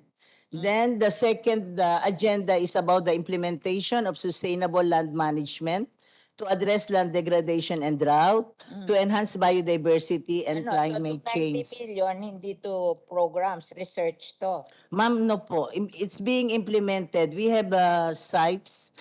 For the implementation of the National Soil Health Program, we have distributed, upgraded the facilities and equipment of 18 soil laboratories in the country, and that is all the DA soil laboratories, and including the 3 laboratories from the Bureau of Soils and Water Management, including the centers po.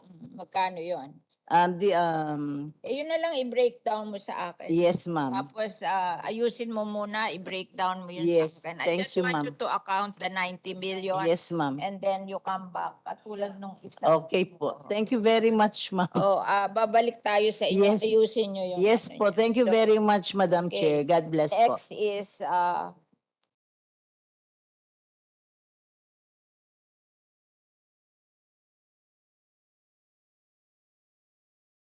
Bureau of Soil, Fertilizer and Pesticide Authority, regulatory to. Magkano budget nito? Ha? 250 po. 250 na? Nasaan? Including the building, ma'am, na 89,757,000. Standards po. Yung BAS. Ito po. Ibigay nyo sa akin. Hindi ko maintindihan yung mga budget nila.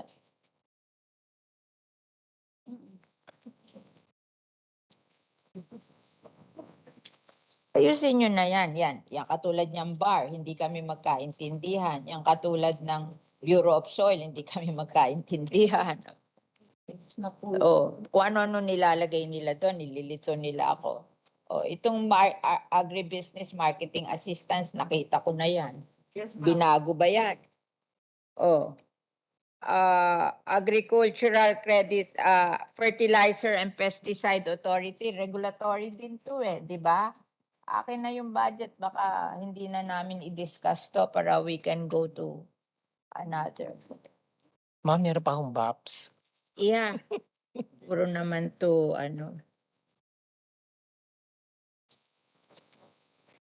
Ito, Dayan, Iha. Reggie, ito, i-postpone na lang. Ito,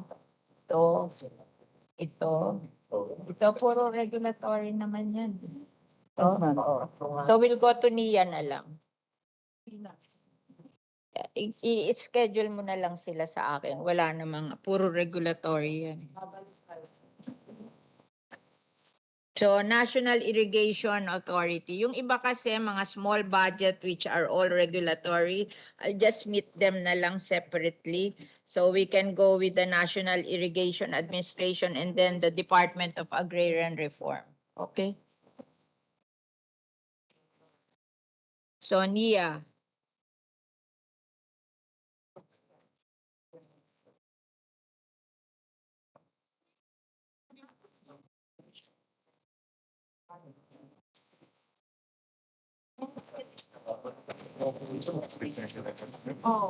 Please present your budget, National Irrigation Authority. Ay, hindi. If you don't want to listen to the National Irrigation, you can go home, USEC, and use that you to USEC. We will discuss the National Irrigation Authority, and then afterwards we'll go to Department of Agrarian Reform. Diba? Madam Chairperson, may I know if the BIFAR budget has been referred? Bureau of Fisheries and Aquatic Resources. Yeah, Wala. it's finished. Tapos na. It's finished. Sa plenary na lang po ako sa BIFAR. Oo, so yun na Thank you, lang. Madam Chair. Yun na lang maliliit, I'll meet them na lang kasi puro regular. Hindi ba yun? Hindi. FTI o permit pa yun ulit. Hindi na. Yun na. Pero hindi natin minove sa committee yun. Okay. So, finalo niya na yung sinabi ko lahat. Okay. So, we discussed the, what is the name of that? We discussed the Agribusiness and Marketing Assistance Service, and if there are any questions to the budget of AMAS.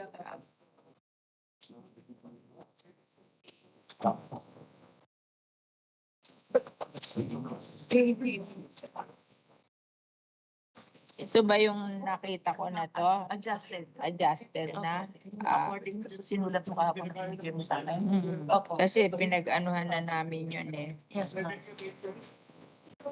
Binago na yan, binago na yan, binago na yan.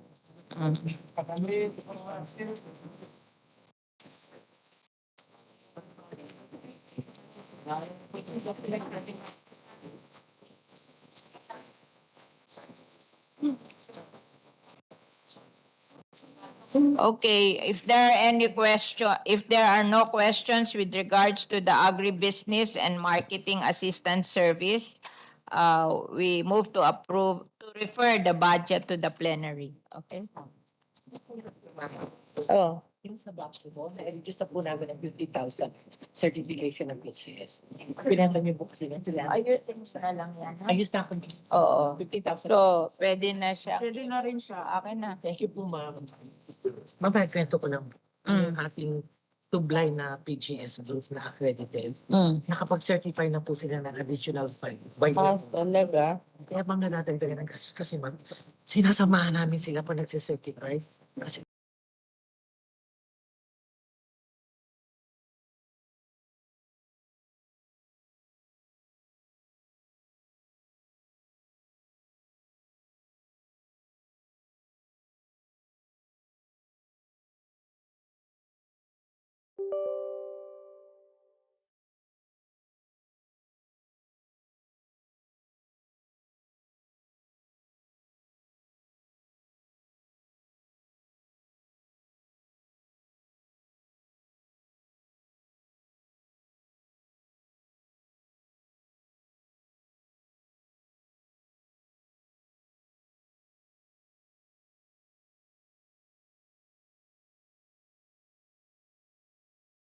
That we refer to the plenary the budget of the Bureau of Agriculture and Fisheries Standard.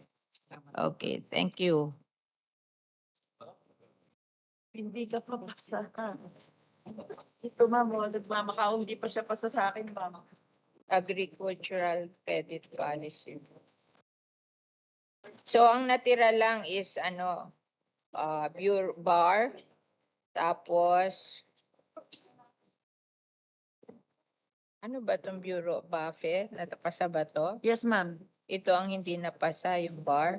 Yes, ma'am. At Tsaka saka si BSWM. UM. Tapos ito hindi pa natin Hindi take pa. up to. So silang 5. Yes, ma'am. Okay. Please ask the ano ba yon? Ano ba yung Mamaya, kung gusto nyo mag-intay sa akin.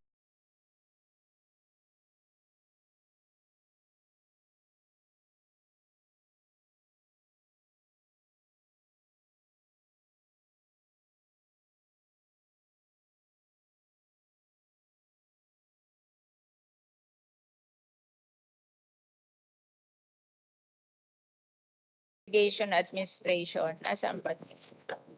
Pinago na ba to? Okay, please report on your budget, Nia. Good afternoon, Madam Chair, Senator Francis Tolentino, sir, Senator Robin Padilla, Senator Aquilino Pimentel, and Madam Chair Cynthia Villar. For fiscal year 2023 irrigation program, NIA originally proposed a budget of 47.4 billion to the DBM that comprised of 46.7 billion for tiers 1 and 2, budget for BSGC, and 674 million for the estimated internally generated income, with due consideration on the need to prioritize the areas affected by the Typhoon Odette last December 2021, amounting to 2.1 billion. Lately, we were also affected by Typhoon Karding last September 2022, damaging 52,000 hectares, amounting to 425 million pesos. Also being considered are the improvement of communal systems planned for devolution to LGUs in compliance with the Executive Order number 138 series of 2021 on the full devolution of communal systems. Some LGUs in our initial discussions with them claimed to accept CIS that are in good operating condition. Our country is almost visited of not less than 20 typhoons a year, and due to the increasing challenges and vulnerability of existing irrigation infrastructure in the country, also include earthquakes and prolonged dry season. The efficiency and sustainability of irrigation services are prioritized on fiscal year 2023 proposed budget. Recently, we need to provide stronger, efficient infrastructure with timely repairs and restoration works. In the master plan, we are also to modernize and upgrade the design of irrigation infrastructure. A total of 144 national systems and 849 communal systems were programmed for restoration and repair works. Also to address support to 15 national irrigation systems and 206 communal irrigation systems with damages from Typhoon Odette last December 2021. A 3-year O&M equipment refleeting program is prepared starting 2023 with a proposed budgetary allocation of 2.8 billion pesos for fiscal year 2023. 776 million pesos for procurement of 85 units of heavy equipment. Development of projects for new areas for irrigation has to be accelerated to cope with the needs of agricultural production to provide food security in the country. These are mostly ongoing, and new multi-year projects covered in 2023 involve 6 multipurpose projects, 17 small reservoir irrigation projects, 170 small irrigation projects, 118 solar-driven pump irrigation systems and projects, and 58 communal irrigation projects and the CARP irrigation component projects for agrarian reform communities. The ongoing flagship projects, namely, are Lower Agno River Irrigation System, Improvement Project in Pangasinan, Chico River Pump Irrigation Project in Cagayan, Balog-Balog Multipurpose Project, Phase 2 in Tarlac, Harlaur River Multipurpose Project, Stage 2 in Iloilo, and Malitubog Maridagao Irrigation Project in Maguindanao and North Cotabato. 3 of these projects will be completed by 2022.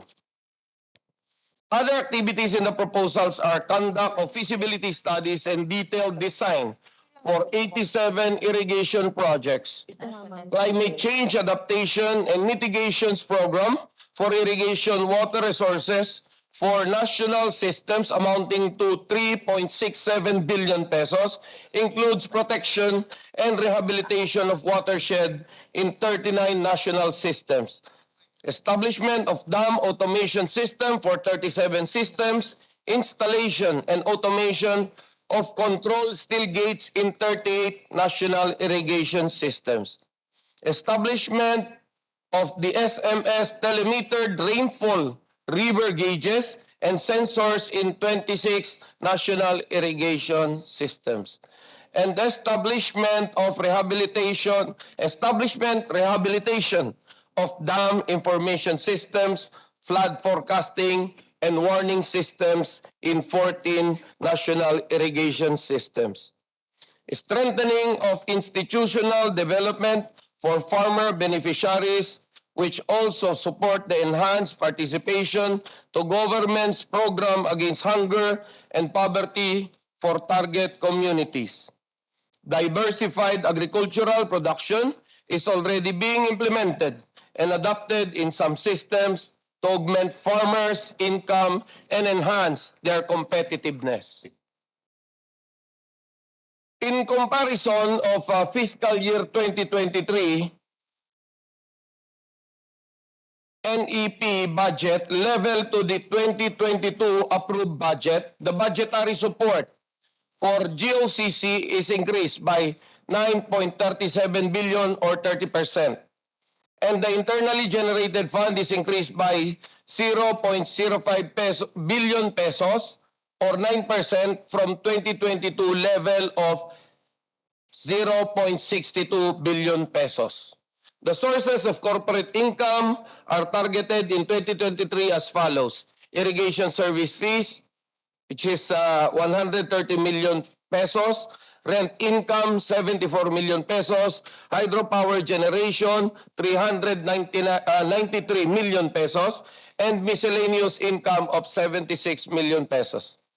Relative to the hydropower generation, NIA has 6 existing renewable energy power plant that are operational using NIA's facilities in Kalinga, in Nueva Ecija, in Isabela, in Pangasinan, and one in South Cotabato. The amount of 889 million from the FSDE, or the feasibility study and detailed engineering, based on the preliminary discussion with our honorable chairperson last October 6, 2022, 589 million shall be used to augment the budget of Balog-Balog Multipurpose Project Phase 2 from 200 million to 789 million pesos to generate 1,000 hectares of service area for irrigation and 300 million as quick response fund to serve as a standby fund. The remaining budget of the FSDE shall cover a total study and design of 18 new national projects, systems category, 7 small reservoir irrigation projects, 34 communal irrigation projects, and 28 national system for modernization plans. O&M equipment will be procured from the program for a total of 85 units of heavy equipments. The proposed amendments in the budget will result gas still at 21%, STO from 7% to 5%, and programs operations increase from 30% to 32%. Next slide.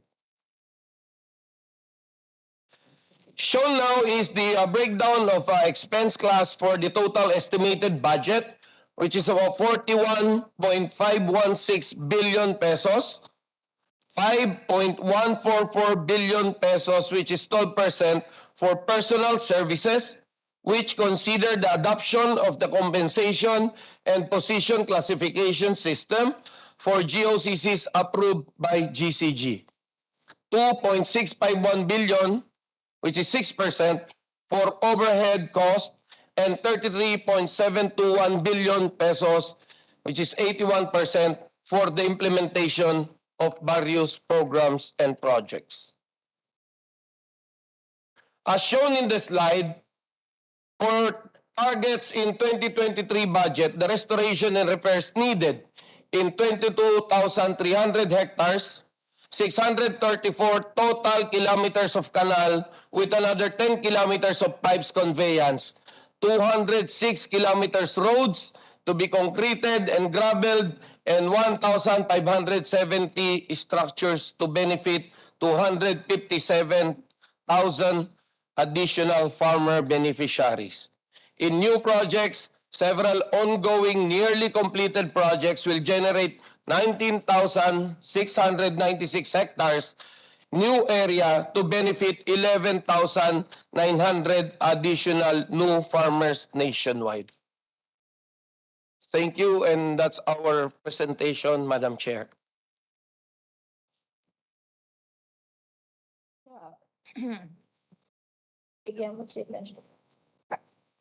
Are there any questions from from the senators present? Yes, ma'am. Yes, ma'am. Yes, Senator Pimentel. Thank you, ma'am. Ito pong wala kasi sa handout yung sources of corporate income. Pakiulit po ulit. Ano yung sources natin of corporate income?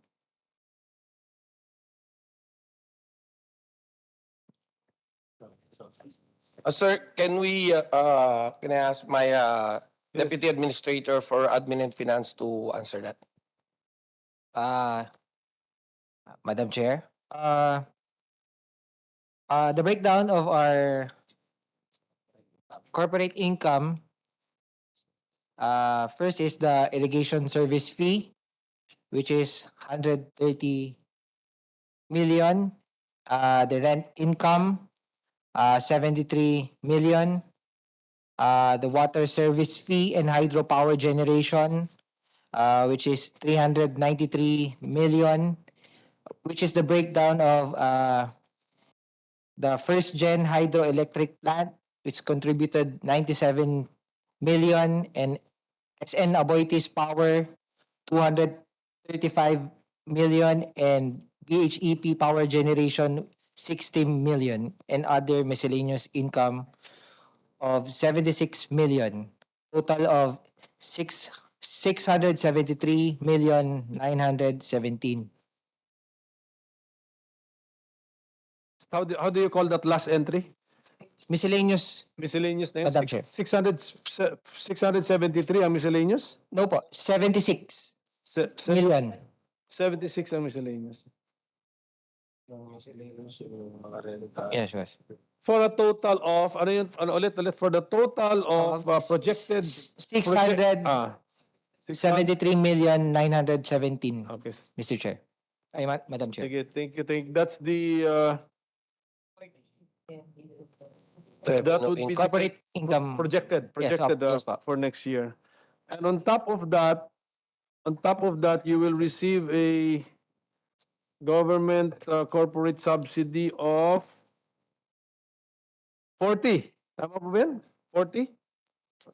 Is it 40 billion?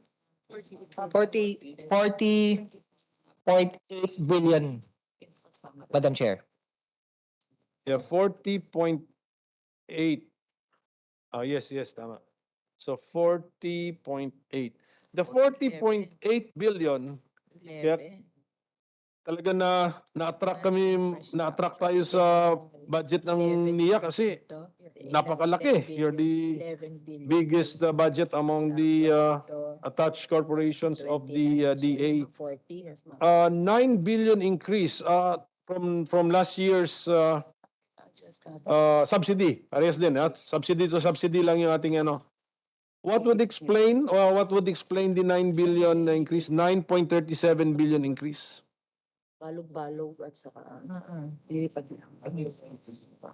siya ang total nito. Sir, our Deputy Administrator for Operations and Engineering will answer that, sir.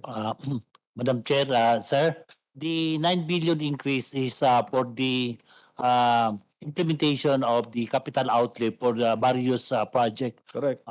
Madam Chair.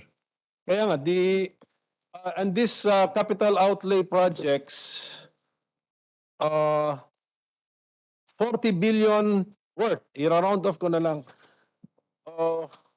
Last year, or this year, Valley, we're spending 31 billion worth. Then, so, are we spending on the same expenses as we have proposed in the 2022 budget?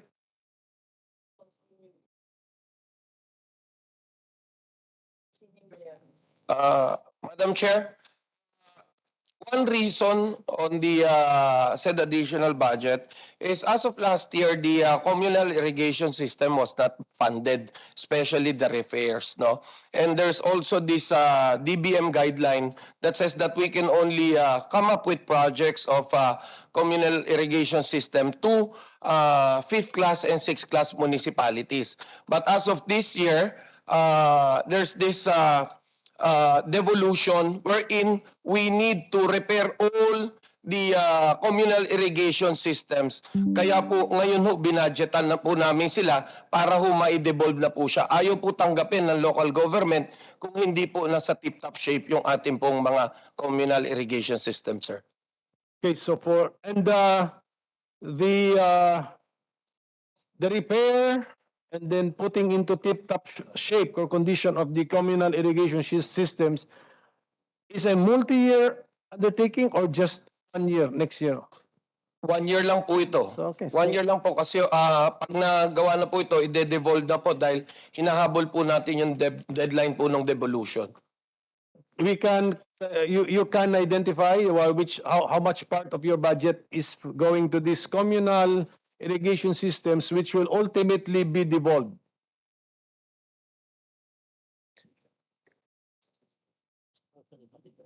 It is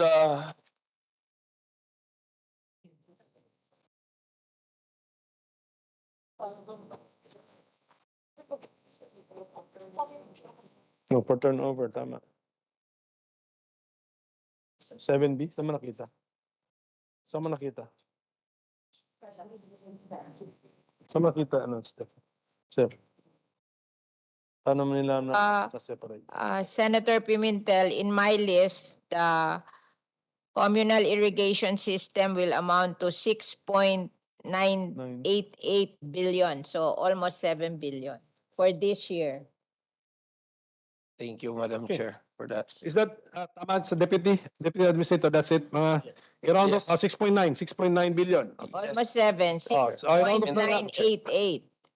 Ay, round off natin, 7 billion, around 7 billion.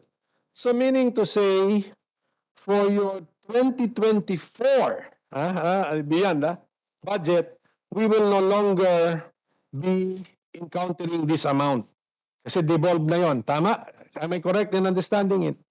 Well, yes, Madam Chair, but again, of course, meron pa rin pong magiging susunod pa pong mga repairs dyan dahil actually, ang mangyayari po kasi although ide-devolve po natin, humihingi pa rin po ng tulong ang local government sa atin.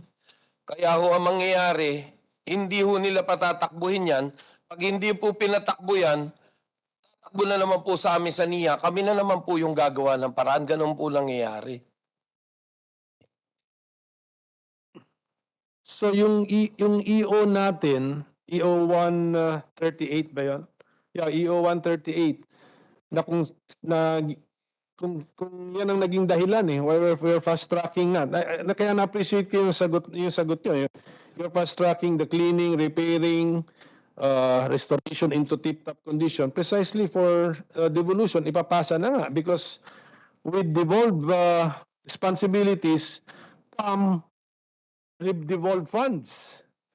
Di ba? Mandanas Garcia ruling yun. So, and yet we still expect this 7B kakarga sa atin to every year, sir, because so what was the point of EO 138 kung ganun? Yes, Madam Chair, actually by phase po siya. Actually yung phase 1 po, the number of system that will be turned over is 1,102.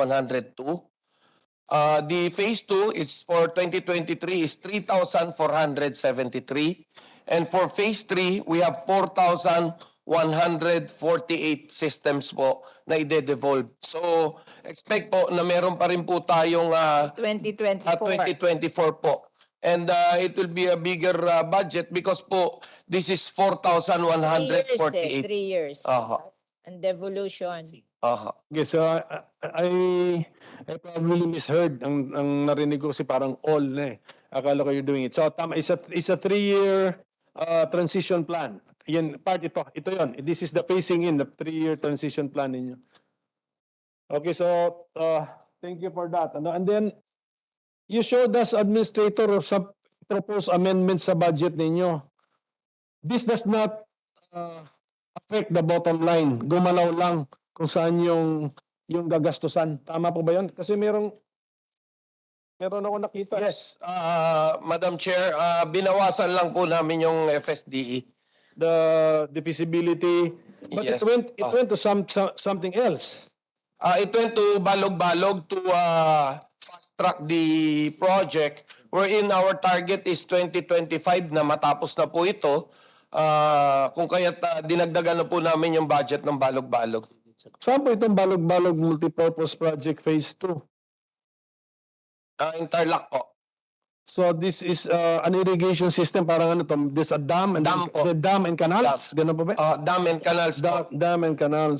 And with this project in Balog, actually ang Balog-Balog po, just for the information of the body, Madam Chair, tapos na po tayo sa phase 1 that benefits 12,475 hectares and benefits 7,340 farmers.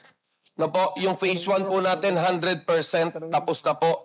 Doon na po tayo sa phase 2 wherein ito pong phase 2 kapag natapos po tayo sa 2025, it will benefit 15,660 farmers po that farms from 21,935 hectares.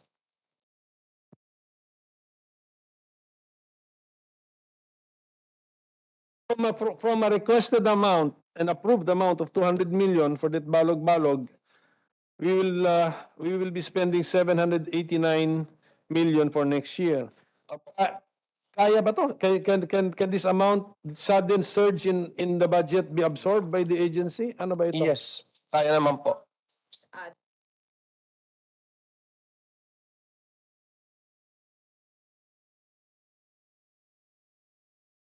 So, ano mangyari sa itong balog-balog? Because with 200 million, meron kayong projected timetable. With 789 million, ano mangyari? Bibilis po. Ma-accelerate si timetable. Opo. Hindi ho, actually delayed na po siya. No po. If you will ask me frankly, as of now, sasabihin ko po diretso, delayed po siya. Mahirapan pong tapusin ng 2025, no po. But with this additional budget for balog-balog, pipilitin po na matapos po ng 2025 dahil delayed po itong project na to. As of this moment, nasa 49% pa lang po kami nung phase 2. Wherein it could have been 60% na po dapat kung tutusin po. Pero since delayed po siya, because of the situation na tuloy-tuloy po itong pandemic, all of the other the climate change and everything, kaya po ganyan na po yung delay niya. Ngayon po pinapaspasan din po namin para ho masigurong ma-deliver na po yung 21,935 hectares po. I want to manifest that there are only two very big irrigation project in the Philippines, that Halaor and Balog-Balog. Halaor is in Iloilo and Balog-Balog is in Tarlac. Now, the Halaor is foreign funded, kaya no problem with that. But the Balog-Balog is locally funded. Kaya they hope to finish it by 2025. And malaki pa ang kulang. So hopefully matapos natin sa 2025. Yan ang next question ko, ma'am. Ano? Yan ang next question ko. Assuming it's funded to the tune of 789 million, ilan pa ang kulang sa project na to para finally matapos? Kasi I'm sure you have the total project cost na. Pag na-fundingan po yun, 500 na lang po ang kulang. 500 million pesos. 500 million na lang. Finally, matatapos For na natin 2024 po yun. Opo. Then matatapos na po yung project mismo. The Balog-Balog Multipurpose Project Phase 2. It's done. Sinabi sa akin ni Chairperson, started 2012. Opo. Tama? Including the Phase 1 po yun. Tapos na po yung Phase 1. Okay. How many phases is... Hindi ka na magtanong? Hindi, Phase 2 na po ito. Yung Phase 1 po, tapos na po. Pipilitin pong matapos ng 2025. Yan po yung target namin. 500 million po on 2024. Opo. Then the project does not have a Phase 3. Wala po. Yung overall plan. Overall Sige pa. Ngayon, admin, with the help of the deputy admin natin, ito, nakita kasi namin nga itong feasibility study for detailed engineering and pre-engineering activities of various projects sa page 773. 1.2 billion yan Kulang sa detalye nga para sa amin. It's a lump sum for us. And then, nakita ko naman dito nagulat ako, dito sa amendments ngayon ninyo, ginalaw ninyo. The tune of 849 million, babawasan. And 400 million ang may iwan. Therefore, you can live with the 400 million. How come you started at 1.2 billion? So tama yung suspecha namin na kulang sa detalye. Ito yung detalye. Madam Chair.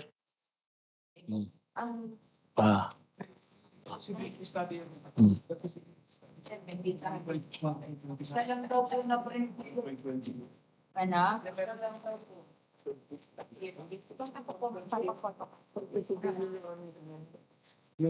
Ito yung lahat naman.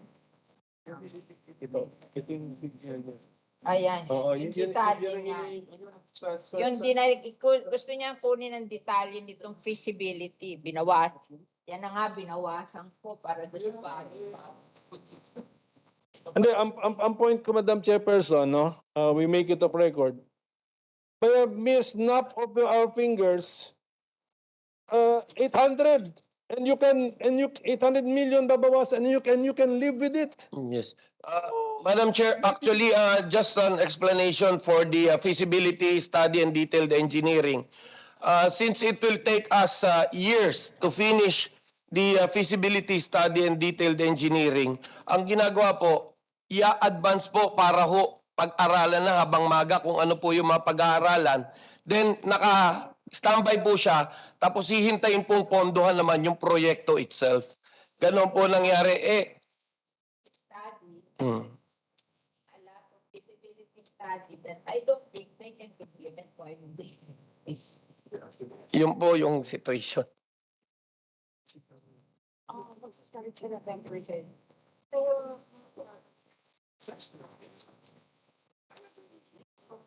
Explain sa atin yan.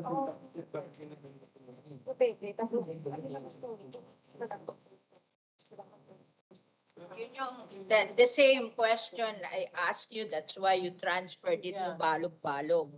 Because they think your budget for feasibility studies too big. Oh, yun din ang question niya. That's why I questioned that also. So, ngayon tinatanong niya yung details ng 400 million kasi nalalakihan pa rin siya doon sa 400 million. Madam Chair, because it will take us a long time if we will, yung kung darating na yung project bago ho tayo mag-feasibility. Agencies, marami yan. Kaya, maano na mata namin dyan. Puro feasibility study. We want you to invest in projects that can benefit the people, not feasibility studies. Oo. Yun din ang question niya, nalalakihan pa siya doon sa So, because of the intervention of our chairperson, eagle-eyed eh. Kita niya rin eh. Pero hindi kami nag-uusap. Kami rin, pakiramdam namin medyo something is wrong with the item eh. So, now it's down to 400 to be spent. But, we have but meron din kayong new entry, the 300 million quick response fund. Ano naman to? Yes, within this year po kasi wala ho kaming quick response fund. So, ang nangyari po ngayon, itong mga nasira ng bagyo, imagine po yung audit pa ho hanggang ngayon hindi ho namin magawa dahil wala ho kaming allocation para po doon sa audit. And at the same time, may mga bagyo pa hong sumunod gaya nitong Carding, yung earthquake, lahat po yan, wala ho kaming quick response fund. Para hong namumulot kami saan-saan ng pondo para lang ho maparepair itong mga nasira po natin. And again, ito pa hong mga dams natin na may mga sira na rin po, gaya ng Magat Dam natin na kailangan na po i-retrofit, kailangan pong ma-actionan sana if in case meron po tayong mga disasters, handa po tayo kapag may pondo po tayo. Yung ano pa natin, admin, yung ating yearly, we have a yearly funding for the maintenance of our irrigation systems. Ganon. They cannot answer for these repairs or troubles caused by unforeseen natural calamities. Kulang po siya.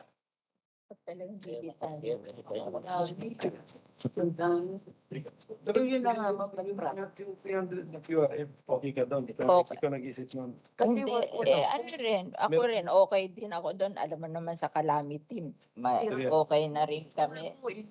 nasira talaga, wala pong Sa regular Opo. Kasi wala pong pagkukunan. Better yan than feasibility study. Correct. I agree. Kasi ito pa pong admin, ito pa pong may nakita rin kami kasi dito na page 773 din, operations. Ano bang pagbasa nito? Ito, operations, and then, dito na, diretso na rito. Ako sabihin na ako. Other irrigation systems development program. Other irrigation systems sub-program. 925 million. Ano naman ang destinasyon ng mga halagang ito? Kasi kung kung hindi namin makita yung destinasyon, suspected lump sum kaagad namin yun eh. So, yes sir, yes admin. Madam Chair, ito po yung CARP. These are the Comprehensive Agrarian Reform Program areas. Yan po yung areang nilalagyan po ng mga irrigation system po with full coordination with the Department of Agrarian Reform po. But the information on where ano po ba ito? This is not the building of new irrigation systems, no? That's building of new irrigation systems Building of po. all the Yes. more. So all Identified po ng DAR. okay, identified by DAR. But will the listing be made an attachment to the GAA?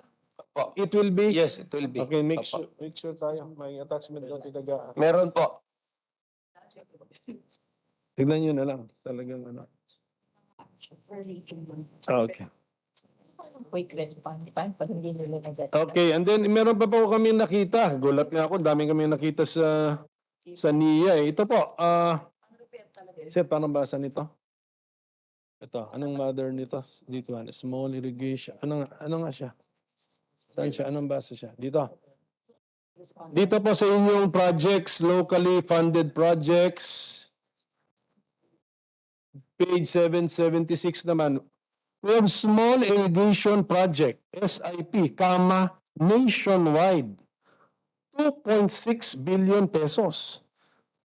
Therefore, kung walang detalye ito, lump sum. Oh, may detalye. Meron din pong detail, Madam Chair. Ano po ito? Ano po? What are these? What is a small irrigation? Yung general concept lang. What's a small irrigation project? Madam Chair, sir, the small irrigation project, this is comprised of less than 1,000 hectares. And then what are these? The 2.6 billion pesos will be spent on what? For the construction of the new irrigation, small irrigation project, new area po ito, comprised of an area less than 1,000 hectares. Nationwide po ito, marami po itong various project. He wants the list. Yes, there's already the list. We already give Madam Chair. Okay, so anong source of water nito sila? Iba-iba. Can you just describe ano po? Yes, Madam Chair, these different sources of water identified by the during the conduct of the feasibility study. Okay, you give me an example? Like for example, in one of the identified new SIP project, let's say example in Region 10 there is a Magsaysay CIS. So the source of the water of that project is coming from one river in that particular barangay. So yun po yung magiging source niya. So we will get water from the river via a canal, parang iba, parang na ano siya? Parang na may diversion ng konti? Yes, it's either Madam Chair, a diversion dam or an intake structure. It depends on the situation of the location. If the location is very steep and it's no longer a need for the diversion dam, it's only a simple structure like intake lang po. Intake, isi-share ang tubig from Yes, tuloy pa rin si natural river flow, and then merong kanal na ipapalito ang portion ng water. Gilid ng embankment ng river, pasok na po doon. But before we actually implement a small irrigation project, ano yan, katakot-takot ba na konsultasyon yan sa epekto ng mga nakatira ron, sa worries ng mga downriver, kung apektado yung kanilang water supply? May DNR din po ba ito ng mga environmental impact? Yes, Madam Chair. Sir, we're impact. When we going to construct a small irrigation project, the original proponent will be coming from the farmers beneficiary. Sila po yung nagre-request through resolution that they will want to construct a small water irrigation project in their locality. That's why we have to validate and make some study for the feasibility study so that all the documentary requirement, the ECC and the water permit, and also the organization of the irrigators association for that particular proposed project. How about the LGU? Meron silang ano? Meron din po kami It's either a positive statement ba o statement of no objection? Ano yung hinahanap niya sa LGU? Yes, Madam Chair, we have also coordination from the local government unit, especially for the barangay chairman of that particular community where the proposed project is located. Then we will also get the endorsement of the Sangguniang Bayan of that particular municipality where the proposed project is belong. Siyempre, by this time, ilang years na ba itong NIA in existence? 59 years po. 59 years. By this time, nakita, alam na siguro natin yung topography ng Republika ng Pilipinas. Ano nang approach natin? Small irrigation projects na ba yung ating ang magiging approach natin? Do we already have this written as a plan? Yes, sir. Yes, Madam Chair, as of now, we all know that the main problem of our irrigation system is lack of funding. So our direction now is to heed by the call of our President on the PPP, Public-Private Partnership, wherein the government can enjoy the irrigation system at no cost coming from different private entities. And the NIA will come up with the menu of all the possible areas wherein it can be a source of water. We all know that the crisis of water starts in the rainy days, not in the dry season. Na po, ang crisis po natin nasa rainy season po dahil yung tubig po wala tayong mapaglagyan. So, ang main objective po namin is to create more containers which are dams, no po. So this will be the source of water, and the objective of our president is to irrigate all the irrigable lands in the country within his term. So ang gagawin po natin is at least we can come up with projects that will we can roll out projects the source of water para ho minimal na lang po yung tinatawag po nating mga canals, yung ating concrete canals and yung ating pong mga ito pong earth canals, no po. With the concrete canals, it will take us about a year to finish a certain distance ng ating pong mga kanal. Now we are looking into coming up with different technology, just like the HDPE technology. We also have this geotextile technology that is environment friendly, wherein it will only take 1 month for a certain area also, same as the concrete canal, na environment friendly na 30% cheaper pa. So these are the things that we're looking at to make it sure na magawa po namin ito pong hinihiling po ng ating Pangulo na kailangan gawin na natin to. No? So yun po yung direction po namin, Madam Chair. Maganda, very clear. In effect, the Marcos administration has given the NIA very clear mandate: irrigate all irrigable land. Can you help me understand how do you define now an irrigable land? Well, May lahat po ng rain-fed pa lang po na farmlands natin, pinag-aaralan na po natin ngayon. And of course, we need to look for the source of the water. Yan. So doon po itatayo ho namin yung dam to make it sure na it will reach the farthest area wherein makapag-supply po tayo ng irrigation So water. you are interpreting it as irrigate all lands. Well, You will even create an artificial water source. Ganun ba yun? hindi naman Kasi po. ako pagkaintindi ko, irrigable land is land which has access to a water source. Hindi, Tama ba yun? Mali yun. Mali na. hindi ho, yun naman pong walang water source, pwede naman po tayo mag-deep well. Ang ginagawa po namin is we're using the solar-powered water pump. No po, but we only use this in some areas wherein hindi po makaka-affect doon po sa mga nakatira po roon sa lugar dahil baka naman sila po yung mawalan ng tubig.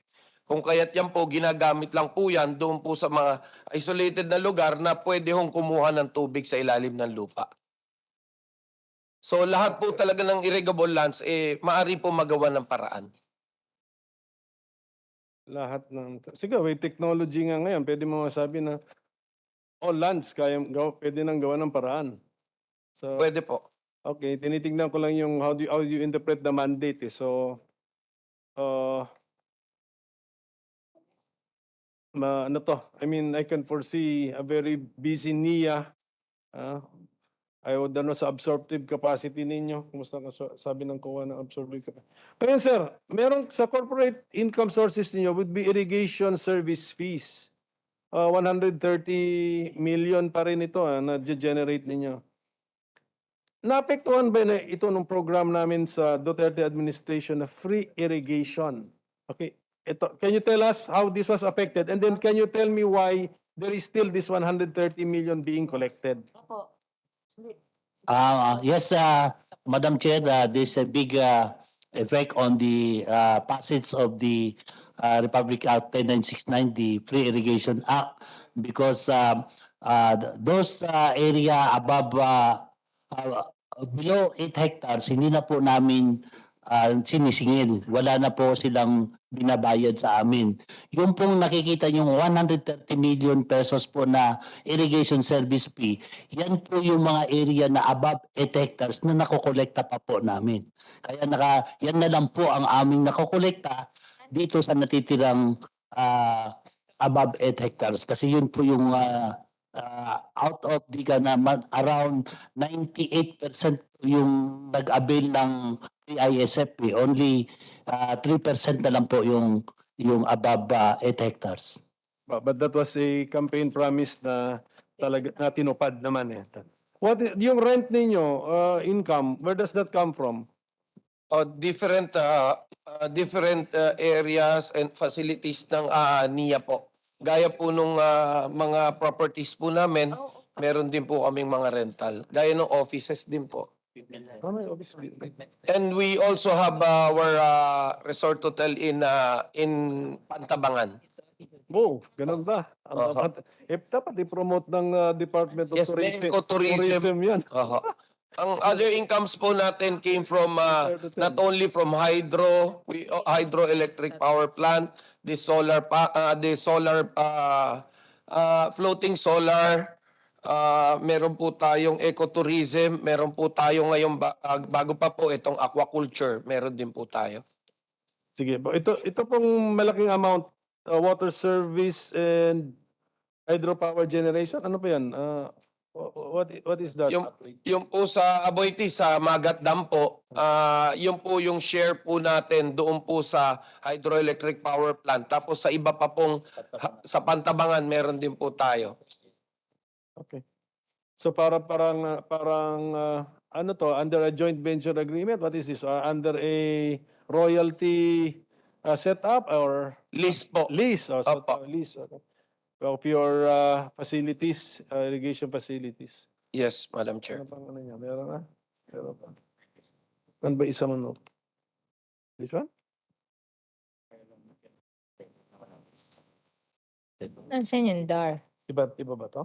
Nasaan yung i-discuss? Hindi, binanggit ko na yata to. 2.5 billion.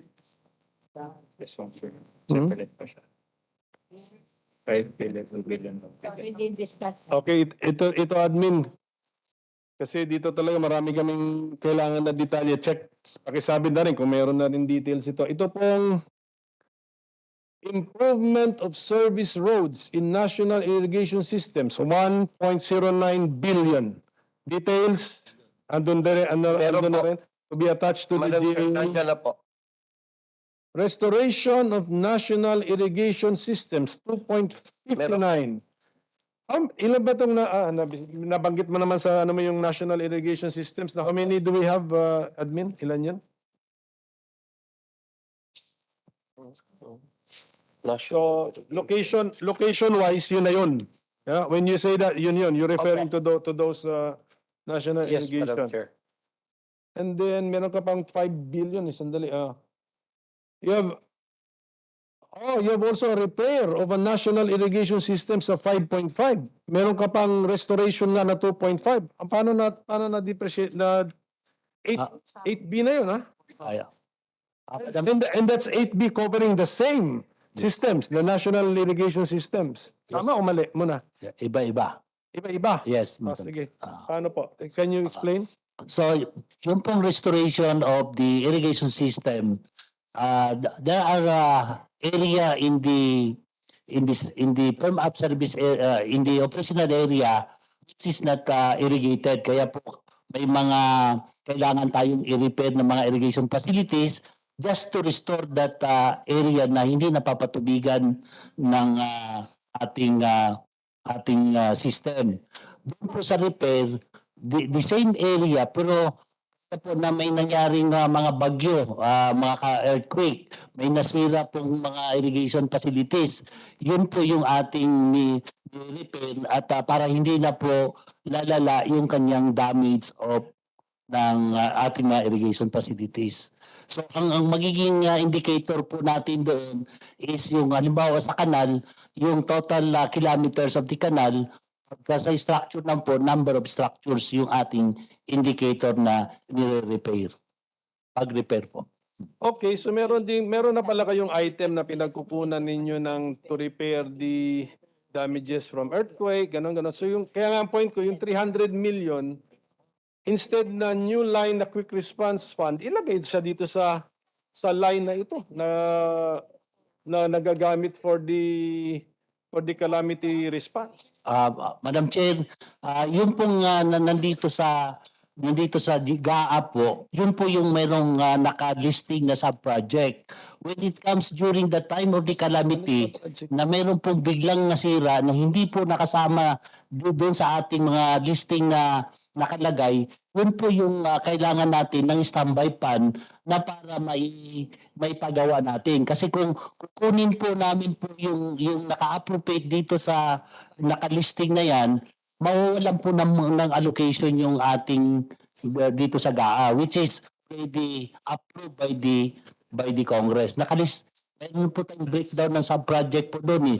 Ang hinihingi po namin ng standby fund, ng quick response fund, during the time na meron pong calamity, na meron po tayong kagad-agad na magamit na pondo, may gawa po natin kagad yung mga nasira during the calamity, which is not part of the listing ng ating approved GAA. I just want to make a manifestation on that to Senator Pimentel that they are not allowed to spend that unless it's for calamity. We will state that in the budget. So if it is not used, then it will go back to the treasury, diba? Senator Pimentel, will that be all right? Yes, with ma'am. you? Thank you. Okay. Pero kasi as explained by the deputy admin kasi kanina, may masira na earthquake, ito pinagkukunan nyo 5.5 eh. So, di ba? Kasi hindi nyo naman nung Madam Chair, in the past years na naglagay tayo niyan, we never predicted an earthquake sa following year. So, but when it happens, there is a fund na napaghuhugutan din ninyo. I mean, kasasabi mo lang eh. So, at least klaro yun. Madam Chair, yung pong nandito po sa repair, sir, is those previous na wala po natin, hindi po natin nagawa because wala po tayong pondo noon. Kaya po, inaayos natin ngayon, ilalagay po. From damages from earthquakes which have already happened. Yes, Okay. previously. At least klaro. Okay. Ngayon, ito na lang, sir. Ito kasi yung performance information. Parang ito lang, napansin lang namin, performance indicators ninyo, masyadong, ang targets natin, ang bababa. Yung increasing in, lalo na, sige, sa beneficiaries tayo nakatingin, kunyari, yung mga, saan ba yung mga percentage maliit, no? A percentage increase in the number of farmer beneficiaries with increased productivity. Let's say, ang target ninyo sa 2021, 1%. Mababa eh. So, siguro, hindi kasi, ang laki ng halaga ng ano natin that, actually, yun ang discussion namin sa staff ko na, we are jogging in place, you know. I mean, we are spending on amounts on the same area, the same length, the same number. Kaya nga, dapat maramdaman po tayo by showing us sa performance information ninyo of the target nung when you were planning your budget, ano ba yung target beneficiaries ninyo of farmers with increased productivity, yung pa yung gamit ninyo na word eh. Tapos, iyan natin sa, ibangga ngayon natin sa facts na as you have surveyed sa mga consumers ninyo or users of the irrigation system. So just a suggestion kasi mabababa, meron pa tayong percentage increase in the average cropping intensity. May zero pa nga eh. Ang target zero for 2021. Hindi pa kayo yun admin, iba pang admin yun. So ganun po ang aking so challenge yourselves by hindi naman siguro basta realistic targets na hindi masyado naman ding complacent targets, and then bangga natin sa reality para audit na rin yun eh. It's really also an audit of your performance. This time hindi sa use of the funds but as to the response, appreciation of the users of the irrigation system. So just a suggestion, admin and the deputy admin. So, yes sir. Madam Chair, I will not use the word drastic increase in the accomplishment, that I would rather use noticeable increase will be implemented by this administration headed by our President Bongbong Marcos, Madam Chair. Thank you sir. Thank you, Madam Chairperson. Thank you for the time. Salamat po sa NIA family. Thank you. Gulo nila. So, any more question with the budget of the National Irrigation Administration? No more question? No more questions, Madam Chairperson. Just a notice to the NIA management that perhaps it's about time that they comply with some pending 81 recommendations coming from the Commission on Audit. Para next year, malinis na lahat ito. Lang po, and we're supportive of this effort to strengthen NIA, to upgrade our agricultural capability as well, especially in the countryside. Kailangan po, Madam Chair, at pinagod ho kami maghapon dito ngayon, kaya napagod na lahat dito. Kaya nga. So we recommend the budget of the NIA to plenary. I hope you will give us yung details of your program kasi yun ang question ng mga senator. When they come to the plenary, they will ask the same question. So you have to give us the detail, not the book like that. It's so hard to find. Briefer lang po. Yung listahan. Bullets. Oo. Listahan ng mga projects para tinanong nila kung saan yung mga projects. Masasabi natin, wag niyo ako paghanapin sa ganong kakapal na libro. Diba? Ang hirap noon. Sige. Okay, thank you. Thank you, Madam Chair Cynthia Villar.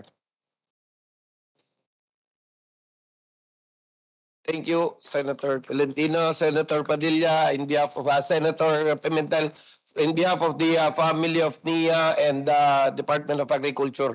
Maraming salamat po.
Ito naman, ano to? Yan yung representation ng mga farmers dun sa consultative.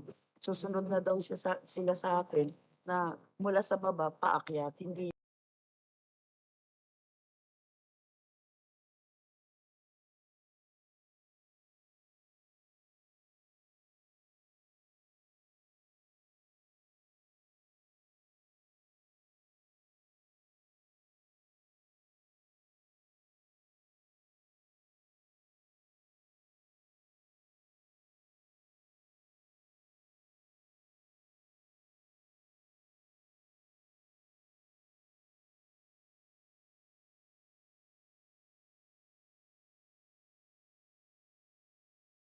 Reform, I just want to make a move that the Agricultural Credit Policy Council's budget be referred to plenary.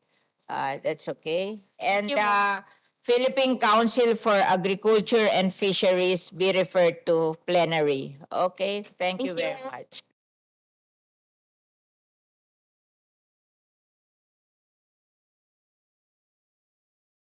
We are now here to hear the budget of the Department of Agrarian Reform.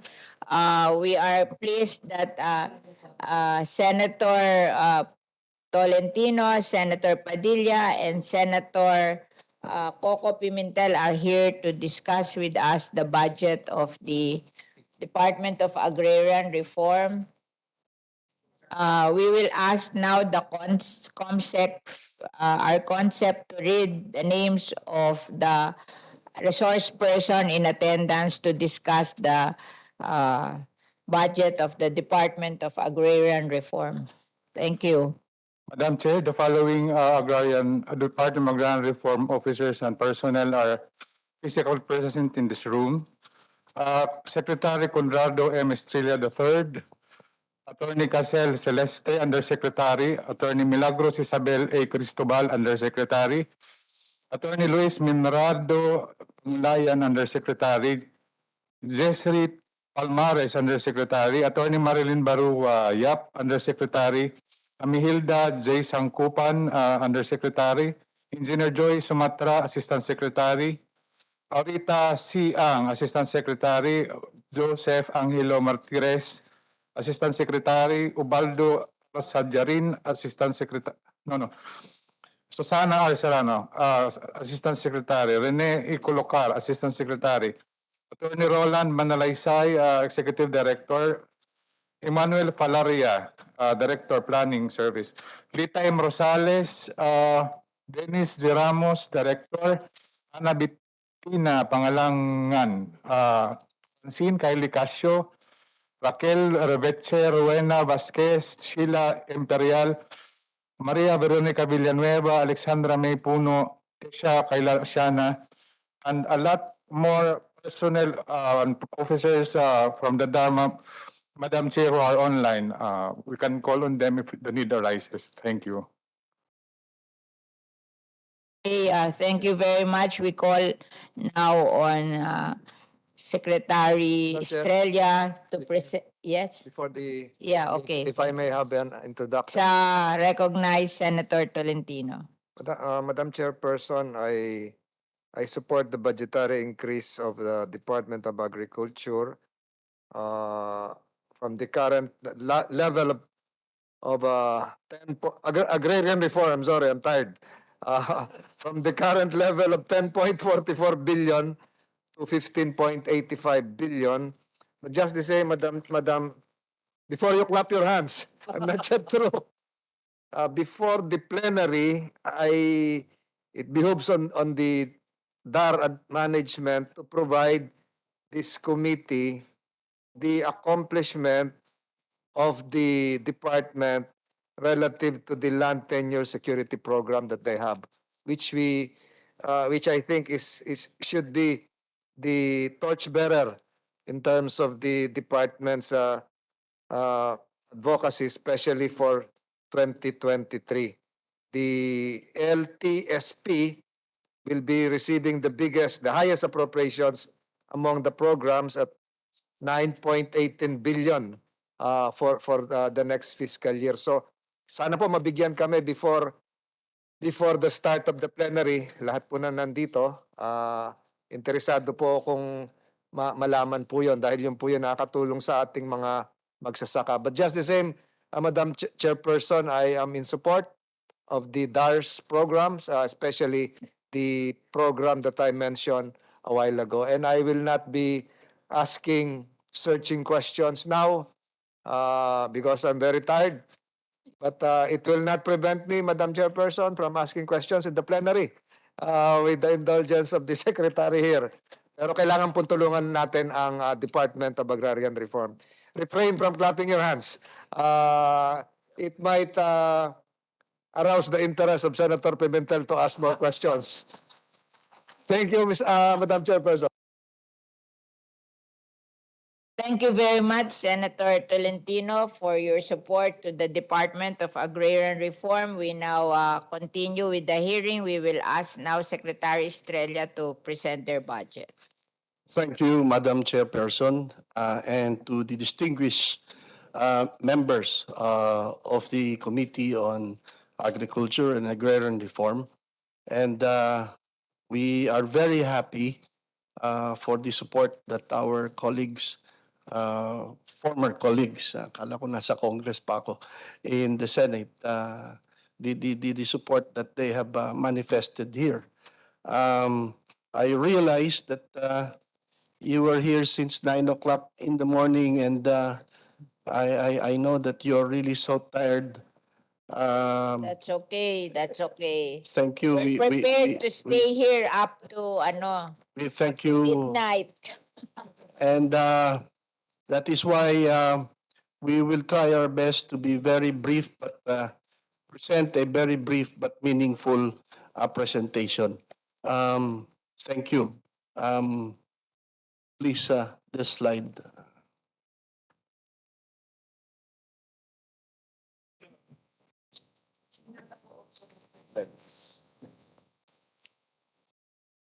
Yes, Madam Chairperson and distinguished members of the committee, ladies and gentlemen, let me first walk you through the present situation of the agrarian reform beneficiaries. As you can see, the agrarian reform beneficiaries are actually chained to a lot of challenges: the lack of support services, land tenure problems, and land disputes. And together with it, they are saddled with so many burdens. And most of them are can we make it larger, please?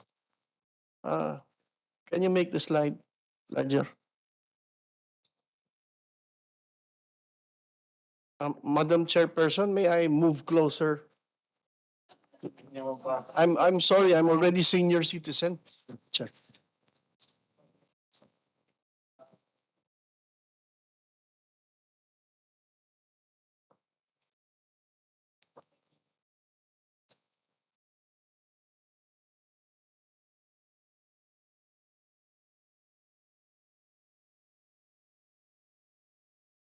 As I was saying, Madam Chairperson and distinguished members of this committee, the agrarian reform beneficiaries are also carrying so much burden. They are saddled with so much burden. We have the inadequate healthcare services. We all know na kapag meron nagkasakit na agrarian reform beneficiary or ARB, malaking dagok yan sa kanilang savings, sa kanilang kinikita.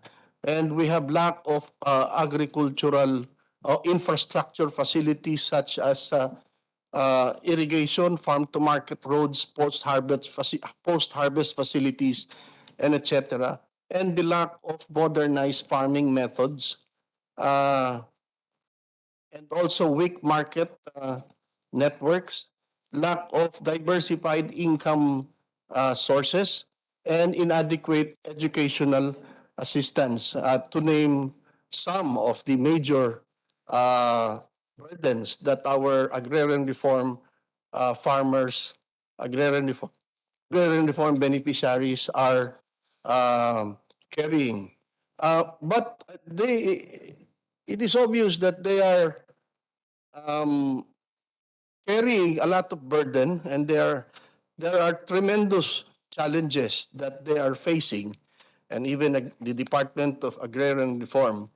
But because of a government as a whole approach, and because of the support of our congressmen and our senators, of course, we feel that even with so many challenges that we face, all these solutions anyway are within reach.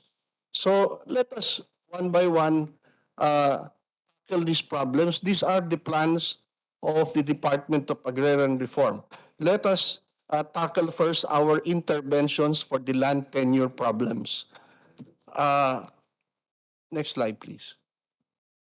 With regards to the land tenure problems, let me walk the members of the committee first to some figures. With regards to the emancipation patents and the certificate of land ownership awards registration from 1972 to June 2022, this scope is 5,463,826 hectares.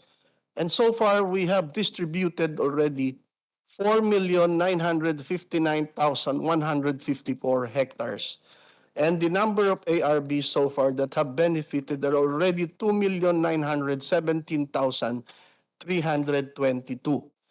Of course, these figures are the agrarian reform beneficiaries that are under PD 27 and Republic Act 6657, otherwise known as the Comprehensive Agrarian Reform Law.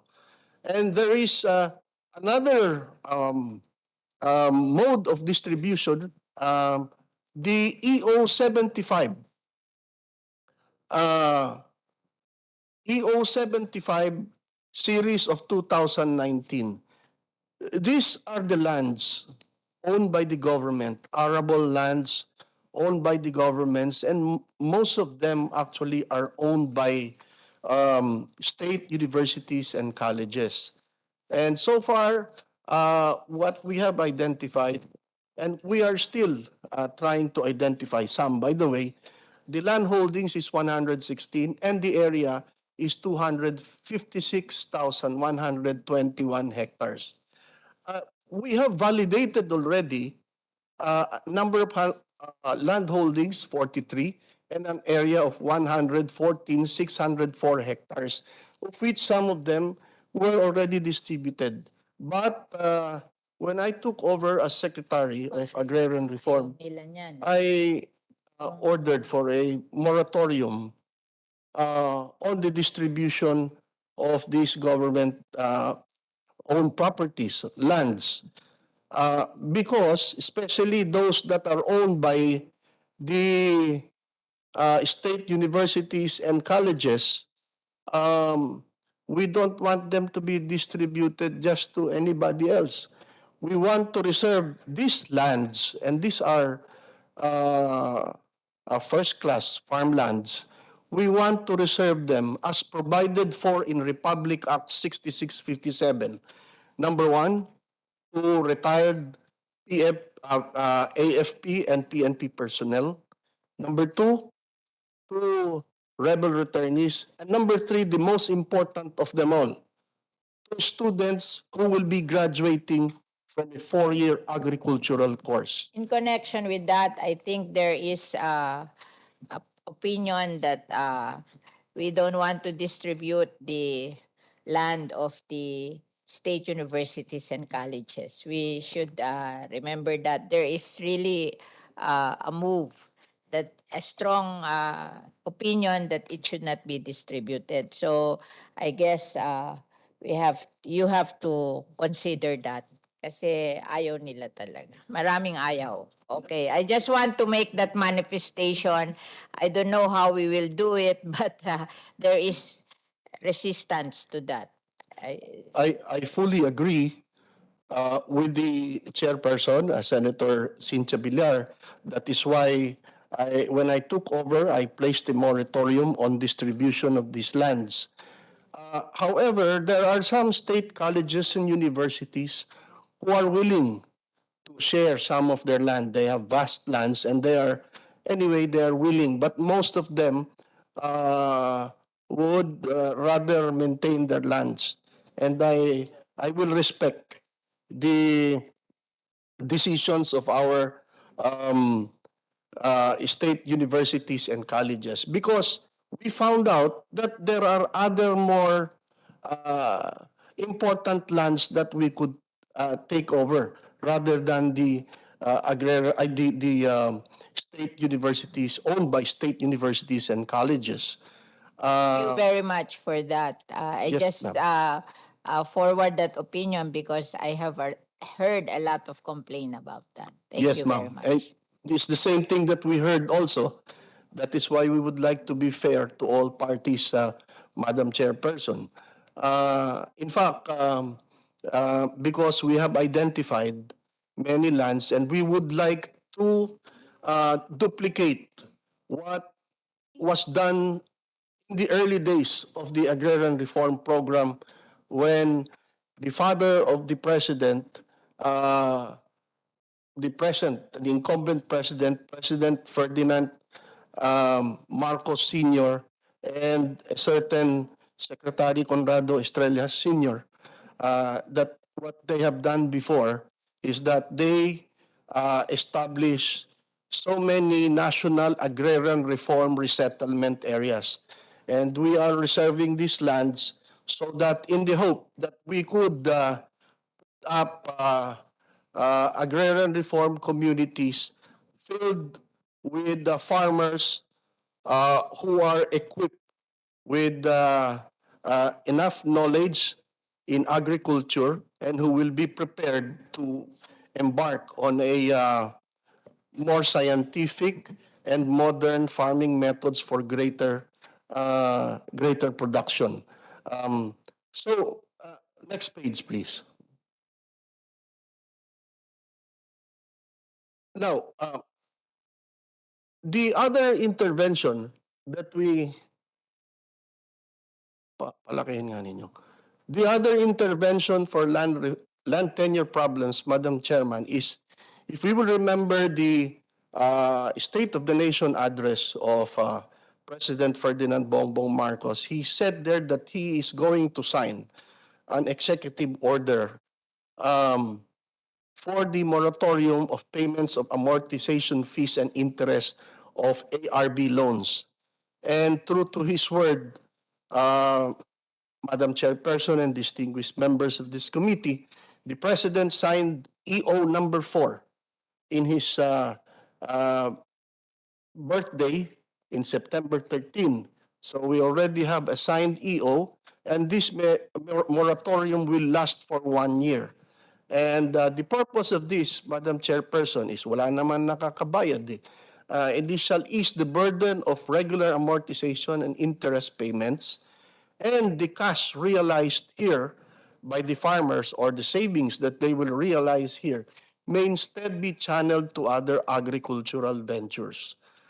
So ito pong unang-unang pinangako po natin natupad na po. Kaya next page please. And then yun hong Executive Order number 4. Yan ho actually is just a prelude to a law for condonation of payments for land amortization fees. And we are very thankful to our congressmen and to our senators that in the recent legislative, executive, in the recent LEDAC meeting that we had, the senators and the congressmen pledged that the condonation bill will be approved this December. And we are very optimistic about this. And the condonation of these payments, I think here in the Senate, you call these bills you call this condonation bill the happy bill. And in Congress, they call it the new Emancipation Act. Committee will this bill filed? I think it has been filed already What committee? by Senator Amy Marcos, Senator Escudero, and the others. And I think it will be Ito ba yung pupunta? referred. At wala pa silang nakikita. I think, Anyway, how much owned in this bill? Do you have an idea of Yes, how ma'am. much? Roughly 56 billion pesos. Yes, ma'am. 56. Okay. And, Thank you. this will not even affect the GDP, madam. The condonation or the new Emancipation Act, once it is approved, will lead to freedom of farmers from debts. Ibibigay ho natin ang lupa sa kanila ng walang kasamang utang. And these farmlands, Madam Chairperson, ito pong mga lupa na ito ay will be free from primary mortgage, and therefore it will become personal assets of the farmers and could be used as collateral later on if should they need more funds in their agricultural ventures, Madam Chairperson and members of this committee. And we have reason to be optimistic kasi po dun sa LEDAC inassure na po kami na maipapasa po natin itong Disyembre. Next slide, please. Another intervention for land tenure problems is ito pong aggressive and full-scale parcelization program and eventual issuance of individual titles to the ARBs. Quickly, Madam Chairperson and members of this committee, ito ho ay nangyari kasi po nagkaroon po ng isang administration na nag-issue po in their desire to issue a lot to hasten the issuance of certificate of land ownership awards. Nag-issue sila ng collective CLOAS na tinatawag. And this collective CLOAS that they issued, they failed to parcelize the ownership of these lands that they distributed, the collective CLOAS. Ang nangyari po niyan, sa halimbawa 200 hektarya na merong 200 din na beneficiaries na nakalagay doon sa titulo, hindi ho nilagyan ng, Pedro, dito ka sa malapit sa ilog. Ikaw, Juan, diyan ka sa malapit sa kalsada. You said, can I question that? You Yes, said for 4.9 million hectares were distributed, di ba, doon sa original figure nyo. Ilan ang collective CLOA, ilan ang individual CLOA? Doon sa 4.9 million hectares. Ma'am, may I ask our Undersecretary? Madam Chairman, it's 1,328,000 hectares. Ang collective clause, yes, ma'am. 1.3 billion, 1 point hectares. Yes. 1,000 hectares. Yes. Yes, million. The remaining. Yes. Yeah. Collective. Collective.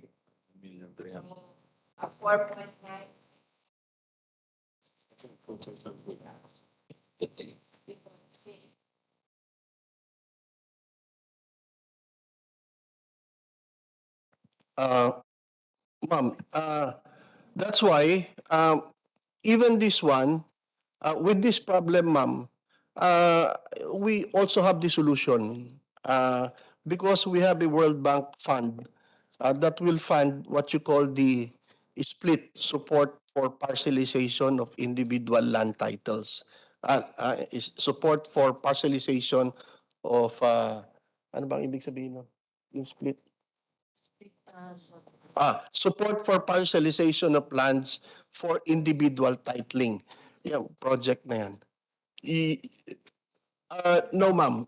Only for the collective CLOAS because there's no need to split the individual CLOAS.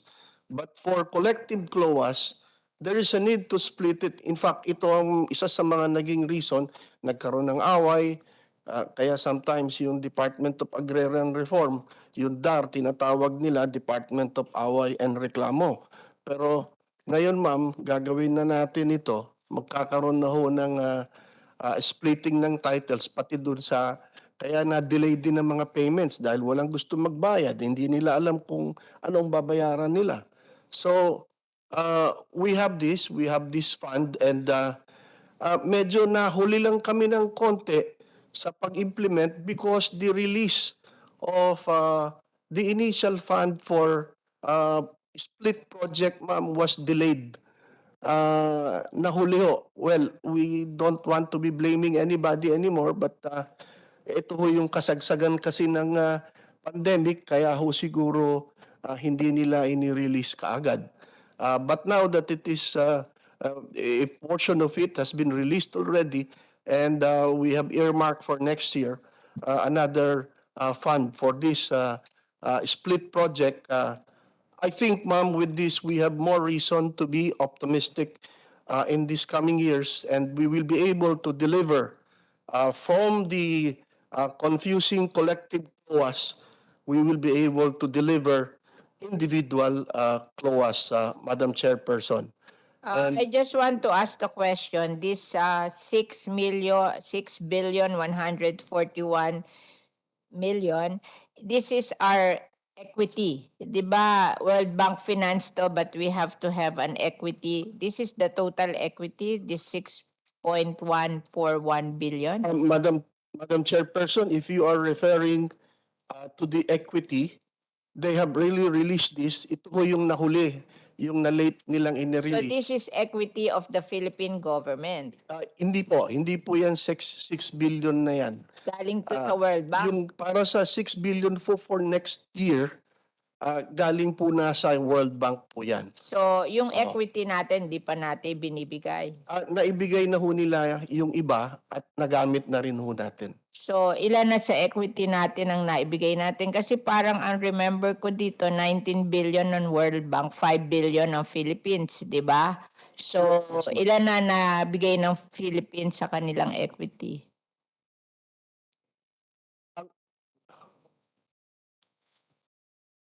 Ang na-release na po, ma'am, na yung nagkaroon nga ng late release, nakapag-release na kasi 24 billion lahat yan.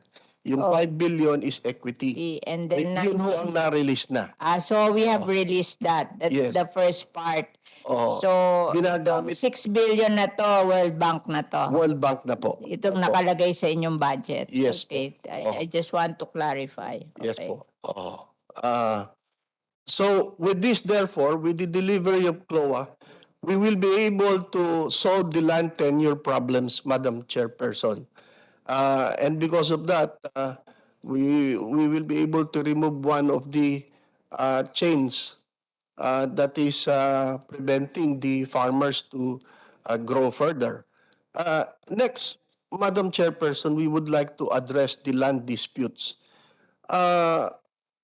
We would like to cite some uh, figures here, Madam Chairperson. The Agrarian Justice Delivery Data.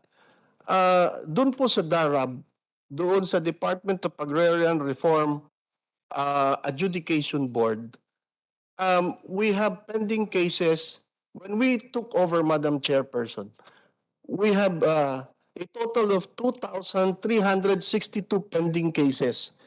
Pero lahat po yan na-resolve na ho ng DARAB. Yung mga bago ho na nandun pumasok sa DARAB, yun ho yung mga kapafile pa ho. So, hindi pa namin nare-resolve ng gusto. Pero meron hong solution din doon. At doon naman po sa Ali, doon sa agrarian law implementation, with the case load of 945,875, we have resolved 943,584, and ang pending cases is 2,291. Ngunit hindi na ho yan ang pending cases.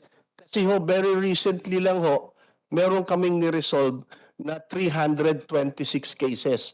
Kaya ho, minus 326 ho, yung balance, yun ho ang backlog ho. But we will be able to catch up with the backlog, Madam Chairperson, because we will be hiring more lawyers. And when we say lawyers, we will hire more competent lawyers. Madam Chairperson, mahirap naman yung hindi masyadong mahusay. Eh wala naman hong tatanggap na mahusay na mga abogado kung ang liit-liit po ng sweldo. Ang solution po namin, all the positions that are unfilled to date, we will engage into a scrap and build scheme. Meaning, i-scrap na ho namin yan, meron na hong go signal ang DBM sa amin, and then we will combine these positions so that makapagbigay kami ng malaking sweldo po. Number one, para sa competent lawyers. Number two, para sa competent geodetic engineers and civil engineers. May shortage ho kasi tayo ng geodetic engineers, kaya ginagamit na rin ho natin yung civil engineers. And number three, ito hong mga agri-technicians po, yung talagang mahusay po. So, with the scrap and build scheme, we will be able to hire competent lawyers, engineers, and technicians, Madam Chairperson. Next page, please. And then, of course, Madam Chairperson, there will be an enhanced legal cases monitoring system. With this, therefore, Madam Chairperson, we will be able to solve the land disputes and delivery of agrarian justice. Pag naayos po namin, nakakatch up kami sa mga backlog, mas marami na ho kaming madi-distribute na mga lupa sa ating mga magsasaka. So with the delivery of agrarian justice, we will be able to eradicate the land disputes, Madam Chairperson. And again, we say that we can manage to do this, Madam Chairperson. We are not asking for additional funds for this purpose. We will be self-reliant in this sector. And then, Madam Chairperson, another thing that we will address is the lack of support services. Kulang po talaga eh. Kasi ho, during the time of the late President Ferdinand Marcos, bibihira ho ang nagbebenta ng kanilang lupa na agrarian reform beneficiaries. Kasi po pinapaulanan natin sila ng sapat na support services. Ngayon po, ganun din ho ang gusto natin gawin is to provide them with broader support services. Yung pagbibigay po ng modern farm equipment, fertilizers, and other farm implements and inputs. Pero ibahin ho natin ang approach ngayon. Noon ho, basta bigay na lang tayo without even talking to the farmers and without even sending our technicians to the field to determine. Magkaroon ho sana tayo ng soil testing para alam natin kung ano dapat ang itanim nila, ituro natin, at kung anong fertilizer ang gagamitin nila. Hindi yung basta bigay na lang tayo. And then, pati yung terrain. Question. Yes. Anong part ng Philippines maraming land reform beneficiaries? Kasi Yun po nga, yung sa PD27 po sa Central Luzon. Pero dito po sa Comprehensive Agrarian Reform Law, marami rin po tayo sa Mindanao. saan? Sa Mindanao po. Yung bang sugar industry, hindi marami yon? Marami rin po.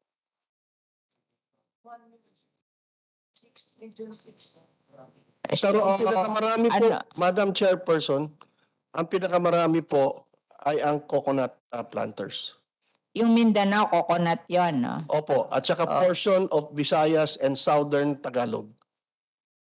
Southern Tagalog, ano na lang yan, Bicol, di ba? Coconut farmer. Quezon. Bicol, Quezon. Quezon, ma'am. Quezon. Yes, ma'am. So, coconut, then rice, then sugar. Yan Yes, ba yung maraming land reform beneficiaries? Ano pinakamarami? Sa rice ba? Sa coconut or sa sugar? Sa coconut po, ma'am. Oh, how many land reform beneficiaries sa coconut? Out of that, 4.9 million hectares, ilan ang coconut?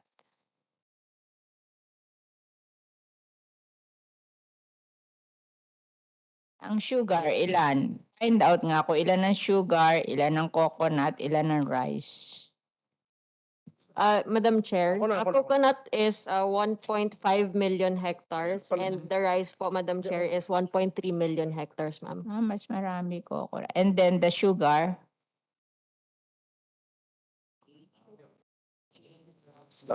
Madam Chairperson, may I give you the breakdown? yeah. Yes. The breakdown is for coconut in hectares is 1,578,371 hectares. And number of ARBs, 935,921. okay. Second, Madam Chairperson, is rice. 1,127,157 hectares. Sabi nila 1.3, 1127 lang. 1127, ma'am. Hindi ho 1.3. 1127. 668. Ang number of ARBs po is 668,366.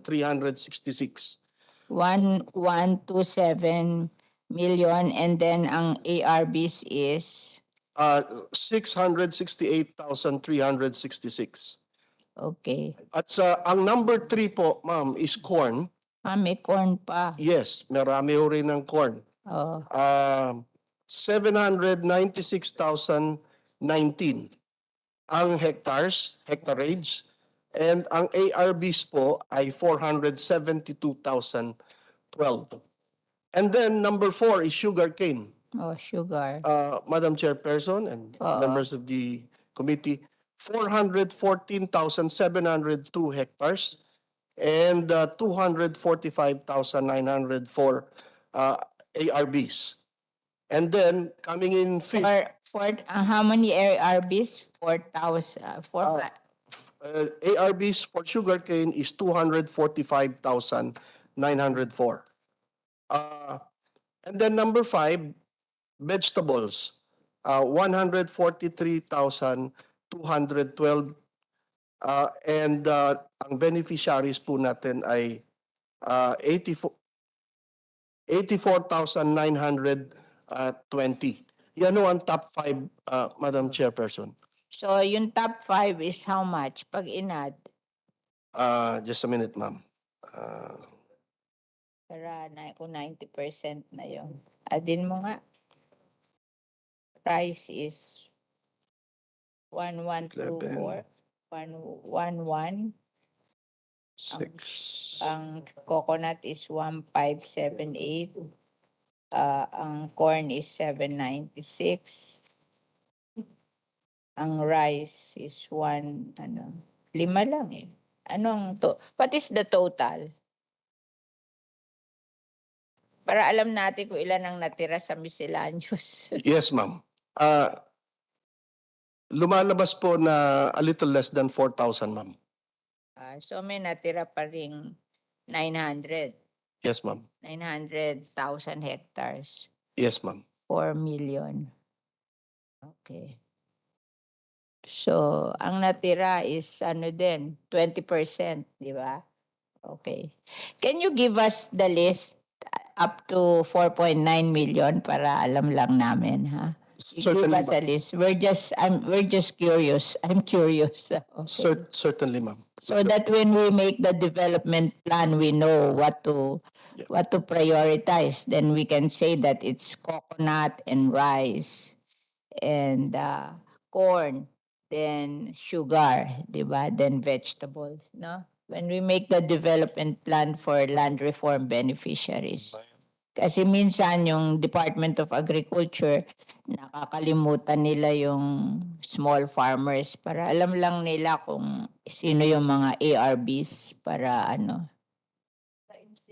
Oh, so we'll just give them the list so they will know. Okay, thank you. Yes, ma'am. What we really intend to do is to provide a broader support services, ma'am. And we are happy to say that we will also be able to teach them to adopt an integrated pest management program. Kasi ma'am, yung ibang mga farmers natin akala nila pag nilagyan nila ng pesticide yung kanilang 1 hektarya, pwede na yon. Lumilipat lang doon sa katabi. Kailangan ng integrated pest management, ma'am. And How much of the farmlands are land reform? Kasi sabi nyo 4.9 million Yes, ma'am. hectares. Yes, ma'am. Ilan ba yung farmland natin total? 8 million? Yes, ma'am. So almost 60% land reform. Okay, thank Yes, you. ma'am. And in fact, ma'am, in order for us to be able to study all of those things, to teach the farmers the correct way to farm, ma'am. The Department of Agrarian Reform, some of its funds, we will channel it to support the farm schools. There are 2,800 farm schools all over the country, of which only 800 to date, ma'am, are registered or accredited to TESDA.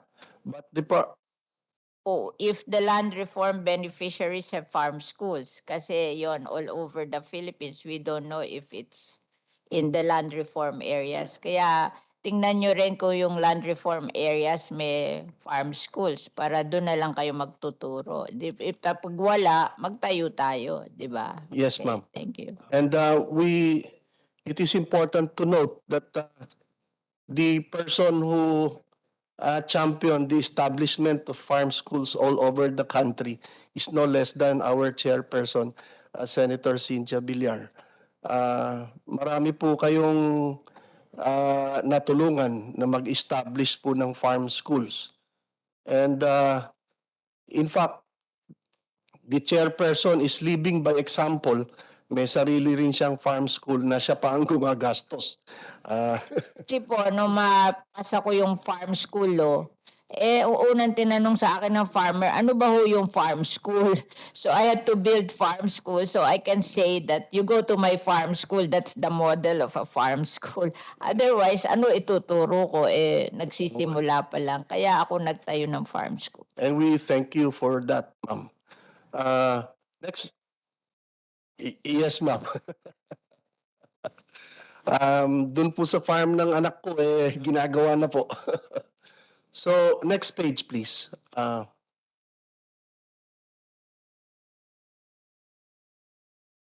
Yes. And part of the support services, ma'am, that we will be able to provide the farmers, and this time it is a broader support. It is broader support services that we will provide them, which means that we should provide them with credit assistance. The Land Bank of the Philippines, ma'am, was created because of the Agrarian Reform Program. That is the history of Land Bank.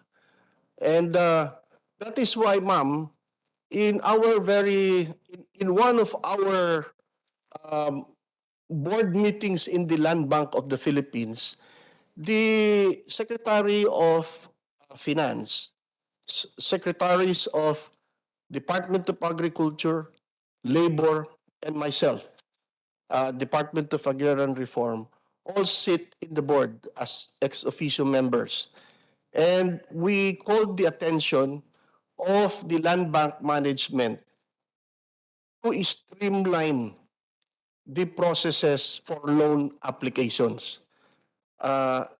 Gave a suggestion to the land bank president kasi alam mo, yung mga small farmers and fisher folks like your ARBs, hindi naman niya makaka-fill up ng application form kasi hindi naman sila sanay doon. So sabi ko sa kanila, pautangin na lang yung mga co-op. Yung mga co-op kasi yung kaya nung mag-apply ng loan and then yung co-op ang magpapautang sa mga small farmer kasi yung binigay natin pera sa land bank, I have given money to land bank for sugar, for rice, for coconut. Walang cost to them. It's a grant from the government. So kung maniningil man sila ng interest, 2 to 4% lang to cover their overhead for doing the loans. So, kung uutang ang co-op, pwede niya pa ring patungan. But siya, mas better siyang magpautang sa farmer kasi mga member nila yung kilala nila kung sino yun. Hindi na kailangan mag-fill up ng application. Kaya na nilang magpautang kasi kilala nila, miyembro nila. Kaya sinasabi ko kay the President of Land Bank, ipautangan mo na lang yung mga co-op and then yung co-op ang magpapautang sa farmers para yung mga co-op hindi na sila ire-require ng maraming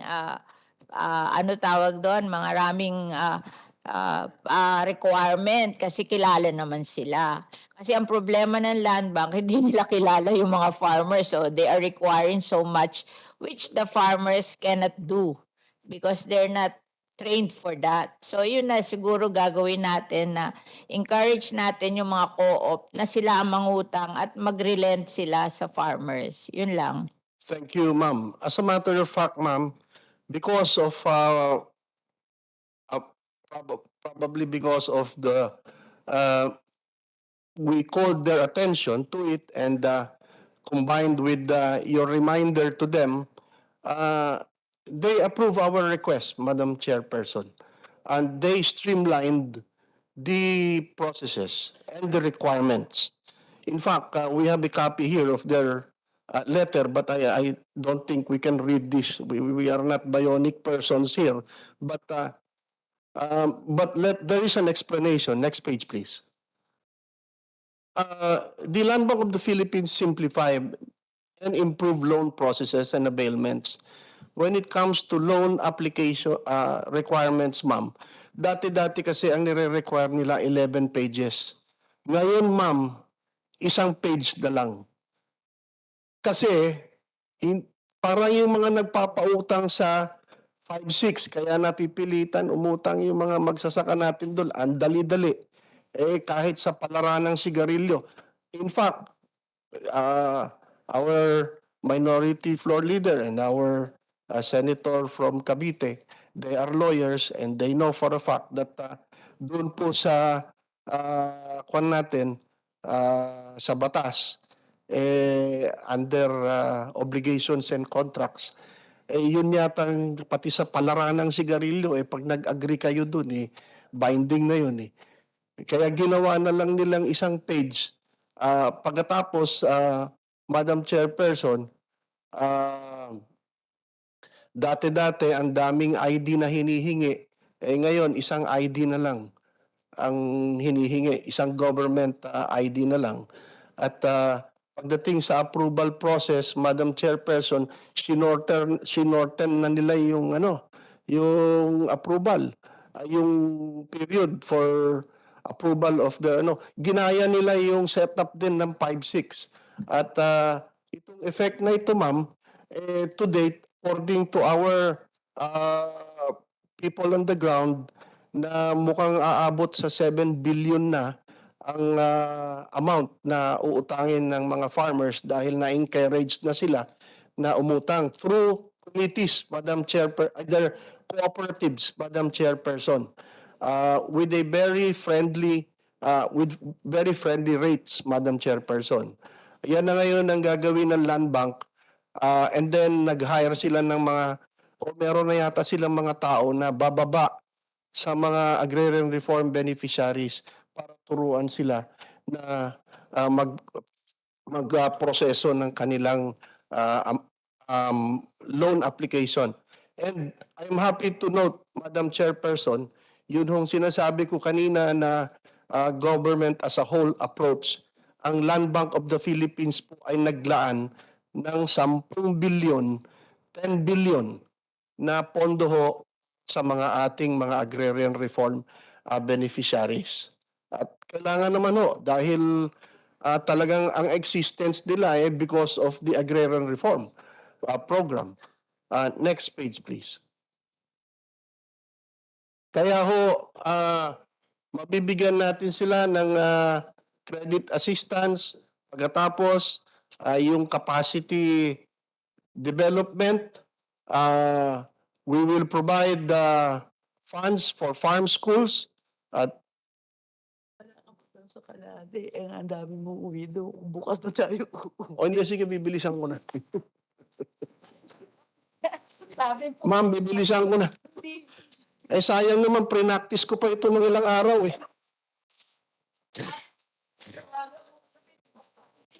sabi niyo kasi, ma'am, mag-explain ako Ito nag-explain ako. Kayo naman ang sumusuko.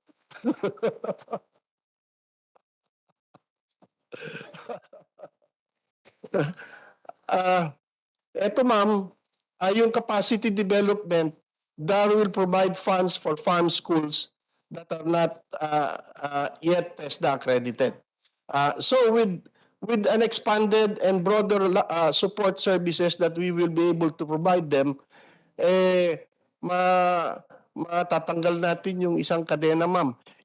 Well, we are talking here about government funds, Madam Chairperson.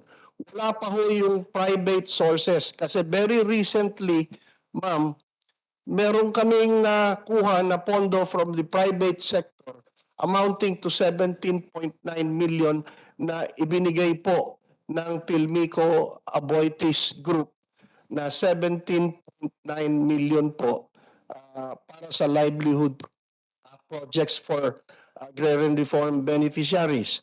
And ayan ho ang katunayan. Pagkatapos ho, yung SINAG headed by Mr. Rosendo nag-commit din po, and in fact, may plano na ho that they will donate 4 sites for animal livestock inspection centers. Dalawa po sa Luzon at isa sa Visayas, isa sa Mindanao, ang kapartner po nila Department of Agrarian Reform. Ito po ay para maiwasan natin ang spread ng mga diseases katulad po ng African ASF po. Ang amount po noon is 4 to 5 billion na kinumit na ho nila. Ng SINAG po. Opo. 4 to 5 billion po. Tulong po nila yon sa atin. So with this, therefore, Madam Chairperson, we will be able I asked BAI to build for first border facility. Kasi yun ang problema natin, kaya yung ASF nakapasok sa ating customs. So they are building now 4 border facility, 1 in Batangas for Southern Luzon and Bicol, 1 in Subic for Central and Northern Luzon, 1 in Cebu for the Visayas, and 1 in Mindanao, in Davao City for Mindanao. So we'll have the first border facility now. If you have this, that is additional, ano. Yes, ma'am. Kaya yung development funds po natin, hindi lang ho galing sa Department of Agrarian Reform. Meron pong nakalaan pa ho sa iba't ibang agencies, nandun po sa kanila naka-release, nakalista. Ngunit ho, ang i-address ay ito po ay magiging specifically for the department or for the agrarian reform beneficiaries. So with this, therefore, with the delivery of support services, matatanggal po natin yung isang kadena uli. Ngayon po, iso-shorten ko na lang ho para ma-address po yung lahat ng mga binubuhat nilang napakabigat to ease the burden of farmers. Comprehensive support from the DAR and other national agencies are required. Fund augmentation is a must to extend additional interventions for the agrarian reform beneficiaries. Ito po, masosolve natin lahat yung mga problemang yan, Madam Chairperson, kasi po marami pong departamento, mga ahensya ng ating gobyerno na nag-commit po. Ito po ay kinumit nila nung cabinet meeting po namin. Pero naman ho, yung iba rin ho, nandun na ho sa, nakalagay na sa budget nila. Katulad po sa Department of Environment and Natural Resources, meron po kaming 85 million dyan for development funds. Ganon din ho sa National Irrigation, meron ho kaming 777 million pesos gagamitin namin sa improvement po, rehabilitation ng aming communal irrigation systems at sa mga agrarian reform communities and sa lahat ng mga gagawin namin na National Agrarian Reform Resettlement Areas. Dito naman po sa DTI, meron din po kaming 29.54 million. At siyempre, yung sa land bank po, yung sabi ko, may 10 billion. Kaya ho, ito maaayos namin lahat ito. Mawawala na ho lahat ng mga binubuhat nilang mga malalaking problema. And now, yung pong nakalagay sa aming budget, yung pong PS namin is 21.89% of our 15 billion program. Pero ho, yung i-combine natin, yung nandito po sa amin na 1.5 billion, so yung manggagaling sa land bank at sa ibang agencies, and hindi po namin binibilang dito yung private at saka yung from the private sector, aabot na po kami pagdating sa development fund ng 42.45%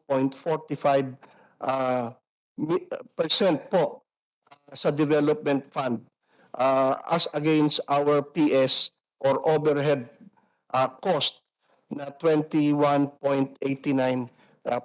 Palagay ko maganda na hong ratio ito, Madam, yung ratio of our overhead cost and our as compared to our development fund. Now, Madam Chairperson and distinguished members of the committee, this is what we hope to achieve in the next 6 years. Pakilagay lang doon sa sinortcut ko na eh. Sinisita na ho ko lagi ni Attorney.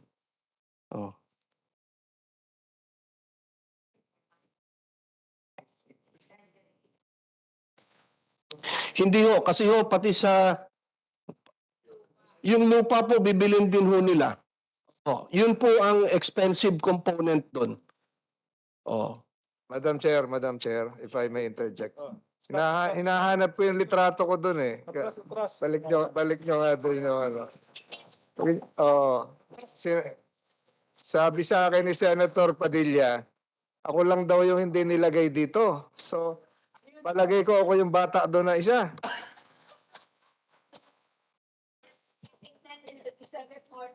Kaya mapipilitan ako magtanong ngayon eh. Ako pa naman yung maraming sinabi para suportahan kayo kanina. Wala.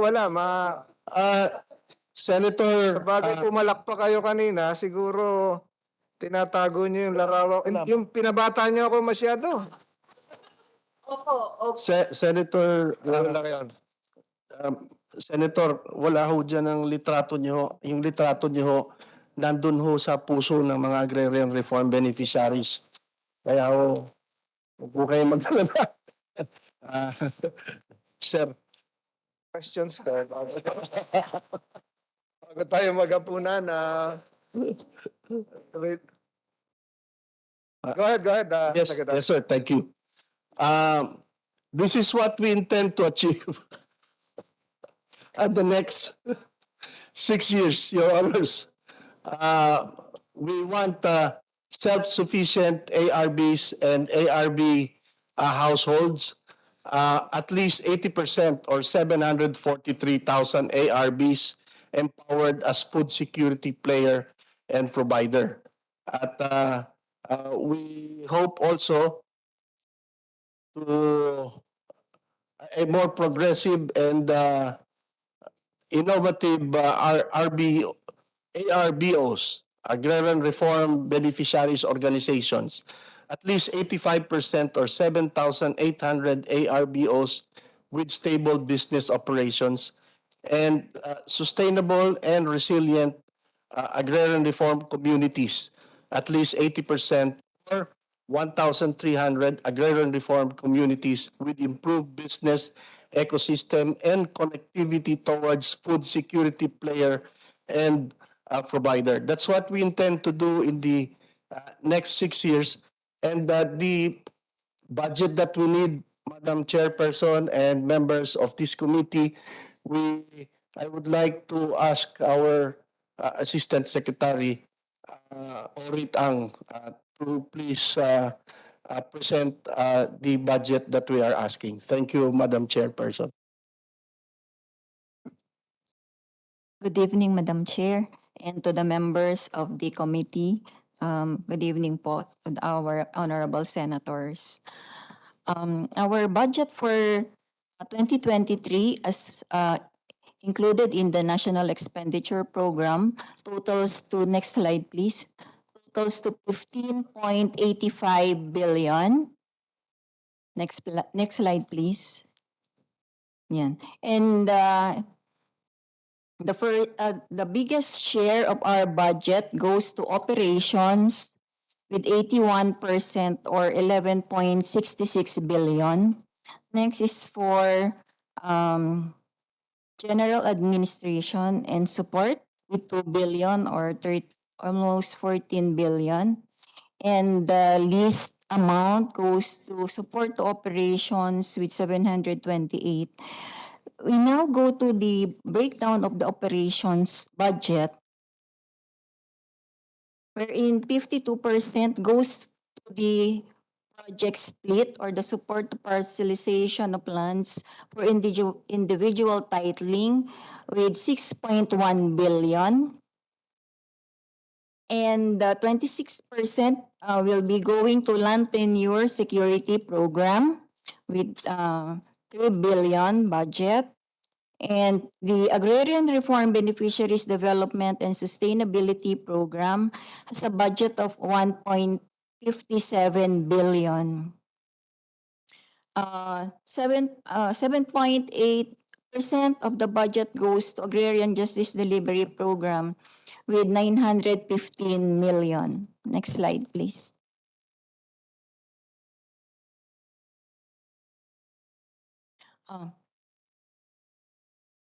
This slide actually, Madam, shows the budget of the DAR with the other CARP implementing agencies. As earlier mentioned by our secretary, the other CARP implementing agencies have a specific budget which they have their special provision saying that this will be exclusively used for CARP implementation to benefit the agrarian reform beneficiaries. And these are the DENR, the LRA, the DTI, and the NIA. And it has a total budget allocation of 1.4 billion. So this will add up to our 15 billion budget. And there are also additional fund sources earlier mentioned by our secretary, which will be coming from the Land Bank of the Philippines. We have placed here 7 billion because this corresponds to the applications filed by our ARBs and the availment of loans. We also intend to propose an additional budget of 1 billion to augment our development costs. That's why we have a total proposed budget here of 24.77 billion. Next slide, please. Given the 24 billion proposed budget, we have itemized here the personal services. When you say 24 billion, you have added what Land Bank will give you and all that? Yes, Because let's be, what kind of budget we will, yes, ma'am. we will refer to plenary, which I will support. So, ang tunay niyong budget is 15 billion. Yes, ma'am. Opo. Yun ang tunay na budget. Yes, ma'am. The rest, yung tumataas is from other sources, Yes, not ma'am. the GAA. Opo. Okay. So let's because this will be the amount I will refer to. Yes, ma'am. Our budget per NEP is 15 billion 850, ma'am. Okay na po. Okay na.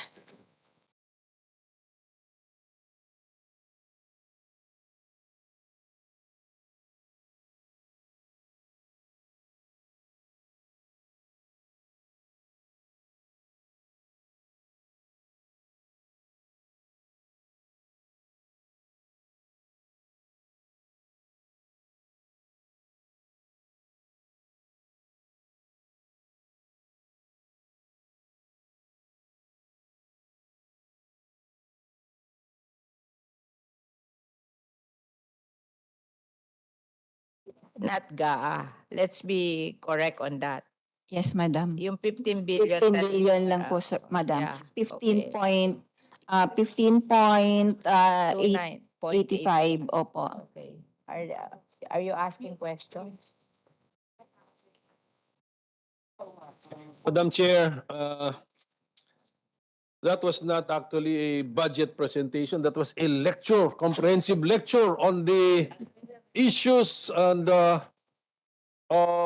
plans for the Department of Agrarian Reform. So ang sabi ko nga sa staff ko, kuha lang tayo ng transcript nitong hearing na to, we will be well informed na about the DAR. So congratulations to the department. Thank you, Madam Chair. Thank you. So we move for the approval for the to refer the budget of the Department of Agrarian Reform to the plenary. Thank you very much.